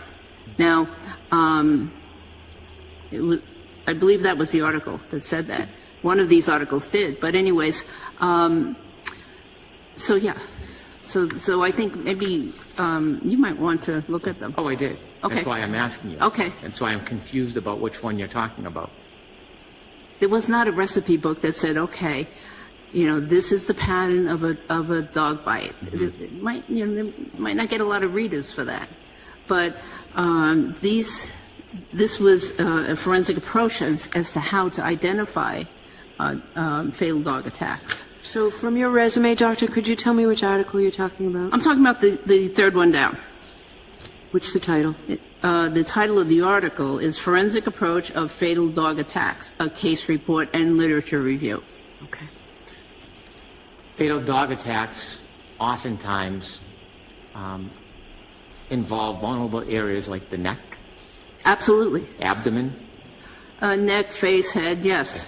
Sometimes the abdomen, yes. Okay. No cases cited in there that deal with wounds on an arm.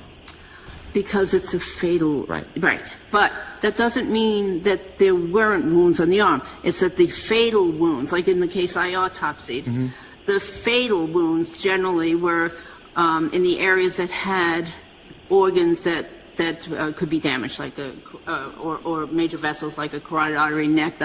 But there could be a lot of other wounds. For instance, my case, there was probably about 60 wounds. I understand. Okay, but some, you know, you're not going to talk about every single one of them because they're not worthy of describing.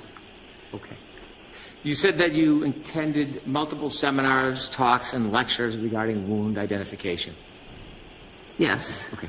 When did you attend seminars on wound identification? Intermittently throughout my career. I can't give you any dates. Okay. Were any of those wound identifications dog bite wound identification seminars?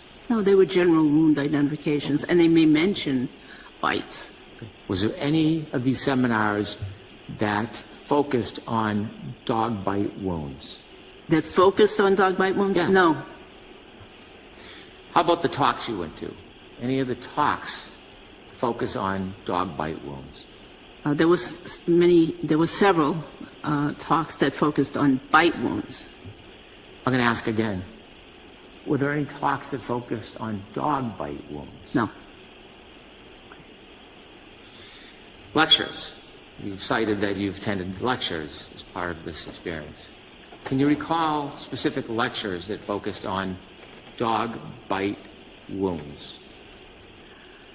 Not entire lectures. There were lectures in emergency department, you know, training sessions, but dog bites were usually mixed in with other kind of animal bites, and discussion would occur because it's not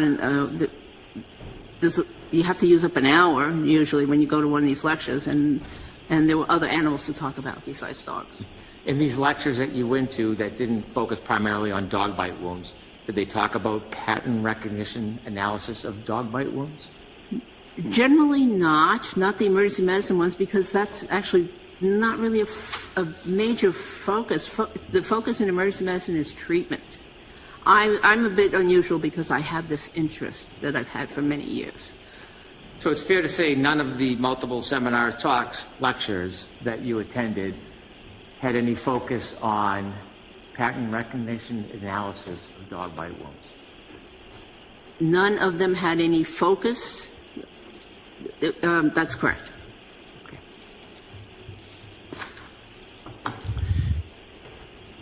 You've shared with us your experience. You've agreed that you are not an accident reconstruction expert, correct? Correct. Are you an expert on self-defense? No. So when you give opinions about self-defense, I know you have experience and you have observations of what you believe are defensive wounds, but do you have any actual experience as a self-defense expert? No. Do you have any specialized training, certificates, degrees in self-defense? No. Self-defense wounds? No. When you went to these lectures, talks, seminars, group meetings, do you have any memory of particular trainings that you had on self-defense wounds? You mean defense wounds? Sure, defense wounds. Yes, I do. I have particular memories of those types of lectures. Okay. And topic. Oh, yes, I do. Well, let's talk about a few of them. What was one of the lectures that you went to that was directed at defense wounds? Well, not only did I go to some of these lectures, but I gave some of these lectures. Okay. And they were child abuse, elder abuse, domestic violence lectures. And in the coroner's office, again, mechanism of injury is stressed, and there's a whole training program. You have no degree in biomechanics. No. Okay. And so when I asked you about one of the trainings on defense wounds, I want you to just give us a little detail from your memory about the training. Share with us how you've come to this knowledge on defense wounds. Again, okay.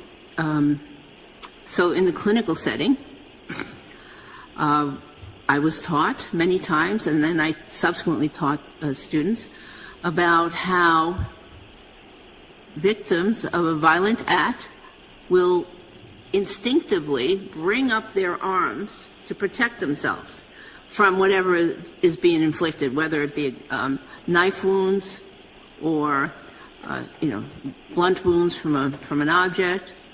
Whatever is being inflicted on them, they will tend, without thinking, to try to protect themselves. Mm-hmm. And I also think it's common sense, by the way. So on the outside of the arm, if there's marks, that could be a defensive wound? Yes. Could it be a different type of wound, not a defensive wound, but a wound where somebody punches or hits and it hits a metal or a stationary or a fixed object? Could those kind of wounds end up there? Oh, yes. Okay. So just because there is a wound on the posterior side of a forearm, that does not make it a defensive wound, does it? Not absolutely. Well, in context, though. Right. So you need to know more information. Correct. So perhaps if you saw how that happened, that would provide you more information. That would be one way. But if you saw nothing and have really no idea how it happened, it doesn't give you a lot of context of the wound other than it's a wound on the posterior side of an arm. Well, it does in the sense that it's a common way that people protect themselves. Mm-hmm. Can someone incur wounds to the forearm, posterior side of the forearm, if they fall to the ground and fall backwards? They could, but they wouldn't look like that. Well, that series. Okay. Have you studied a collection of wounds when people fell backwards onto the ground? I've seen hundreds of people that have fallen backwards or frontwards and every which way. Wouldn't you want to have an idea what they fell on or into before you make a conclusion that it would not have looked like the picture that we've looked at, Exhibit 5? I've seen, as I said, hundreds, and there has never been a pattern like that ever that I've seen. Well, when someone hits a moving or a floating object, patterns are dynamic. They change all the time, don't they? They do during the hitting process. Yes, during that process. Okay. You talked about your specialized training. You said you had a program in motor vehicle accidents. Yes. And I think when you testified before, Attorney Lally had asked you whether or not your training was, I think he used the word rudimentary, and you agreed? Yes, I believe it was only a one-week course or something thereabouts. When you're identifying a wound at the hospital, is it important to know, you said it's important to know the animal because that dictates the treatment? It may dictate the treatment. What if you can't identify the animal? Then then you have to go on clinical judgment, and sometimes we even have to call up the Board of Health. But you go on clinical judgment to determine, well, what was the worst possibility? That's the way I approach most of it. What is the worst? Could it have been a rabid animal, an animal with rabies? Or was it an animal that doesn't carry rabies? And then based by treatment on that, sometimes you have to treat broadly, and sometimes you have to, treat people for conditions, even if you don't know 100% that they exist. Are there times when you saw injuries that you just didn't know how they happened? Yes. Many times. Yes? Yes. Okay. And many times you thought what you saw were bites, but you couldn't articulate the animal, right? That happens sometimes. Okay. Suffice to say, you have never, ever been qualified in a federal court to testify as a dog bite expert, have you? No. And other than this trial a year ago, have you ever been qualified to testify in any state court in the entire country as a dog bite expert? No, the issue never came up. That's not what I asked, Okay, though. no. No. You wrote a report in this case? Yes. Did anybody help you write this report? I wrote the report. I had some help with some minor edits and rearranging, some paragraphs or whatever, but putting things in the right category. Okay. But no, I wrote the report. Who helped you with your report? Mr. Alessi. So did you write a preliminary or draft report, send it for input, and then change it? No, I didn't change it. I wrote the report, and I would have things in the wrong categories, for instance. Like training experience or whatever. Who said they were the wrong categories? Well, I think that was my conclusion, actually. I see. And so how would you go through this editing process? How did that work on this report? Would you send it back and forth? It got sent back and forth a couple times. Okay. Now, this report you signed, right? Did I sign it? Yes. Nobody else signed it. You. I wrote it. Okay. And the reason why I asked if you had help, a lot of your statements and conclusions in this report are different than the testimony that you gave at both the voir dire hearing a year ago and at the trial. Is that fair to say? I don't think it's fair to say. Okay. I think that Tell me. I don't think it's fair. Okay. I was convinced, if we would get into specifics, I was convinced of of my opinion back in the voir dire and in the trial. But I think I stated it wrong. They say in medicine that nothing is 100% in medicine. That's what we learn, when we go up through medical school and residency and whatever. And in my teachings, I always told people nothing is 100%. And that was the number that I was, that I thought I was being asked for. Basically, it was 100%. So that's why I stated my opinion the way I did. But anyways, as I went through material again, I was convinced back then, and I am still convinced right now, that these are caused by dog bites. And not only that, but dog attack. If you were testifying honestly and earnestly before and you're using doctor speak, why would you need to change it for today, for this report? Why not just continue to offer a natural, honest, thorough opinion that you had before? Why did you have to change it? I came up with this. I became clearer and clearer every single time that I looked at the pictures, and I just realized that I understated the last time, that I misunderstood the question that was asked of me, regarding my opinion, and so I felt that I had to be clearer. Did anybody point out to you that it'd be more helpful to the defense case if you had a more assertive opinion? No, absolutely not. So when you went through these days and months since the trial, did you have any new information that you looked at that made you realize you underscored the confidence in your opinion? No. Okay.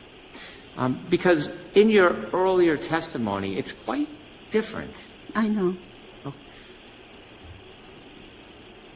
I want to do this gently, but I want to go through some of that. Okay. Okay. When you first testified, you had, how should I say this? You offered opinions that were less than certain about the genesis and cause of the wounds, didn't you? I think it sounded like I was not certain. However, I was certain. I just didn't express it correctly. Okay. When you first testified in the voir dire about some of these wounds, you were asked what kind of animal you thought caused the wounds, and you said, most likely a dog. Correct. Right. You didn't say beyond a reasonable degree of dog bite certainty, did you? Objection, Your Honor. What's the basis of the The question? objection is, he said beyond a reasonable doubt, and that was... No, he didn't say doubt. He said degree of medical certainty. He said beyond, Your Honor. Right, beyond a reasonable degree of medical certainty. So I heard you didn't get to the certainty. You just heard beyond reasonable and objected. So based on that, the objection's overruled. Let me phrase to make it clear. You didn't say to a reasonable degree of medical certainty that the bites you looked at were a dog. I did in one of the okay, and maybe in the next one. Okay. But yeah, if I wasn't asked about reasonable degree of medical certainty, I may not have expressed it.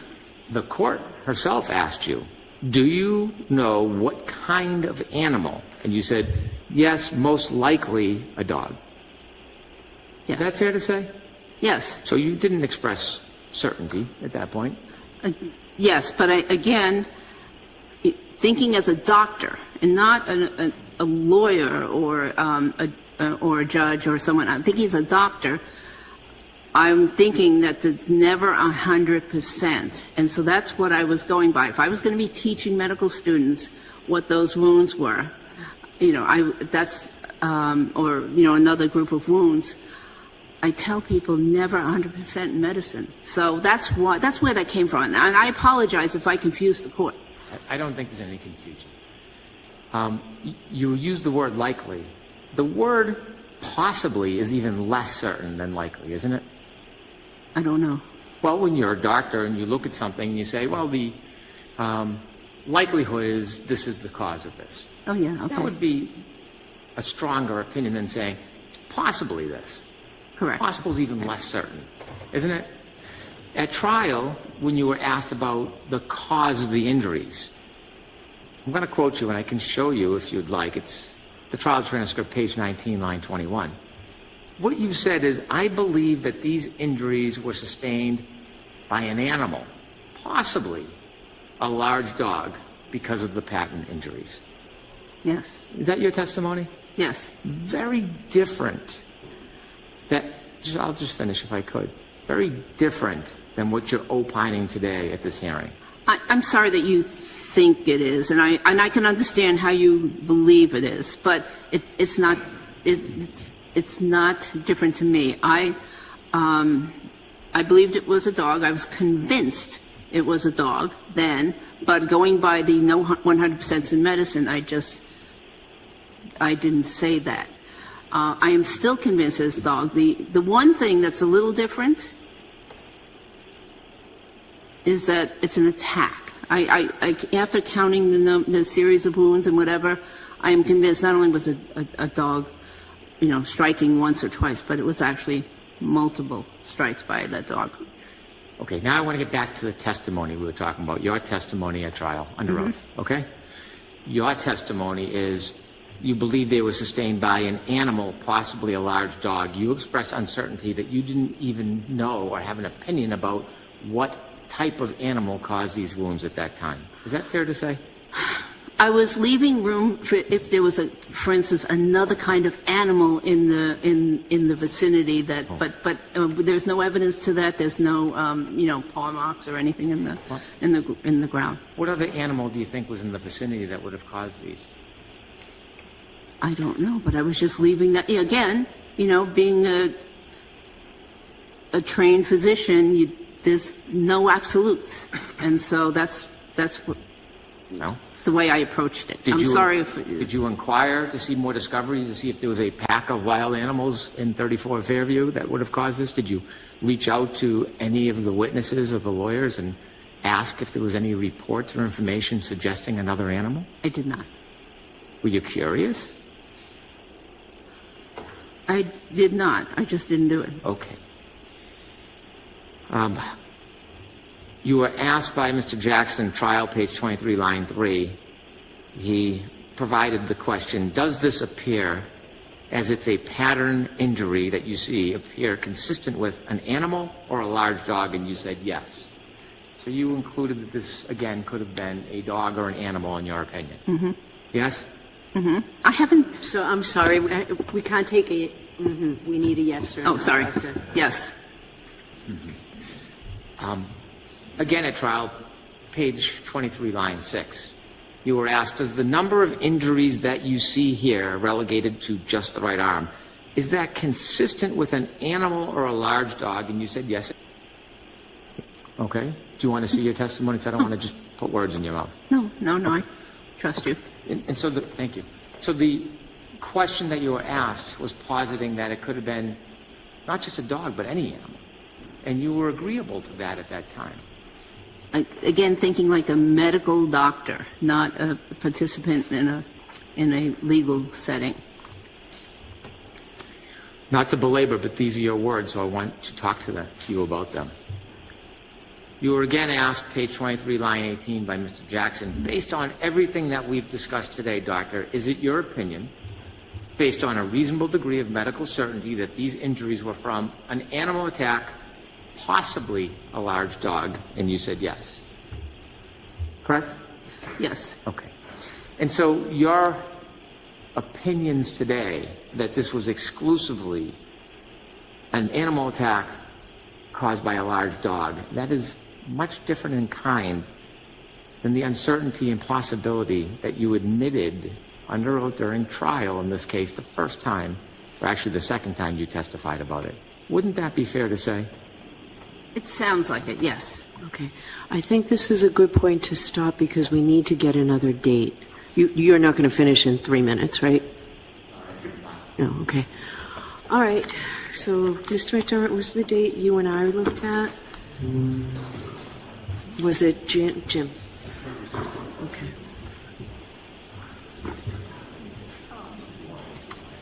The witness can step down, but Timmy, she's going to stay in the courtroom regarding the date. Yes. January 6th. Okay. January 6th. Doc there. Oh, yeah. Mm-hmm.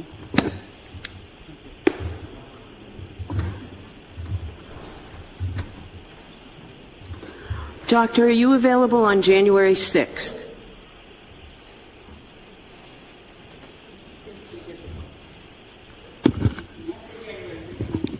I'd be available. I think after January 15th is cutting it a little too close. You do earlier. That's far out. So, I mean, the best date for the court is January 6th. No dates in December, Your Honor? Will be available. Tomorrow. Actually, I don't know that we'd be able to do it. We suspended a jury trial today that we told the jurors they'd have tomorrow, and we still have testimony. So I think at best we'd give you a half an hour, and I don't think that does you any good. So. Comma will be available anytime. Monday we can't do? No. No, not any time before. I could do the 30th. Oh, I can't do the 30th. No. So what we really need is Mr. Alessi. Your Honor, what is your question for a date? And I'll give We're now- you January 30th. We're looking at the 30th now. or the 6th, Jim, right? I thought the. Yeah.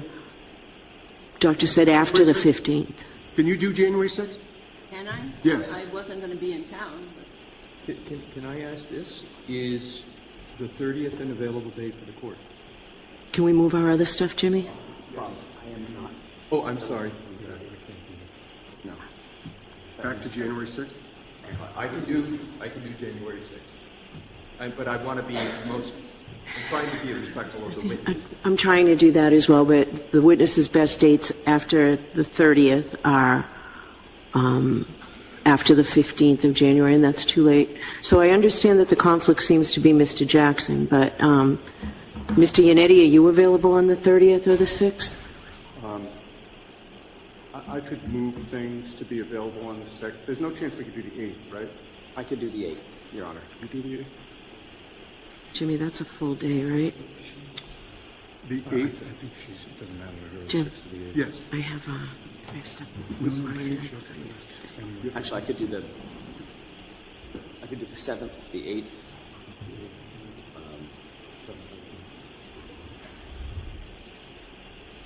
I could probably do the 9th. I just have to move something, but I could do the 9th. I just can't do the 6th.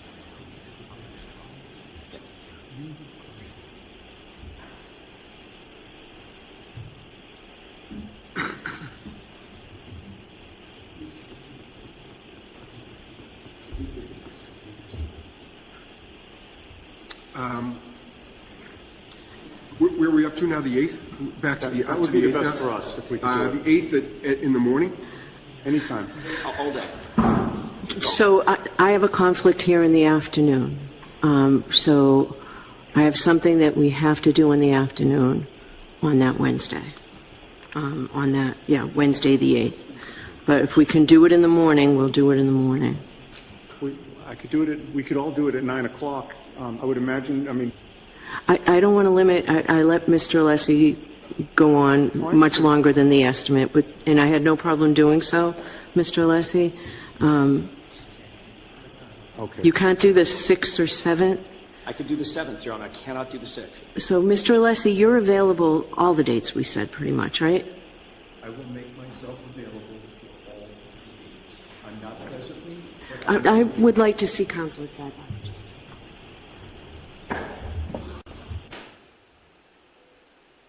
Sidebar. Saying we were cool. Sidebar. What?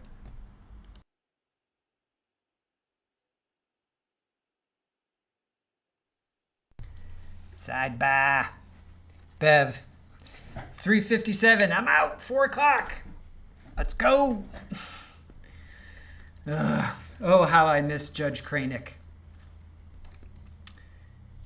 Truly a wonderful judge, Judge Kranick. He made me... I think that's it. I don't know what's going on here.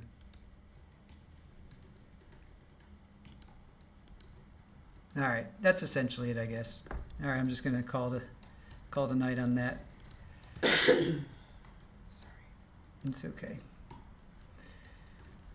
All right, that's essentially it. All right, quick recap because we have to get ready for Sneaky Side at 8 o'clock, a couple hours from now. All right, so we heard from Dr. Russell. This was a Daubert hearing for Karen Reed, Massachusetts versus Karen Reed. Dr. Russell testified in the first trial, and she only testified for about 40 minutes. I went back and I looked at our stream of it, and she was only on for like 40 minutes. Can you guys hear me? We'll get dates later? Yeah. Yeah, the dates don't matter. Who cares about dates? So yeah, she only testified for 40 minutes. So far, she's been testifying for how long? Like 7 hours, pretty much all day. This stream is 5 hours. Yeah, so she testified for 5 hours. Trial number 1, she testified for 1 hour. Not even an hour, 40 minutes. So some big takeaways were pattern recognition methodology and many years of experience determined it was a dog bite. She has a high level of she has a level of certainty, high characteristic of a dog bite. She ruled out self-inflicted, being struck by a motor vehicle or another person. No bruises from the neck down, so that ruled out a motor vehicle. Audio is good, thank you. Pammy, what did you say? Okay, AJ, I'm home. Come on by. He needs to shave his beard first, though, no? Pre-mortem wounds versus post, so it was before he passed away. And the fibers coming out of his sweatshirt. So to me, something bit him, something grabbed him, and then came out. So if it was a tail light, it would go in. Again, I'm sorry, man. There's just no way that a 4,000-pound SUV going 25 miles an hour hit him in his arm, flung him 30 feet, and he landed on his back. No, it just defies physics. This just defies physics. Not even just logic, just physics. It just does not make sense on any level. No level whatsoever. At least what the state is saying. Defense, it makes all the sense. All right, Julie, real quick, and go check out microdots. They're pretty cool. But basically, Fairview, 34 Fairview is in a fairly suburban area in Canton. There was some drinking the night of. Karen and John were invited over to another bar. The Alberts were there, the McCabe's were there, Higgins was there. Jen invited John and Karen back to an after hours party because everybody was kicked out at 12. They went back, and State is saying that they got in a fight. John got out of the vehicle, and Karen backed up 25 miles an hour, hit him, flung him 30 feet, and he died there. Basically died of cold. He died of cold. Defense is saying he went into the house, went into the party, said something to Colin Albert, who was like 20 years old at the time, who is definitely has anger issues. There's plenty of videos of him saying, I'm going to, fuck you up and all this stuff. Gotten some words, got in a possible fight. Chloe, the dog, attacked John because she was protecting the Alberts. And then they dragged him out of the basement about 25, 30 feet to the curb, and they wanted to make it look like, a snowplow hit him. That makes more sense because, again, if you get hit, 25 miles an hour, backing up, get hit, you're going to be flung. You're going to be flung. You're going to land like this or whatever. You're not going to land perfectly on your back. It just, physics, people, physics. It makes no sense whatsoever. Hank Brennan, he once represented Whitey Bulger. He's going to make $250 an hour, and it's capped at $75,000. So he's only going to work 300 hours. And just do some math, 8-hour days, 30 days. I mean, he's going to put in the 300 hours just in the trial alone.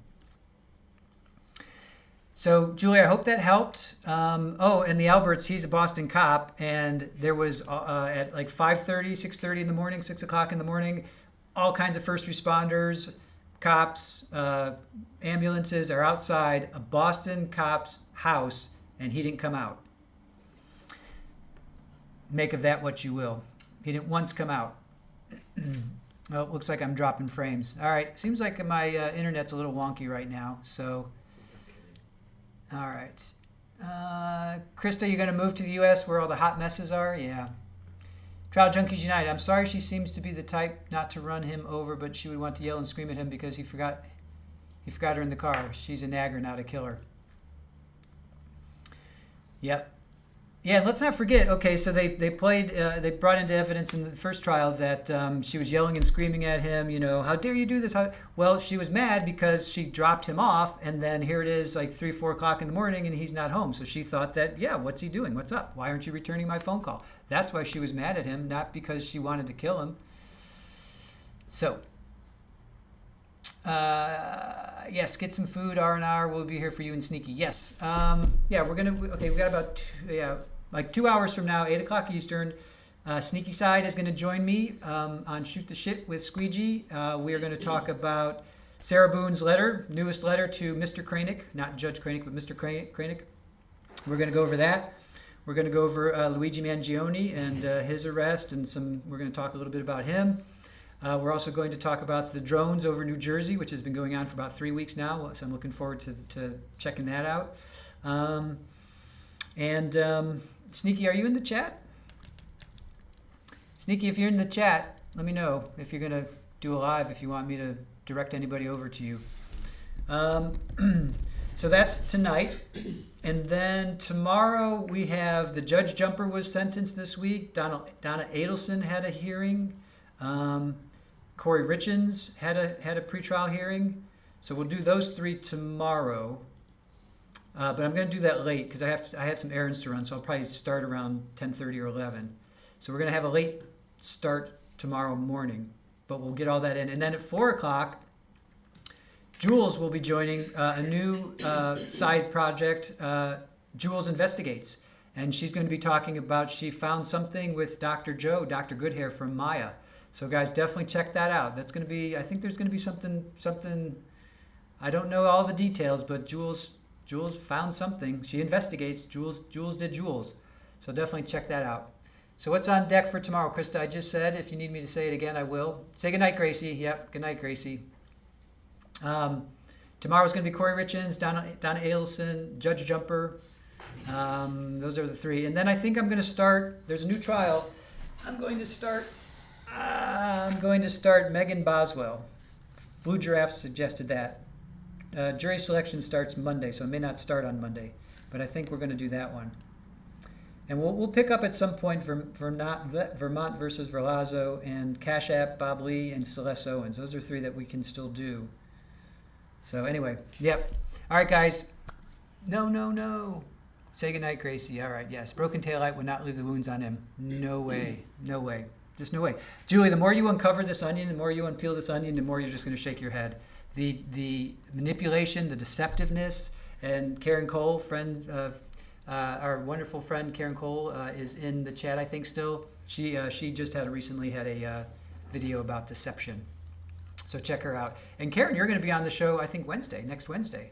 Next week, Wednesday, guys. We're going to have Legal Minded Friends Karen Cole, a lawyer that is in England. So I'm looking forward to, in the UK, I'm looking forward to hearing your take on that. And then don't forget, Broken Baker has invited us for a morning chat next Thursday. So we'll post all of this soon. Join us for Broken Baker. We're going to go one-on-one, me and the baker, me and Broken. We're going to have it on our channel too. Yeah, we're going to dual stream, so you can check us out here. Yeah, Gordon, butt dials were out. Yeah, there was like butt dials. Guys butt dialing each other. House long, this is where house long comes from, HOS, house long. So I'm going to say goodnight to you guys for now. Join us at Sneaky. Do we have a redirect? Not for Sneaky, she's not live. No, I mean for... Yes, for tonight. Okay, yeah. So we'll do a redirect to Shoot the Shit with Squeegee. Thank you, all of our mods. Thank you, Aaron, as always. Aaron is doing so much behind the scenes. Again, you guys have no idea. Thank you, OnlyFan, and Julie, Therapist You Know, Unbalanced, I think he went to bed. Jules, Brat, did I say Therapist You Know? I hope I did. Yes, looking forward to our chat too. So am I, Karen. Everybody, thank you so much for joining us. We will see you in about 2 hours. Please join us. It's gonna be fun. It's gonna be fun. We're gonna have a good chat with Sneaky Side. All right, see you later. Bye.